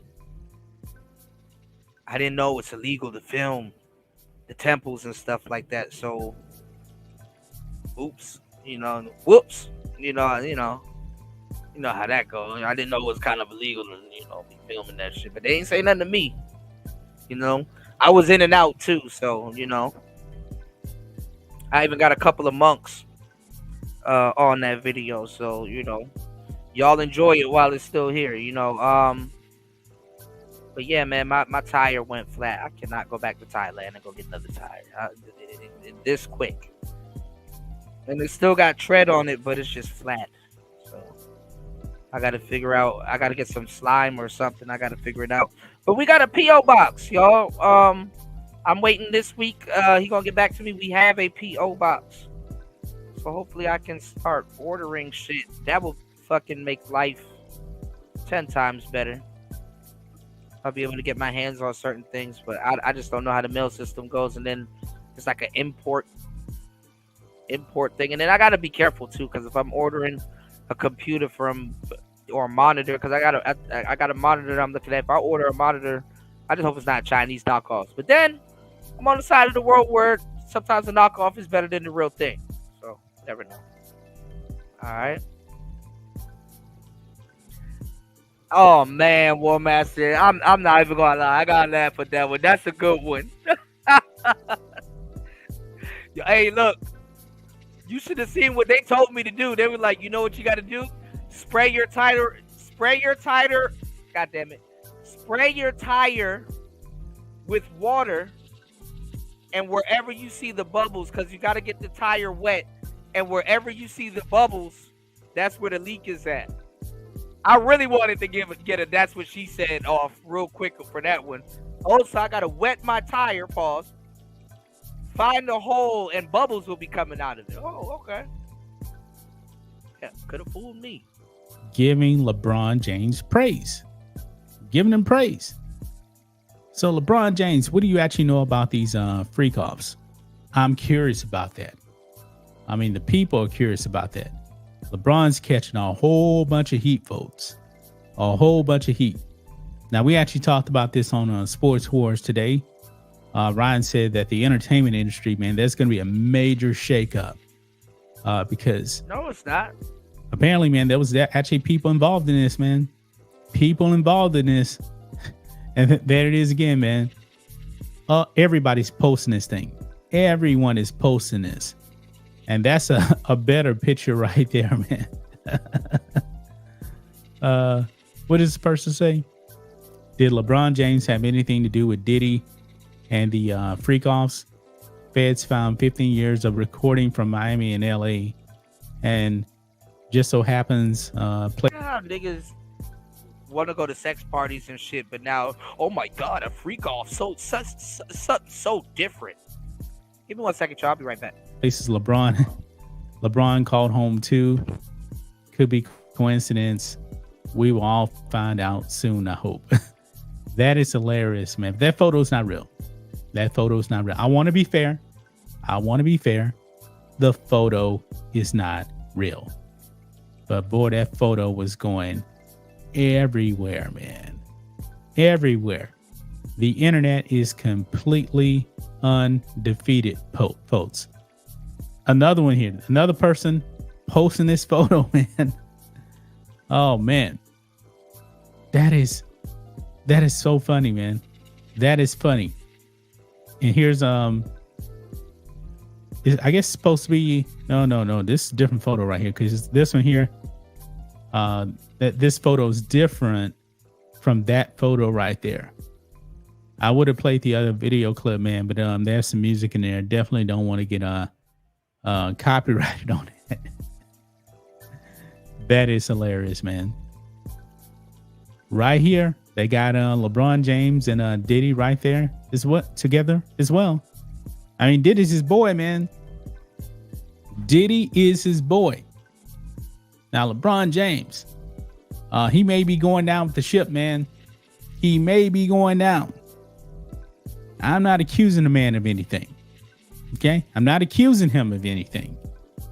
But boy, you should have never, ever said anything about those Diddy parties.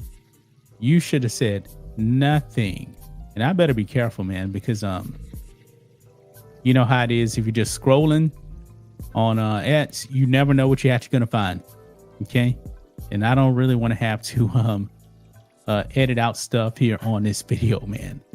But I had to show you guys that photo.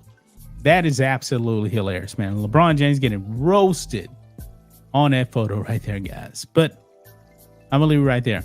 That's just my thoughts on this. What do you guys think of this? Black and white sports fans, let us know what you think about all this in the comments. Make sure you're subscribed to the channel. And we'll catch you next time. Thanks for watching the show. Be sure to like, comment, and... What's going on, Fasting? Oh, shit. I'm telling you, man, dudes get married and stuff like that, and then what they you know, like they never went to a freak off.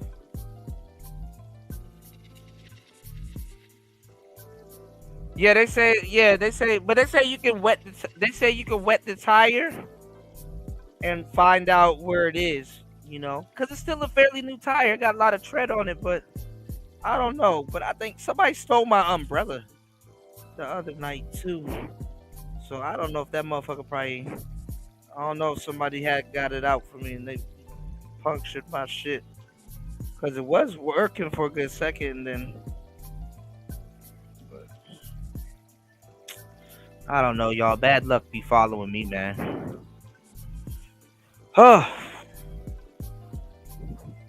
Shout outs to everybody in here. 113 people in the building. You guys do not have to be shy. Double tap the screen and support the show. I'm catapulting this channel into the algorithm. Making a bunch of people mad.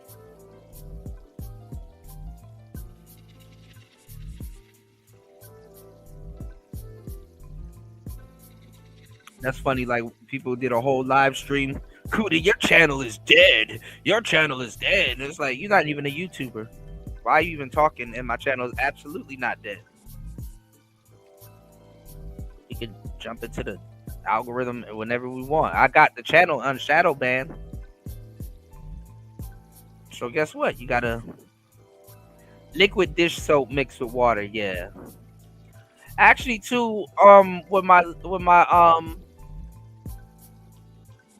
other tire, when my last tire went flat, it had slime in it. This tire doesn't have slime. I gotta get this thing called Armadillo's slime. There's actually a guy that actually took a bunch of tools and punctured holes. He punctured several holes into his one-wheel tire to demonstrate how good the product works. And yeah, hold on, let me see if I can find that. I'll show it to you. Shout out to Tyler earlier. Tyler went live. Hold on.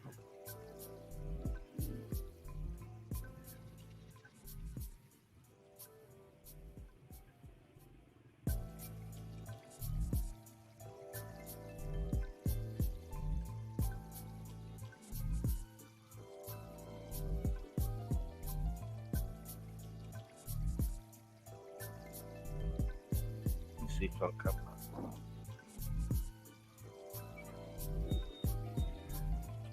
Yeah, it's like sealant.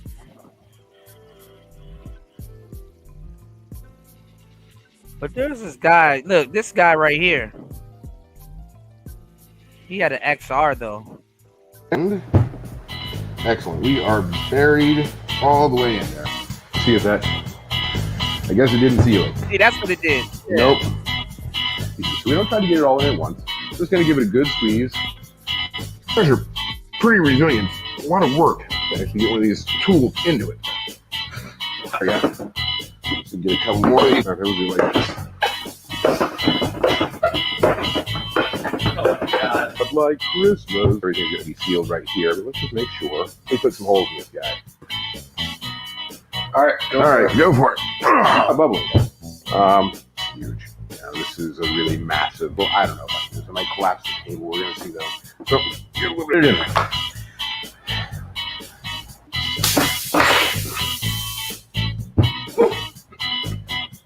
Here's where we're going right now. Ooh, I forgot. Yeah, Wade. Chris Bosh been real silent, man.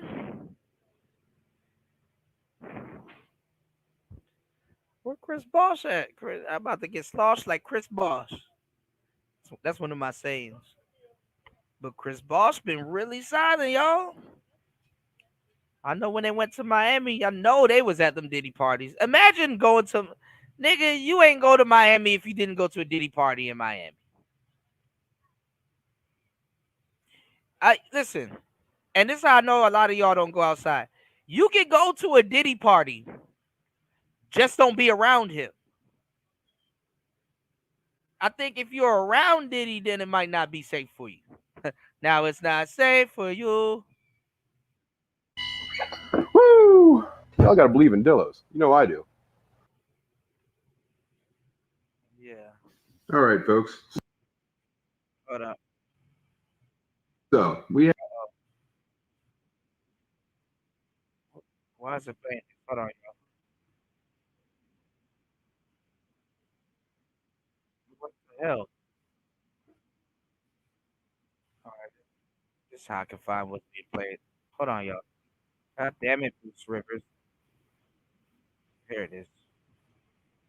Lawyer reacts. I'm your lawyer. All right, stop. I can't even see my screen.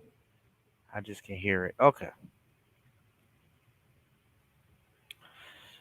Okay, liquid dish soap mixed with water. Okay. I think I see there's a couple of scuffs, so I think I know where it's coming from, but I do gotta run this thing into a puddle and then put some air in it and see. You said it's not gay if women are at a Diddy party. Yeah, but it's trafficking. They're messing it up for y'all. If you fly a woman out, if you put a woman on an airplane, it's trafficking. If they have a ticket, they're even saying if she flies herself out.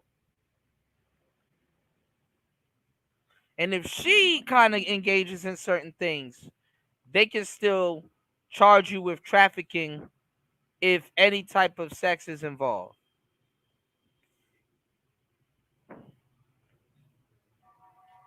That's crazy. You're a victim. Here we go, CSI. If Jesus can't save these hoes, why are you trying? What make you think you greater than Jesus? That's exactly what's gonna happen, man. God damn it! You can't make this shit up. If Jesus can't save Le Biatch, why are you trying? You can't even fly them out no more. Just took the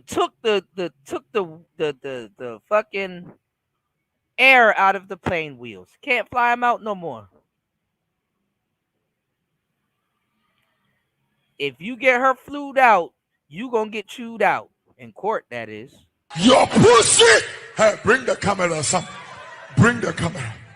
All the young girls who want to make life with pussy, your pussy will perish with you in hell. May your pussy perish with you. May your smooth pussy, creamy pussy, and tight pussy perish with you. So you gotta go outside, man. When I tell you, you guys gotta go outside.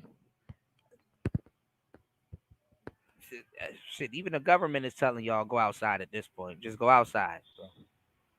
The government is like, look, just bro, go outside. Don't fly nothing out to you. You can't. Shit. I'm not even gonna lie. If you Uber, because you know you can, oh my God, Nightbot. Nightbot just come out of nowhere randomly. I got to time out Nightbot. What's going on, Lit Up? I'm telling you, man. You know what sounds like trafficking to me? And keep on one of y'all niggas gonna fuck it up. There used to be a time where, cause I had cars that were not the best on gas. Let's just say that. So unless I wanted to drive around and float in the boat, it's not like I got a Prius. I'm frivolous. God damn it. This is a tongue twister for me right now. I'm frivolously not just going anywhere. Now, what a time to be alive. Y'all niggas, we are living in the best time to be alive, and y'all niggas are afraid to talk to bitches. You can summon a bitch to you. Where you live? Oh, you live right there? So if I send you an Uber, XXL truck. You know? XXL truck, right? If I send you an Uber, you know, we good? I think if you call an Uber for a girl nowadays, that's trafficking. Even if it's not, I'm going to just call it trafficking because you don't know what the hell is trafficking, right? You know? You said niggas just go outside for their food pickup and or man, they be nah. If you've ever did Uber or Uber Eats, them niggas be wanting you to bring that shit to the door, come inside their house, take the spoon out the plastic, dip it into whatever the hell they ordered and feed it. Them niggas want you to spoon feed that shit to them. It's like, sir, if you don't get your order up off this goddamn floor or a table or wherever the hell I left it on, if you don't go get, you know, they want you gotta fucking risk getting a goddamn ticket just to bring it to somebody that know they knew they ordered it.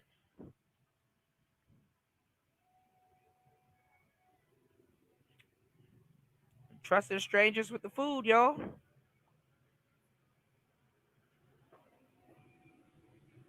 You know,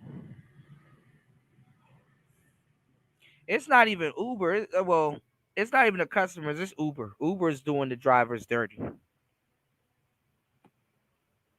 If you don't get, let me tell y'all, because I already know how this shit works, right? If you're having a good hour, you'll get 3 orders. Or you can pick up a whole bunch of orders and just get 3 orders off in an hour. That's a good Uber Eats hour if you get 3 orders off. But then they give you a little order where it's like, oh, there's 2 orders. One is down the street and then one is far. Or 2 of them are like very close to each other, which is not bad, but they skim you on the bread. You know? Beach said this world ain't shit. Man. It's not even that, Beach. It's the way it tries to hide it. That's what pisses me off. It's the way it tries to hide it. It's like, no, the world is shit. You just don't. If you're the type of person that don't play shit or that can recognize bullshit from a mile away, you're not gonna have fun in this world. That's kind of what the red pill is. And it's not even that. It's I guess you got to learn to have real fun, but then now you're gonna be a dark ass motherfucker, you know. So it's like, damn, you know, once you learn how to have real fun in this world, you're going to jail. Like it's like, you know, that's the world. That's today's world that we live in. That's the world of today. You know.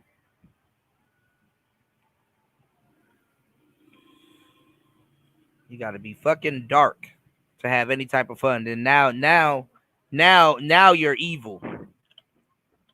You end up where Diddy went. You know. So that's crazy. Keefy D in jail. Suge in jail. Diddy in jail.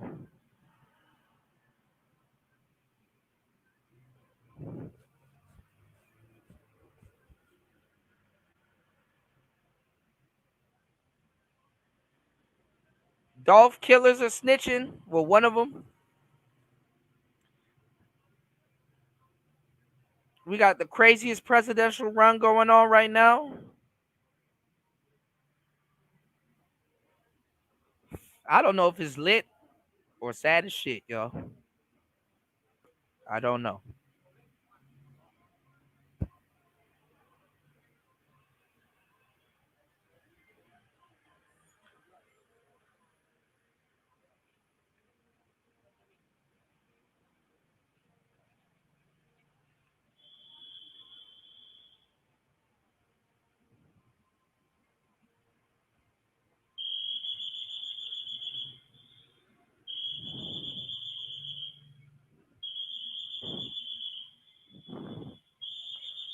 Hold on.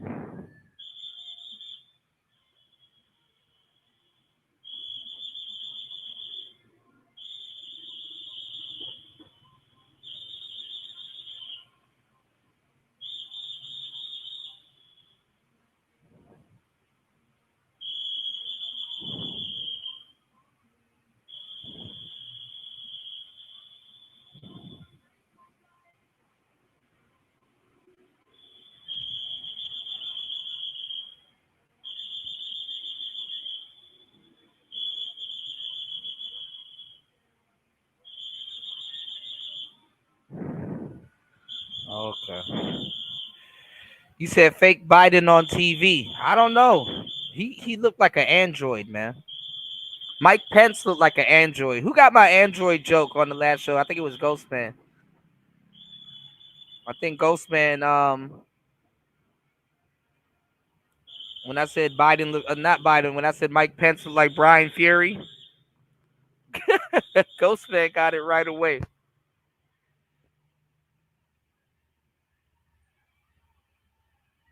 You did?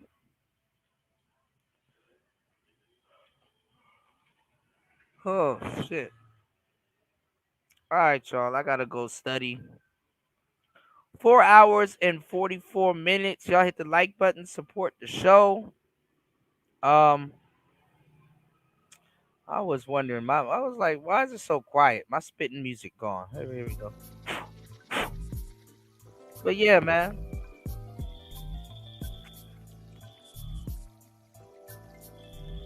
The fake Biden is taller than his wife by 4. Oh my God, fasting.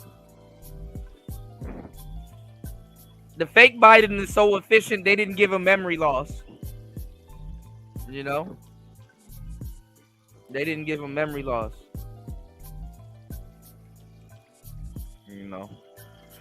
The world is weird, man. You know, like, I used to like YouTube because they used to preach individuality, but they kind of want all YouTubers to be the same. You know? They kind of want all of y'all to be cookie cuttered in order to be the same. I understand friendly content, but damn, now y'all want everybody to be the same. Y'all might as well not even doom scroll. You said some people got to accept when they're not, when they are not real kings and aren't above reproach. Yeah, I mean, you know,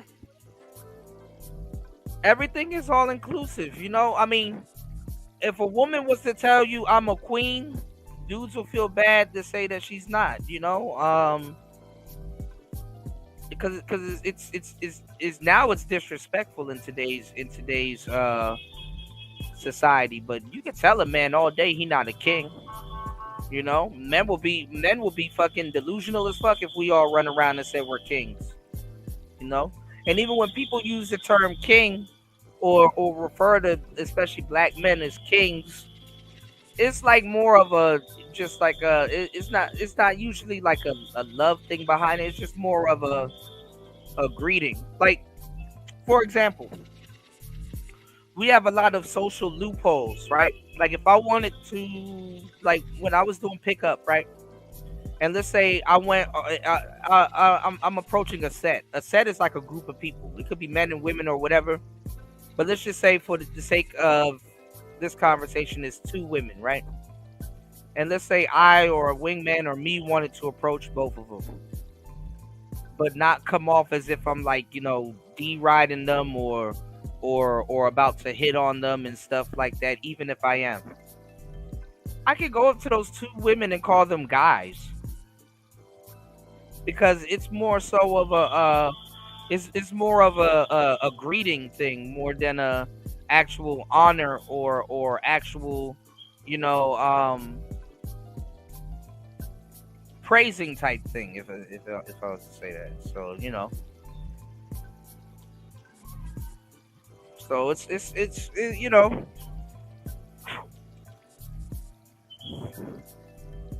you can butter up a couple of you know, Negroes and call them kings and stuff like that. Them dudes don't even. It's funny because even when women do call dudes that, them dudes don't even believe in themselves like that. That's it. Like I said, we live in crazy times. On the last show, you know, we were talking about certain things like, you know, the black family structure. You know, what is out here? How can we restore the black family structure? I don't know, man. Some say it might be over. You know, if then that's crazy to feel that, you know, the black family imploded, you know, instead of exploded.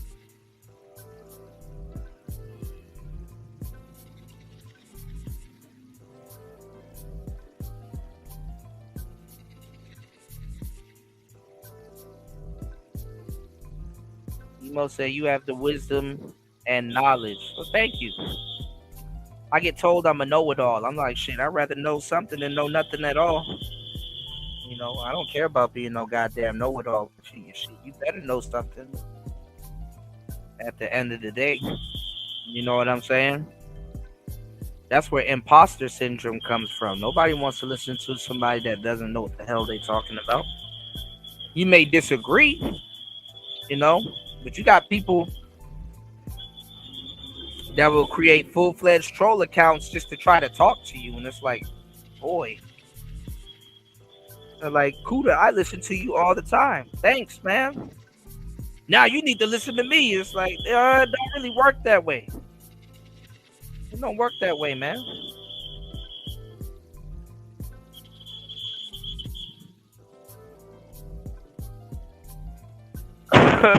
You need to listen to me as much as I listen to you. No. Then they get mad at you when you tell them to start a channel. It's like, damn, I'm actually telling you the right shit.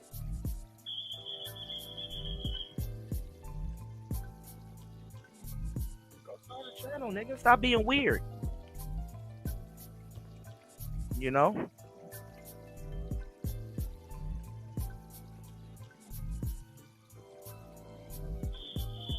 People on the internet is fucking weird, you know.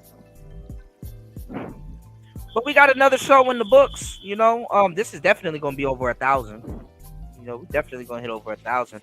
I thought we were just gonna hit over 1,000 on the last show. We got 1.6K. We're gonna get another 30K show very soon. I can feel it, you know. It's just thumbnail, topic, title, tags. Then I got a little trick that I do.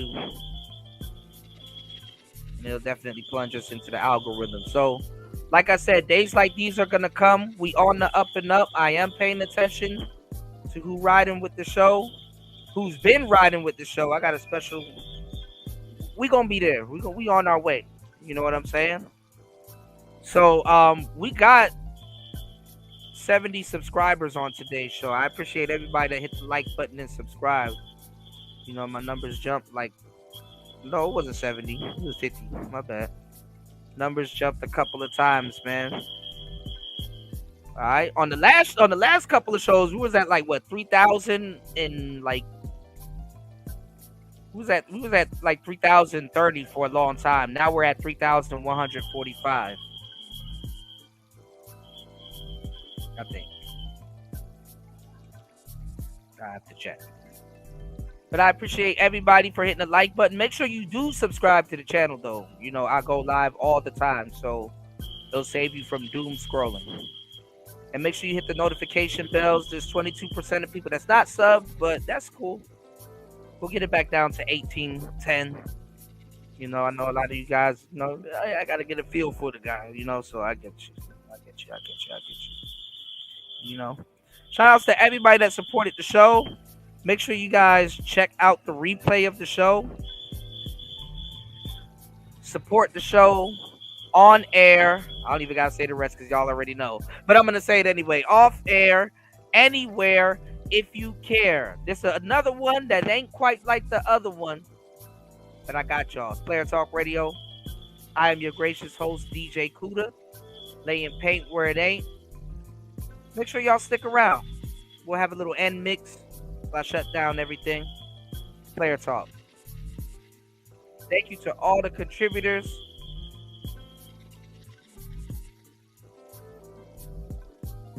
We reached our goal of 5 contributors. On the next show, we will have a panel. But if you're new to the channel, I don't know if you could be on that panel. But it's Player Talk Radio. Shout outs to everybody in the building. I am DJ Kuda. Peace.